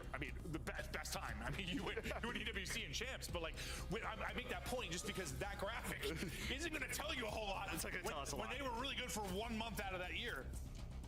But damn, were they good for that month. Well, you just saw Shotzi stats for Surge and S&D. 2.43 versus team. Okay. So he does whatever he wants. Yeah, sure. But just to kind of summarize sort of what we saw throughout BO6 on Hacienda, just a ton of retakes, right? If you're the defense, it's a lot of 4-man hits. You pick your bomb site, and then you sort of retake. And then we saw offensive teams getting very tricky, taking top halls away. I'm just going to, 2.43. This guy's just do whatever he wants. No, I just thought it was funny because you said apparently he does what he wants. That was a real big example of it. Pushing out opposite side B, smoking and jumping through the window. Sure. Yeah. No, Shotzi is running at them. Well, how do you think the movement might change this a little bit? Because BO6 was cracked. Don't get me wrong. But now just to change it too much. I think one of the key differences is we don't have doors on this map anymore. Okay. Shout out IW. Yeah. Happy to have doors gone. Don't hate that. So we don't have that anymore. And that created just a lot of tough plays around Secret and everything. But that'll probably be the one big change to watch. Okay. We'll see that changes things. Shotzi is just ripped. He's like, give me back him. I'm ready to hold forward. Gets 2 in the round. Yeah, because this movement speed was obviously not as fast. It's similar. With the wall jumping and stuff, there's just some plays you can make and spots. Yes, we'll see. We'll see. Yeah. Kind of hard to just guess how it might play out. This one, we're into it quickly, and Mercules left in another clutch position. And that's a lot of it, right? Because it's sort of like this chess match of 4-man hits, and sometimes you're both going to go the same way. Well, no, who's going to take? That's what a lot of BO6 was. Like, what are you going to send to top halls? Mercules. Will the timing be on point? It might be perfect. Unfortunately, can't catch him before he gets down for the plant. Trying to get eyes, not able to do it. Surge, get on the board. Yeah, but you're happy if you're opted to have just a couple of new maps into a series like this, just stuff to work on, because I think we're this deep into the year, you've been this successful, like these are sort of the tough matches to stay locked in. Yeah, no, I think getting second helps with that, obviously, but yes, there's some new stuff to work on. Like, we have to... Especially if they're 100 point covering them. No, yeah. At least just knowing, like, there's a couple things we can try here. This is new into the rotation. We don't want other people to get ahead of us. I'm sure we'll see a good amount of Hossie in our series going forward. Well, I'm just thinking the teams that really played it last year were Thieves, so I imagine that Thieves team's going to play a lot of it. Surge played a lot of it. FaZe played a lot of it. It's very good at FaZe and Surge, who now kind of combined rosters from last year. True. So you should see a lot of that from them. Miami's another one that sticks out. Shotzi is once again just utterly holding. He's literally just throwing smokes and running at people. Yeah, no, Lunars did not think he was going to be on him at all. Remember we talked about limit testing? I think this is a map where he's just trying stuff. Yep. Feels that way. Shotzi's playground. We extend this 2v2 for a moment. Lunars. Oh, he's guessed right, and he's able to take down Hoop. Shotzi wants to get there for the trade, but the help is in. Nice little 2v2 game there from Surge to close it out in lobby. But no, he got spotted fences. He's like, I don't care. I don't care. I got a little bit of cover here. I'm going forward. I got smoke. But Lunars with the read. Nero there with the help. And that'll be back-to-back rounds now for Surge. Nero already on 4 through 3.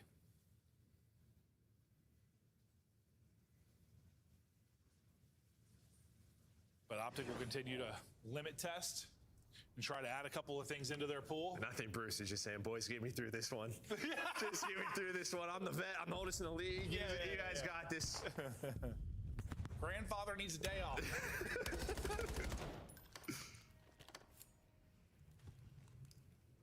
Surge taking position over towards A.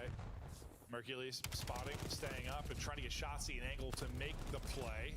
Some damage in, but can't close out the kill. Shotzi almost going to drop. Mercules tries to find the weak player. Shotzi is going to re-peek and find one, so this push has fallen apart, or has it? And that's maybe some things you can't do. In the last title, it was a jump peek into your forehead there at the window. Dashy gets one before dropping. Mercules in his second 1v2 of the contest already. Well, hello. This one starts off better. He had shots in the Nero last round, but couldn't find the kill. And, well, yeah, timing. Oh, he had the read. He had the read, but repositioned to a corner, and would have been another clutch for him, but just falls a little bit short. We saw him shaking his head. He's like, dude, I knew it. I knew it. And Nero, who was already on 4, gets 3 in this one. He's up to 7 and 1. We have one of these Nero maps? Oh, yeah, where he's just going to take over. Looking like it might be. Mamba has already put up, Mamba's already at 700 damage. He's been putting up the damage for the squad. Excited to see, I don't know, Mamba's continued career. We're kind of excited what we saw from him early. Obviously, it seems some development needed in spots. But still, I mean, they were top 6 basically all year. Impressive for just coming into the league. Yeah, have a top 4. Well, that G2 team did. Yeah. I guess I should have clarified that when I'm talking about what he's done. So maybe the short end of the stick when you talk about. Yeah, I don't know how that all went down. Yeah. No, neither do I. The G2 look all right. It's just tough. They play Cloud9, so I have no idea how they are yet. Well, Nasty pretty much said, like, we haven't played at all. Yeah, true. And it kind of looked that way at times, so that makes sense. Nero, one you think he's going to get, but... I felt like he had no reg on that. Yeah. He's like, whoa. No reg or no aim assist. He gets slammed. Mamba does find one. Him and Craze still work to do in the 2v3. 30 seconds to work the kills and defuse.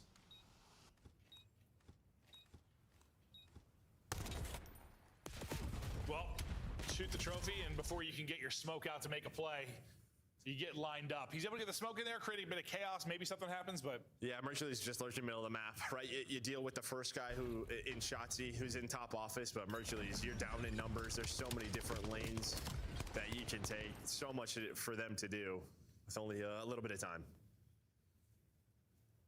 Yeah, it's funny because, you and I, one of the things we complained about over the years was, well, certain developers in their maps philosophies was just like 3-lane maps that were actually like 7 because like the different tiers. Like this is a map that kind of has multiple tiers, but I don't know, why do you think it's one that we've liked compared to others? Because you know what I mean? Like it definitely has like sort of that like 5 lanes in the mid lane. Honestly, I just think it's like sometimes the last couple of years, just regular maps have been almost just too small. Like it's just, for CDL, like just the size of it. It's like the size the map should be for 4-on-4. Yeah. Okay. A lot of pub maps have kind of gone away from that. Yeah, true.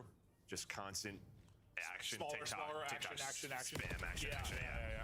YY, spin. Yeah. Probably hacking. Probably not wrong. Well, Surge up 3-2, and now they got bomb planted. Another 2v2 scenario. You got the clutch gods in Optic Texas. I'll probably pick them in a scenario like this. Dashy got the damage in, and the trade is through. And sure enough, Mercules and Dashy walk away in the 2 versus 2, and that'll tie us up at 3. Yeah, I feel like maps like this, when the spacing's well, I mean, spawns are great, like, just makes watchability easy. Yeah. No, it does. Story of the map easy. It's just less chaotic. Yeah. Like, it can be chaotic, but less consistently chaotic. No, it's funny because I was thinking about like there's as much as like I complain about Skyline all the time because casting Skyline, like I'd be looking at the minimap, I'm like, I just don't know what floor that person's on. So I don't know what play they're about to make. And a lot of times like as casters, like we're looking at the minimap so much to see like what the next moment is. And it can be tough on the minimap when it's multiple layers. Like this map, I never really had that problem too much. Like every now and then maybe we're like, well, I think the thing was like even in BO4, this was probably like the least favorite out of the map pool. Like that map pool was so good. BO4 was incredible. Yeah. So it was like we saw Hostage come back last year, and some people was like, yeah, all right. Like I guess. Still good. No, I think it's it's obviously. Yeah, BO4 was just that good. The exception. That was the year where we had so many incredible maps. Shotzzy goes for a swim, and we'll see if he can get in behind enemy lines. A peek through office, and now just tucked in a corner. Gonna play his time and hope he catches one. You see like number 3 and Lunars pick up a flank. Well, unfortunately for you, sir, he is already through. Nero though, nice check. Shotzzy almost caught, down to 7 HP. Worried about immediate pressure. He is going to drop. Craze will get the kill. Mercules trying to bring it back. It's Mercules and Dashy now trying to clutch. They'll be pulling off a 2 versus 4 this time around. Mercules is on 4 straight. And kind of like I said last time, it was those two alive. I'll pick them all day in a 2v2. The only difference this time, they have to put the bomb down. Well, they're giving up B is Surge, but it looks like Lunar's going to start to work that way. Up top hall will be Trace. What kind of timing does he get? Maybe it's good timing, but Mercules puts him down. Just slides right under it. That probably was so awkward for Craze. Lunars, his turn to make the play. Spots one, no aim assist there. Just trying to maybe line him up through the wall.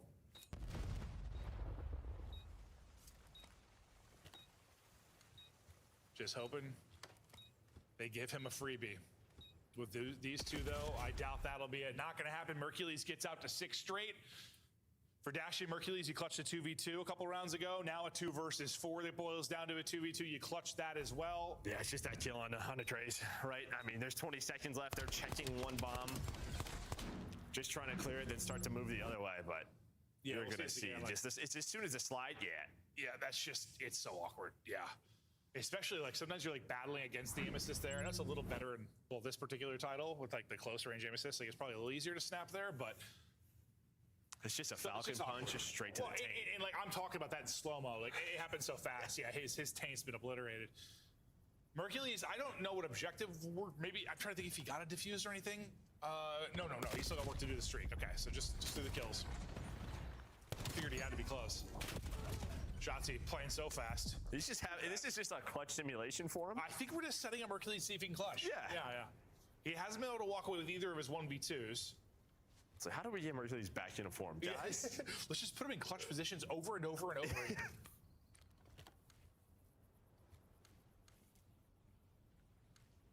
He's kind of trailing them for a moment, but with his spot, he thinks. Yeah, I mean, doesn't even clearly full clear it. Yeah, B. So. But he's got the right read. Sure does. Now he knows the deal. Oh, Mamba, I thought Mamba saw him. Did he or did he not? No, he did not. And now you're going to go outside the map. And hello. Adios. 6 HP and a dream for Mercules, and he just jumps to try and get info and drops. So Mercules come up a little bit short in a 1v2 again, but good opening gunfight when to give himself a chance. Surge so take the round. They tied up 4-4. Yeah, I wonder if he doesn't jump here, if he's able to like get this slide. Yeah, I don't think Nero sees him, but he's trying to do a little hop and a slide to catch Nero off guard. I think he was just trying to get an idea where he was. Yeah, he's just so weak. Just trying to spot for info, and well, he's just 6 HP. So Nero now, he's on what, 11? Started the game hot. Continues strong here in the search and destroy as we get to 4-4. I believe he had a second 3-kill round, I think, in this contest. A lot of pressure up mid. Oh, he got help. Okay, yeah, he got help. I was about to say, was there time to register 3 bullets? No, he got some help from top halls. But we take top halls and go B, and then Hook was just plenty A. Well, now it begins a little bit awkward because they know they've got bombed down.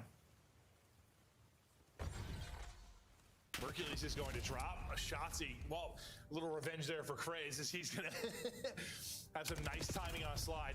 Dashy's turn in the clutch simulator. 1 versus 3, now down to a 1v2. Craze and Lunars to go. These were the kind of rounds, like even in the final, on some of the search maps that, like Raid, Den, map 7, where they had like man advantages, and obviously this is a very different scenario. Yes, I think they're just having a little bit of fun. doing whatever that they want, but these are kind of the things that played them. Yeah. Well, something that didn't really most of the year. Exactly. Well, sometimes it's just like it's like you expect the clutch. It's like, we're fine. They've clutched so many times. Gets bomb back, but too much to do. Dash, yeah, drop. They just take mid control, and I think Who's like, there's nobody here. I'm going to start planning. Yeah. They were all there. No, he's absolutely hoping. Everyone's maybe... Because his teammates were not there. His teammates were not there at all. No, they were not. Hook's like, I got this, boys. Yes, they're just laughing. Oh, yeah, Hook's having a rough one. Hook's 3-7 with a couple first deaths. No, they're probably like, bro, what, you were playing? You were doing what? We were all B. Hook's like, dude, I thought I had it. Sorry, delayed wasp poison. Oh. Well, we're gonna have a battle of the amphibious beings. Shotzi wins this every day. Yeah, no, every single time he wins this. Just out of range, though. Hold up now. Doesn't know his ranges yet in this title. They just stopped. The bullets just stopped? Yep, they sure did. He's like, BO6 doesn't kill 10 out of 10 times. Probably was. Just the MW2, how much he was swimming. Yeah, oh no, he's got flippers.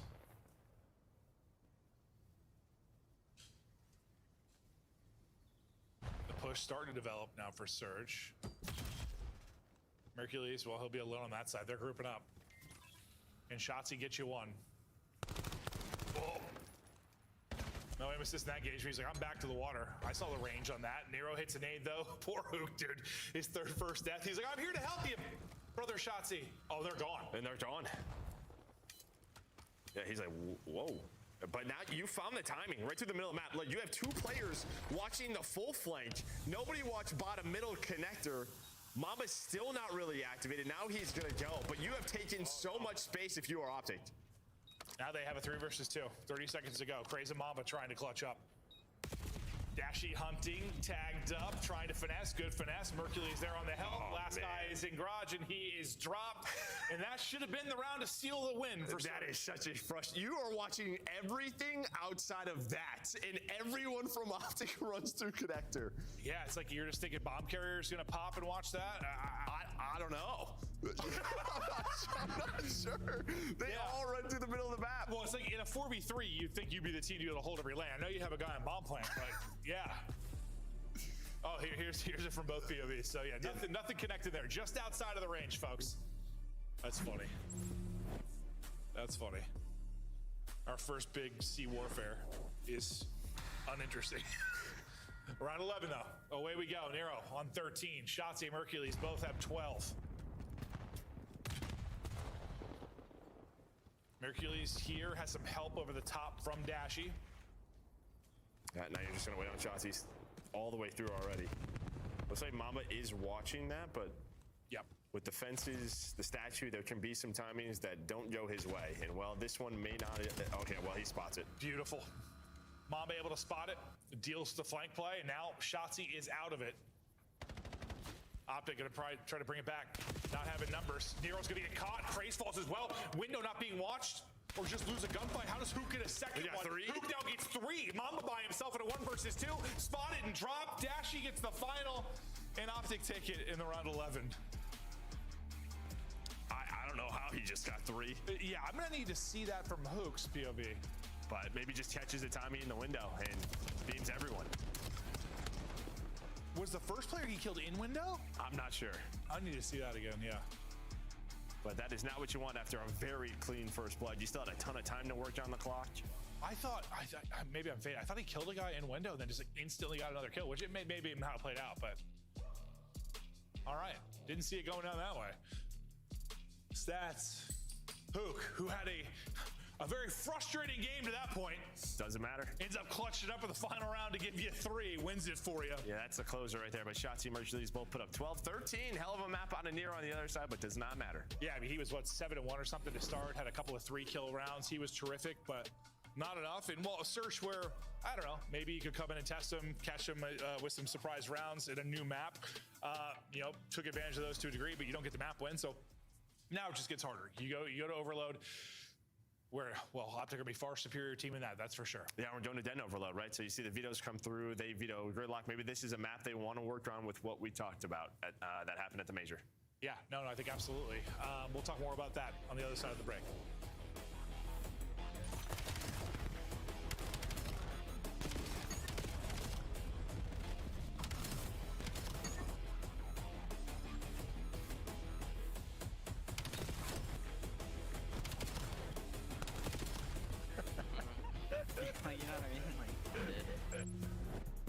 Black Ops 7 returns to the Esports World Cup this summer.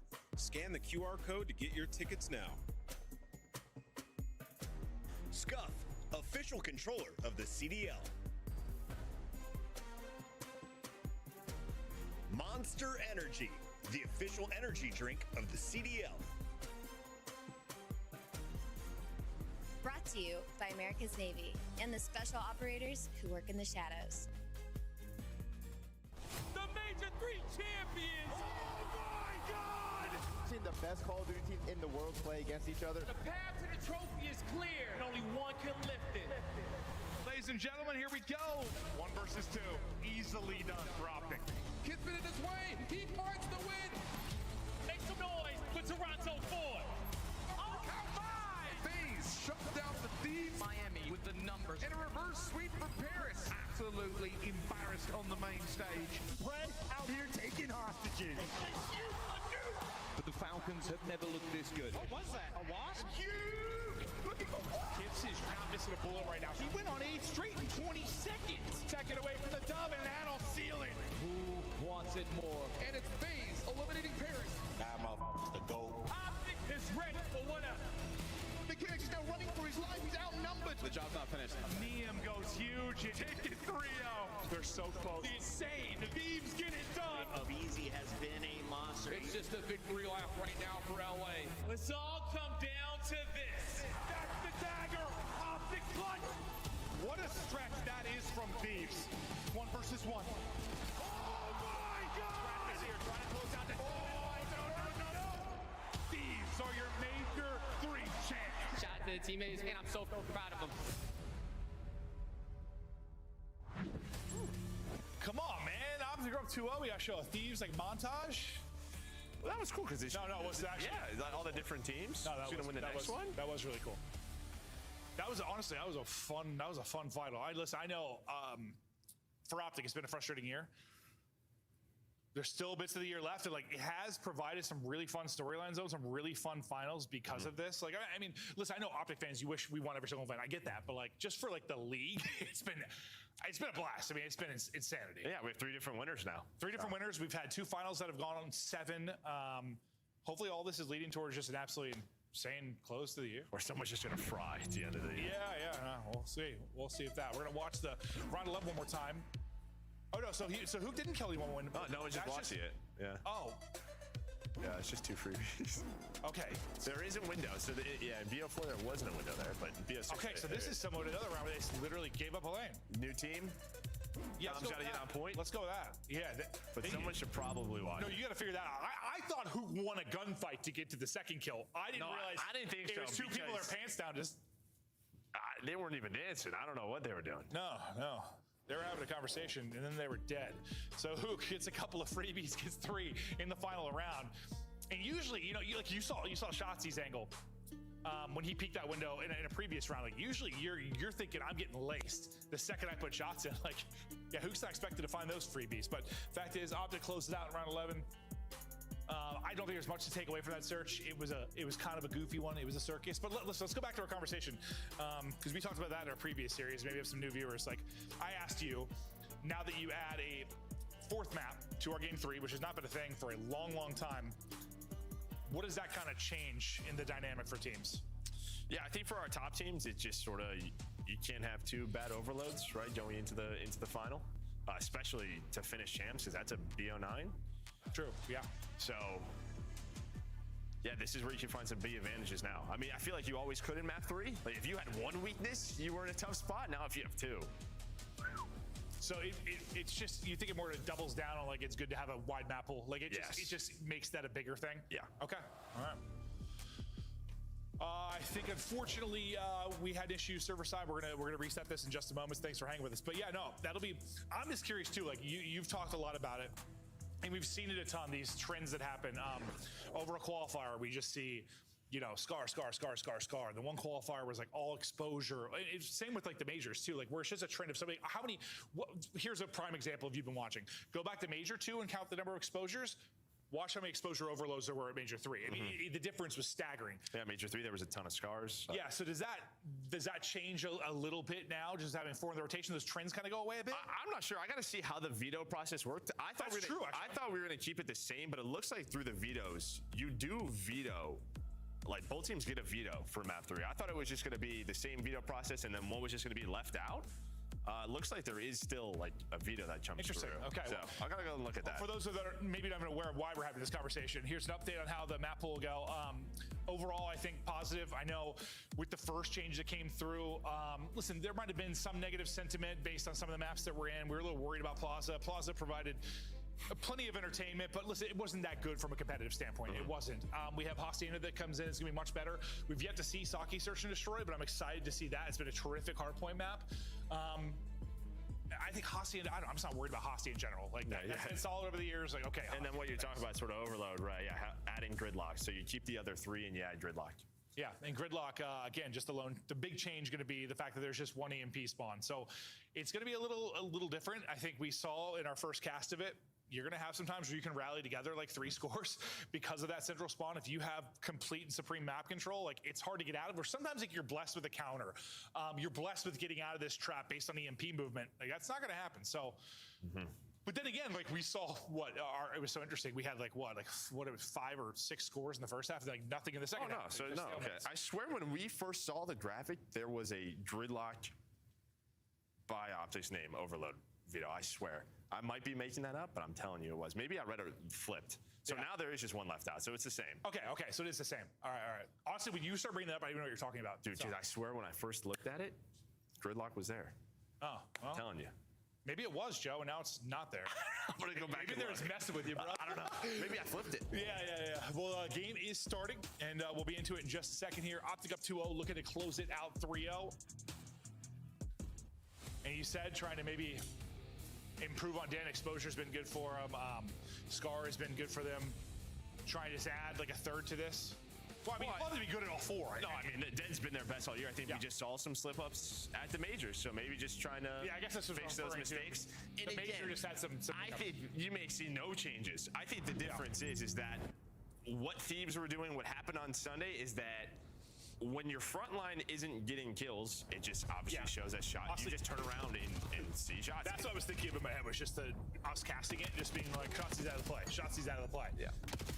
Something tells me he's going to continue to take those gambles, especially in a matchup like this. But something where, you might have to, when you're playing against the Thieves and things aren't going well, you might have to, I don't know, change things up, or it's just that Shotzi will do what he's done the past several years, and he is like the perfect player at the end of the year. That also might be the case. Taking a route currently up and behind enemy lines will be Craze. He gets to the window. The read is there, though, from Optic. Craze gets nothing, sets it his teammates, I think, for multiple, but Mamba can't get the tracking on for the second. Still, EMP control for Surge for now.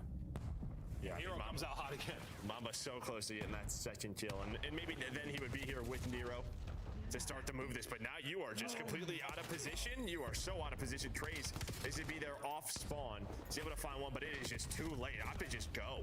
Yeah, I guess you're just hoping both your players will drop at the same exact moment, but they just...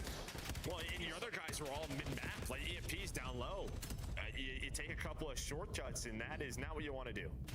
Well, now it's like, how much are you chalking this up just being a new team? I'm going to get him out. Yeah. Well, just because Nasty's interview too, just not a lot of reps. But just some search rounds where things that should never happen really for a pro team are happening. Probably going to have some of those blunders maybe here as well, but his hope in the coming weeks you find some improvements. It's really, you're just playing for your future life on a team, you're playing for Minor 2, and Surge, you're playing to maybe do something miraculous in Major 4 somehow. Yeah, make some cash. Try to make a little cheddar cheese. Optic continues to try soar forward. I think Shotzi started to grab it and dunk one on them. Unfortunately, I think he literally hits the player's head with his foot, so he gets stalls out and ends up dropping. counter chance now for Surge as they push things forward, but they don't get the first kill. Mamba, his timing does not work out at all. Playing deep is dashing. He deals with that wrap through. And you get one kill in that sequence. Defense too strong for Optic. Yeah, well, number 4 is already out of the play. That's going to be Nero. And well, that's so close. I thought the dunk was going to come through. So you at least stall that if you are Lunars. He's able to find a double, and you hold on to this 1-0 lead. So I'm thinking of, wait, dude, was it Titanfall or Calm where you like did this slam now that did damage? That's Titanfall. Might have been both. Yeah, no, I was trying to think like if they had this, you're the EMP and you're able to like slam the ground. No, EW, if you like went straight down, it did damage. That's what I'm thinking. I think that's what I'm thinking of. Yeah. Dude, all the titles just mixed together in my head over the years. Second one doesn't go through though. Now maybe an opportunity for Surge, but that gets stalled out. I deal with a player on their flank. They're gonna try and wrap this mid. Hook's already though lying in wait. Hook traded out, but a low scoring affair through 3. Yeah, you've had your chances if you were Optic. Just needed one more kill on 2 of them. But on the side of Surge, this is gonna be your best chance. EMP does reset, but it's basically the path they're going, so not a big deal. Nero wins the big one, which should guarantee a score. He's going to get you a second beyond that. Nero's on a heater. He gets a third, 14 and 6 on 5 straight. Lunar's on 4 straight. We're tied up 1-1, and well, the map is Surge's for now. Yeah, well, they were so quick. They pushed on through. You don't even have a counter chance. I mean, 2 players get out, but 2 players spawn towards the B point for Optic, so it's not like they get a 4-man counter. Problem is, though, Shotzi was the 1 player out, so he's going to have a 1-on-1 versus Mamba. Yeah, I thought he was just going to steal it and go. Nero, though, tracks back, gets the kill. His streak continues. It's up to 8 before he drops. I love that we're just having a Nero series. Oh, yeah, no, the guy turns into an absolute demon. Put up, what was it, 13, 14, 12? What was it? I forget. Some double digits number.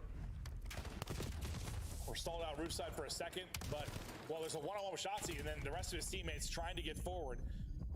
Craze will be the lone line defense here for a moment. Just gotta buy time. Good nade. Trying to buy time. Where did the nade go? I do not know.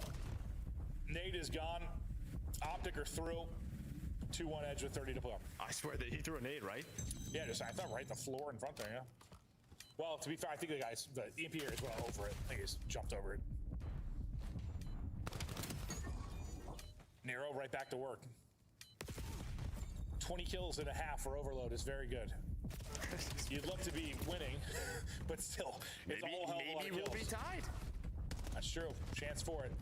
You'd love to be able to take a chance at this before time expires. Not really a chance to do so. So now you just have to keep this EMP carrier alive. He drops and the half is over. And well, I thought that was the case. Lunars, though, the bailout. EMP carrier, though, now by himself. They'll hunt him down and put him down. Nice shots from Dashy to close it out. And they'll take the edge into the second half. Yeah, maybe without Nero sort of kills that he's been getting. This is a 4-0, just very quick half for Optic. But again, they had a couple of scoring opportunities. Good defense there by Surge. But just not a lot of offense created outside of that 4 dead. No, like, as much as you said, like, they wrap that through perfectly to prevent a counter, like, they could probably turn that another score, but it's not for a shot. I mean, in fact, he got 1 kill on EMP carrier, and then just, well, I'll play a little keep away there for a moment to at least make sure teammates are back in position. I thought for a second that was going to be one of those situations where Shotzi's kind of out of the play. His teammates die, and it might turn to a score, but that wasn't the case. Wait, so is that where the name was? I thought he went over the top, kind of. I guess he didn't even. He sort of dove on through. Oh. Maybe it blew up right before. Honestly, my eyes are so all over the place while I'm casting. I swear there was an 8. It looked good. Yeah. Mamba was looking for an opening on one side of it. He's going to have a one-on-one, I believe, with Hook in a second here. Mamba will win that. Mid-map, they continue to fight. It looks like they want to try and deal with Mamba. Well, Shotzi's a psycho. Yeah, Mamba's just like, I just need you guys to hit the EMP. I mean, he's bringing so much attention onto him, but sooner or later, someone is going to win that gunfight, and that was Dashy. Headshot comes through. Hook's locking down the middle of the map with his M15. He's got a double, and you blink, and guess who? Shotzi is in your lobby. In your lobby and finding kills. What a frustrating sequence that is for Mamba. I mean, you're in position forever, just can't get the kills mid-map. Then you spawn up and just get shot by Shotzi instantly, and then you get scored on. So, frustrating stretch. for Surge, but it's a third score through for Optic. But even right there, I mean, that's a great example of it. All right, Shotzi's going to take this long route, but the way that starts is Dashy gets Mamba out of the base, right? Hook then gets 2 to lock down the middle of the map, and that just allows Shotzi to get into a spot. Then he stays patient, can pounce, turns it into a scoring opportunity. Yeah, it's like sometimes you just wish Shotzi's route was step 2. You mean like... No, I just think that's just like... what we weren't seeing all the time. Sometimes those guys just aren't going to get the 2 kills. Oh, I thought you were saying he was taking the route like well before like any of the fights went down. But I see what you're saying. That's how it looks when it's done properly. Got it. I misunderstood completely because I'm giant, old, and dumb, Joe. Nah. 3 to go though. Optic got control again. Lunar's trying to thread the needle. He threads absolutely nothing. You're waiting on Shotzi again. They're going to wrap this out. Shotzi takes this all the way over to A. Can't get you a kill, but yeah, it's going to fall apart there. Nice idea maybe to wrap it out. If Shotzi has like an AR there, he might get you a kill, but... yeah, it's always tough to wrap A. And even when you like feel like you're in a good spot and you get out over towards that Humvee, it still just feels like an eternity to get that in. But on the other side, it's Mercules who stops 2, so no counter opportunity there for Surge. Yeah, and you put your SMG in a spot where they can get kills pretty much anywhere over towards B. Hey, well, you saw what it looked like for Shotzi. It's not the easiest fight. You can get a kill, but it's going to be difficult. Craze and Mamba combined for 3. Score should be through, and it will be. So back within 1 with 2 to play. Top side EMP spawn. Mamba in position over A, but he's going to have to wrap the fight. This holding that, I believe, waiting for is Shotzi. Shotzi does wait for it. He'll get the kill on the other side of it, so you make sure the forces can't be pinched out. I don't think you think you're going to try to wrap this out of here. Or are they? Maybe waiting on Hook to see what he finds, but they're going to keep it there. Trace's going to hit the nade. And it looked like Hook was even going to go towards B, but now you're just going to run with him. Well, he's able to find a double, so maybe a scoring chance. At least you just move it up. You're up home with 90 to play. Worst case, you could play keep away. Other 2 spawn out opposite side A, so a little bit for them to get back into the mix. Optic for now seem content to sort of lock them in, but you lose 2, relying on Hook and Mercules to get you a kill or 2. They're just not winning exactly that. Yeah, they're not winning gunfights near the objective though, right? They just never were able to get to EMP control, and then those 2 players locked it down again, so Optic are chilling. Just over a minute to go. Like all these kills that you're finding if you were Surge are just away from the objective. Yep. Shotzi. It's trying to be as annoying as can be, but Nero will spot the corner. Uh-oh. Yeah, this could be a theft. This could be a theft pressure now to Dashy. He's going to have to go huge here. They're pushing forward. They're hitting from both sides, trying to flush it on through, and there's the tying score. Tied up 3-3, and uh-oh is exactly right. That's why wrapping it out can be a little bit tricky. Well, I think they just probably should have wrapped it out a lot earlier, right? Just get it towards the bottom side, play around. Counter this, though. But you are not wrong. They can counter this. Lunar's just buying time, waiting for his teammates off a spawn. And, well, that's exactly what he does. Buys enough time. A nade connects. Mamba Craze find a couple of kills, and now maybe a winning chance here. Lunar's just gets across with 12 HP.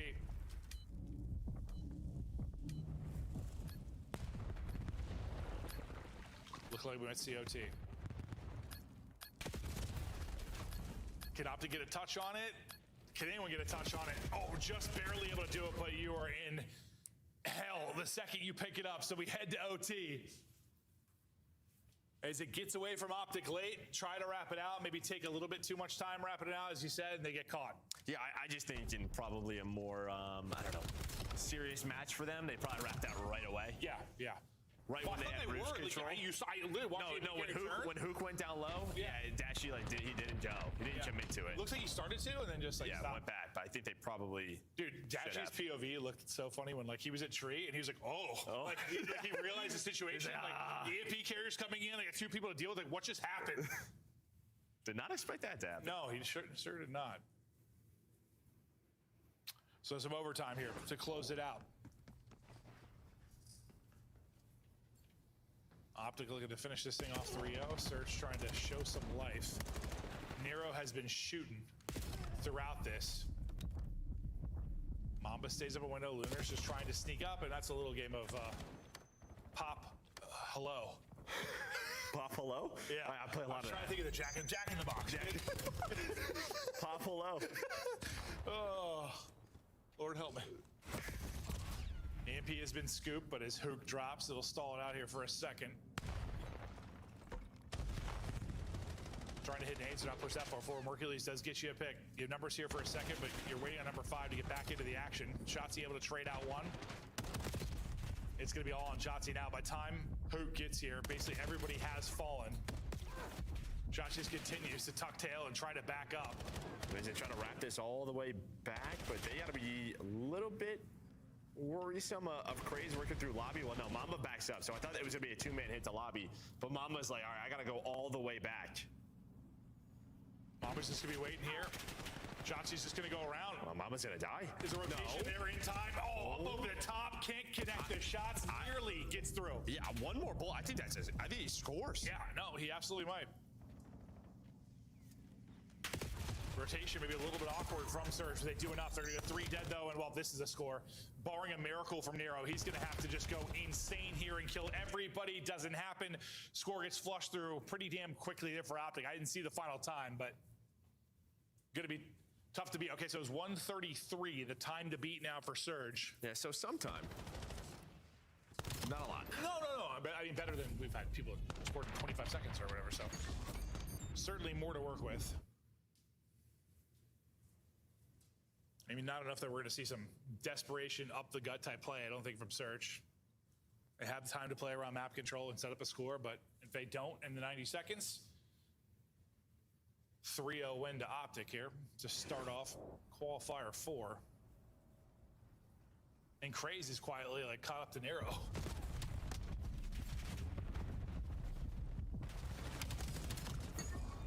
Nero comes out to get you 2, almost at 40 right off the break, but the teams go 2 for 2, so you would have loved to have a kind of a clean break off for Surge to get immediate pressure here, but they're going to have to do it the hard way. Yeah, and Optic are on the side where you can just have a player top blue window. Even if you don't have map control, just not allow them to wrap the EMP out. Now you're just wasting as much time as possible. Gonna control this if you are Hercules, hang out and yeah, just play a little defense. That or just go for a score and end this thing. Depending on what shots he finds, that might be exactly what they do. It looks like Shotzi's just holding mid for now. I thought he was going to try and find a timing. Well, he is trying to find a timing. Now he's going to go. Everybody's dropping. Last player here is Craze to try and shut this down, but Shotzi's in behind enemy lines. The timing will pay off, and they'll seal it with a score and a stab. 3-0 Optic. Not, I don't know, not the prettiest series we've seen from them, but I think I have a little bit of fun in that one. You know, the hardpoint was very pretty. The other two, that's true. That's true. I don't think they care less. Yeah. Yeah, I mean, you're going up against somebody that's not really your competition as we look forward to Major 4 champs in EWC. Up to get it done. Not too much to take away from that. I mean, honestly, I went into this series, I was like, unless Surge somehow played them unbelievably tough, there's not a whole lot I can take away from it. I guess you could say in the Search and the map 3 they did, but I don't know. Surge, we'll see. I mean, I think we just kind of knew, like, with the additions of Craze and Mama, there's potential here now for Surge. I think they're in a better position than what they were. I mean, Craze and Mamba were on 2, like top 8 teams or close to being top 8. Yeah. Just not what they've had. Yeah, no. Maybe some pieces that could pay off, but you come out with a very, very difficult test against Optic. You get 3-0'd, and now we'll look forward to see how much they can improve quickly as they start to get more scrims under their belt. You just heard from Nasty talking about, I assume it's been rather similar, maybe not exactly the same situation for the other teams, but a lot of this stuff happened in a whirlwind over the last week or so, so not a ton of reps for teams. We'll see how much they can improve, but yeah, I mean, some splits we have like 2 weeks off. We've had a week and a half, so we're right back into it. A little less time, but that'll be our final match here of the day. To break it down, Des, talk us through it. Thank you very much, gentlemen. Just 10 days after the last major, we're back in here for Rehearsal Alley. Day 12 is coming up tomorrow. Let's talk about what we witnessed tonight, though, as it was Optic with a clean 3-0 that got a little bit sketchy in Game 2 and 3. Let's take a look back at this Game 3 highlights, because I saw the damage numbers at the end Craze and Mamba combined for 10K. I know it went to OT, but this was a serious frag-out game. Yeah, and this honestly was the best map, of course, out of all three. I think for me, from the side of Vancouver Surge, just because of the way that their respawn has looked, this was most impressive to me. I mean, you swap out 2 players in your team. First team you got to play up against is Optic Texas, the best respawn team in the game, and you're able to take them to OT, right? So for Vancouver Surge, to me, this just kind of says, all right, the changes they made during this split, they're seeing positives from it, right? Like, they're heading in the right direction. And you said I could watch Lunars in this match. He's finally got the support system, but it was Nero who got the boon today. Is this going to be a consistent thing, or was this just one of those Nero takeover series that kind of got wasted? Yeah, I mean, I feel like consistent thing, you can't say that about Nero because he's been in the league for so long, but he does have the upside where he can take over, games, and we saw it in this one. For them, even the round 11, like, they had the first blood, they just blew it. Yeah, they just blew it bad. In this one, I mean, you go to the OT, you let the cap go through. So, I mean, this is a brand new team. It's going to take some time. Joe and Clint talked about it. Like, you got 2 new players on this team. Yeah. And even a month ago, Nero had just got added, right? So they got to gel a little bit. But I will say, maps 2 and 3, hey, man, that looked good. We'll see what this Surge team could do. Optic may have taken their foot off the gas pedal a little bit, but you can expect them to apply it in full force when the challengers go up to the next level. For now, Vancouver stays at the bottom of the standings, and we celebrate another 10 points going to Optic. Are the Surge out of your champs running, you think? Yeah, they're eliminated. Oh, yeah. They're cooked, right? They'd have to. I don't even think it's possible. I don't even think it's possible. We're not going to talk about them. Let's talk about the team that will be moving there. Optic Texas. Is it a good thing that they have lost 3 grand finals leading up to the final 2 events of the year? Whoa, good thing is a tough. I would say, yeah, just because you think back of like when FaZe was like getting all those second placings, it's like you're still a top team, you're still making cash, like you're still one of the best at the game, but it's got to be frustrating for them, of course, on the backside. We've seen it happen a couple of years in the past through FaZe, through Surge. It can't be easy. Eyes on the prize. You're trying to win back-to-back world championships. Or that. Get the ones that matter. Get the ones that come with the ring. Let's take a look at your standings, because despite not mattering a lot, they try hard in every single match. Online record, ridiculous. They're 32-8 overall on the season. And we talked about 3 of those losses coming in grand finals. A 4th one came in the minor. Yeah. So this team goes the distance as often as they can. Yeah, this team is ridiculous. And you see anybody can take over in any given moment for them. And it's just all about getting over that hump in the grand final. It's hard not to draw parallels when you think back to FaZe, and they had all those second places. So Optic not trying to have a year like that, and they have a couple more opportunities. I mean, you got Paris, it's going to be a massive event with a huge crowd. Yeah.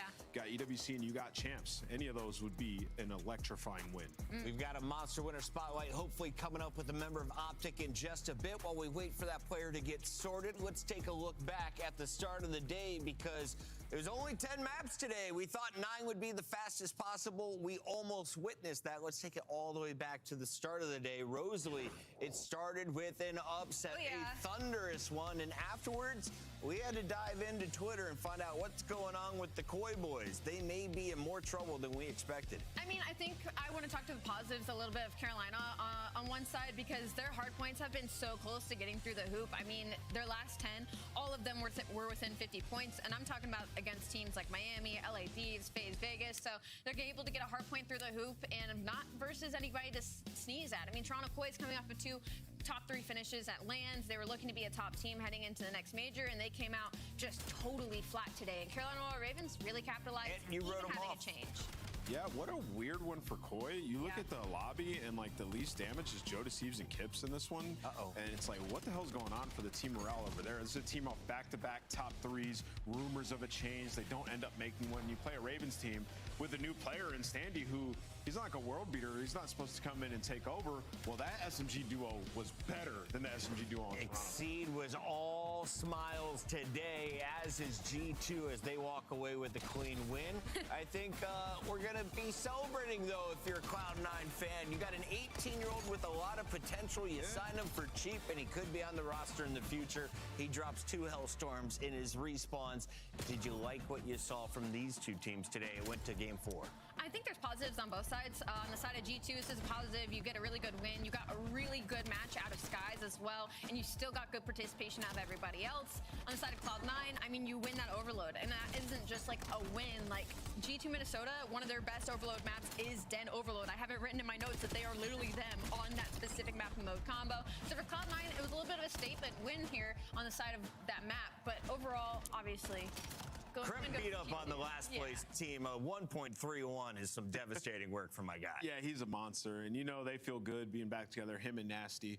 I think we saw what we need to see. And then in the S&D, Envoy coming in, a team that was 1-9 their last 10, finding that ace early on. Sky's looking comfortable with the sniper. That's a good sign if you're a G2 fan. G2 is looking to contest for the top spot, and Optic has been there since the start of the season. We welcome Shotzi into our Monster Winter Spotlight. Shotzi, you've been the top team since before the season even kicked off, and now we're seeing you guys still in the #1 spot in our standings. What is it going to take for you guys to win a major is the question from the team.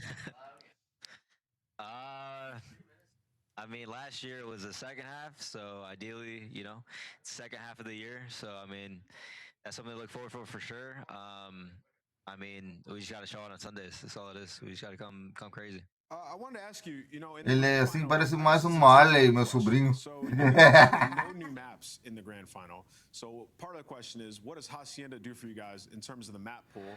And then also, you guys picked Team B and ended up losing 2 and 3. So can you talk to me about how you decided to go with Team B, and furthermore, what Hacienda being added in a couple game modes does for you guys?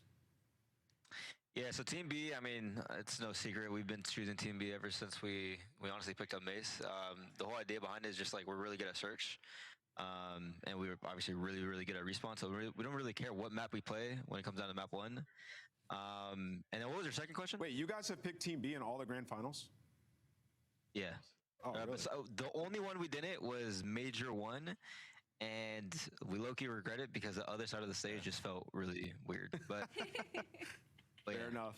Fair enough. I think it would be... What was the second part of your question? Oh, yeah. What does Hacienda do for you guys in terms of the map pool? Yeah, map pool changing. I noticed in the final there was no new maps in that one.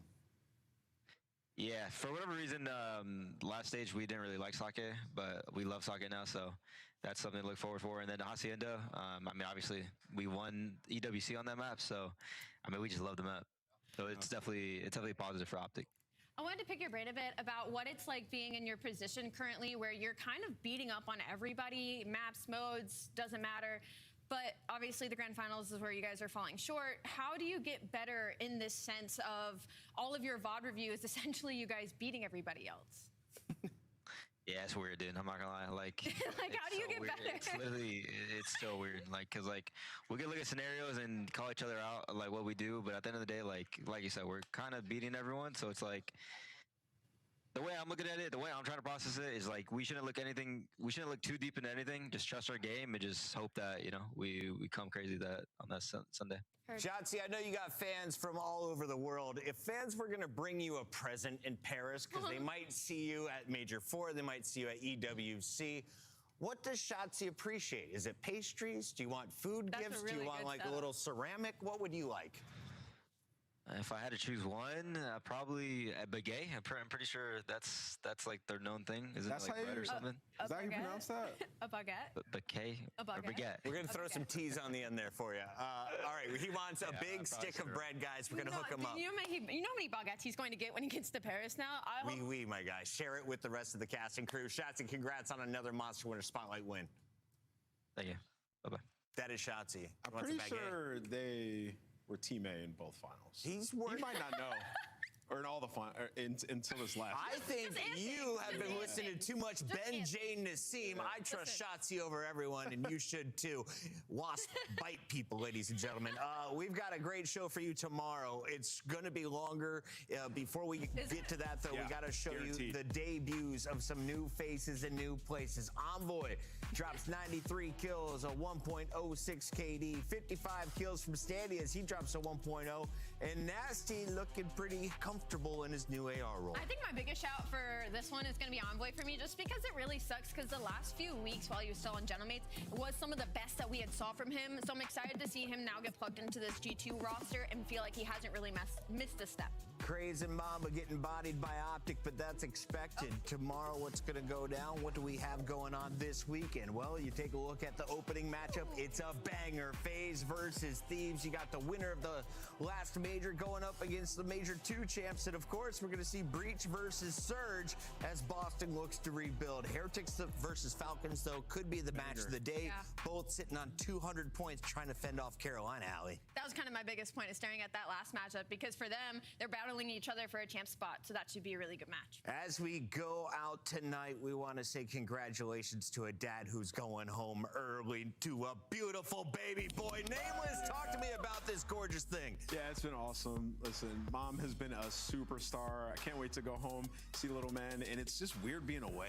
Yeah. He's like 11 days old now. He's born on Championship Sunday, by the way, which is awesome. So can't wait to go home. It's been the most joyous time of my life I've ever had. And he's a Bears fan already, I'm told. Oh, yeah, absolutely. Poor kid. You know, 12 hours into his life, I made him watch the Caleb Williams. I saw that post. Touchdown. Literally, your phone. Yeah, that's so fun. Congrats to all the dads. Miles Ross, big love to you and Mama Paul. We'll see you guys soon for another round of Call of Duty Saturday.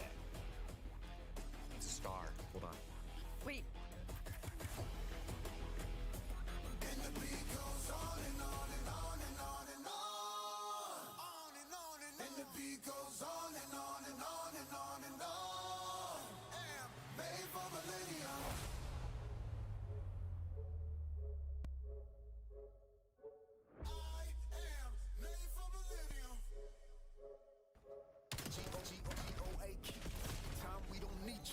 The greatest of all in time, you'll believe. Greatest don't need all. Happens in the beat. See my gritted jaws, wonder who gon' beat us.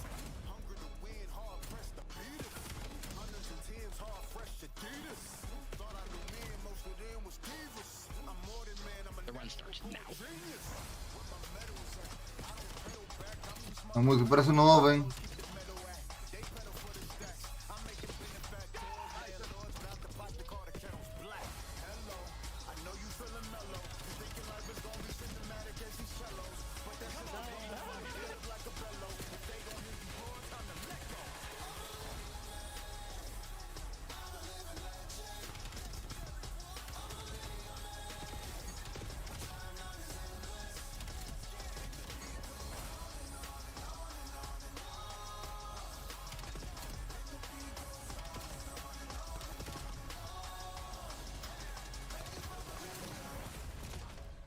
Yeah, it's like I'm waking up again on this map right now. I'm not even trolling. Like, holy. Like, you know what I mean? Like, No, I feel that. Oh, there he is. Big deal. Get the f out of here, He's here. Baby, ready, 3, 2, 1, baby. Give it to him. Feed him. Dylan Envoy. Ace. The vibes are so high. Look at the team chem. Just let them go in and clean it up for the ace, and they're all laughing, fist bumping. So they actually got hella chem. Come on, baby. That's good. That's good. Get him. Bom, galera. Porra, aqui. Agora sim chegamos ao final de mais um evento. Amanhã. Esse vídeo é 4 horas e pouco. Então se for durar 5 a 6 horas. Esse último aqui. Então, o primeiro de hoje. 3-0. As Carolinas em cima de Toronto. Gente, eu menos esperava, sim. Eu menos esperava. 3-1, Minnesota. Com a mudança do player. Acho que ajudou, hein? Nova York perdeu. Então. E aqui o último. Vancouver Surge. Perdeu de 3-0 para Texas. E Texas segue invicto. Nesse ponto de na classificatória para ir ao torneios, no torneio passado, para ir para o torneio da Major 3, que terminou ontem que terminou, o, antes de entrar no torneio, eles foram invictos. Não perderam nenhuma, só perderam no torneio. Então, vamos ver aqui no Major 4 se eles seguirão invictos ou se vão começar a perder. Então, se nós temos para amanhã.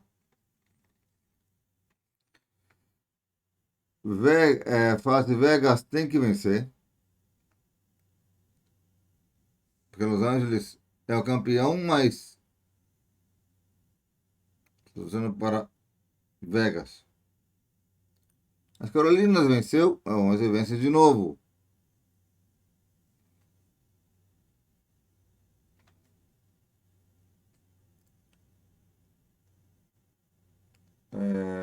Em cima agora do Paris Gentleman. Que é mais difícil. E por último, temos mais 2 jogos.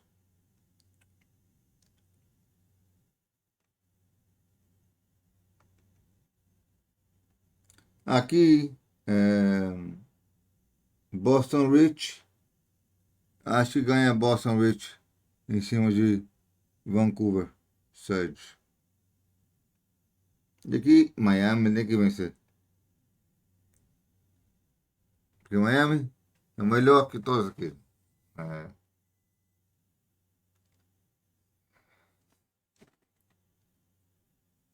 Então, eu vou ficando por aqui. Então, muito obrigado por me acompanhar. Então, esse será o de amanhã. E de passado amanhã eu falo no próximo vídeo. Tá bom? Eu falo meu palpite, como ficou o segundo dia e o primeiro dia, comparação com o terceiro dia que vocês estão vendo na tela ali, que era mais vai ser igual que o primeiro. Vendo por aqui, a gente volta amanhã com mais um vídeo. Tchau, galera. Beijos! Iniciar janela. Número. Opções Discord. OBS Studio. OBS Transis interrompe.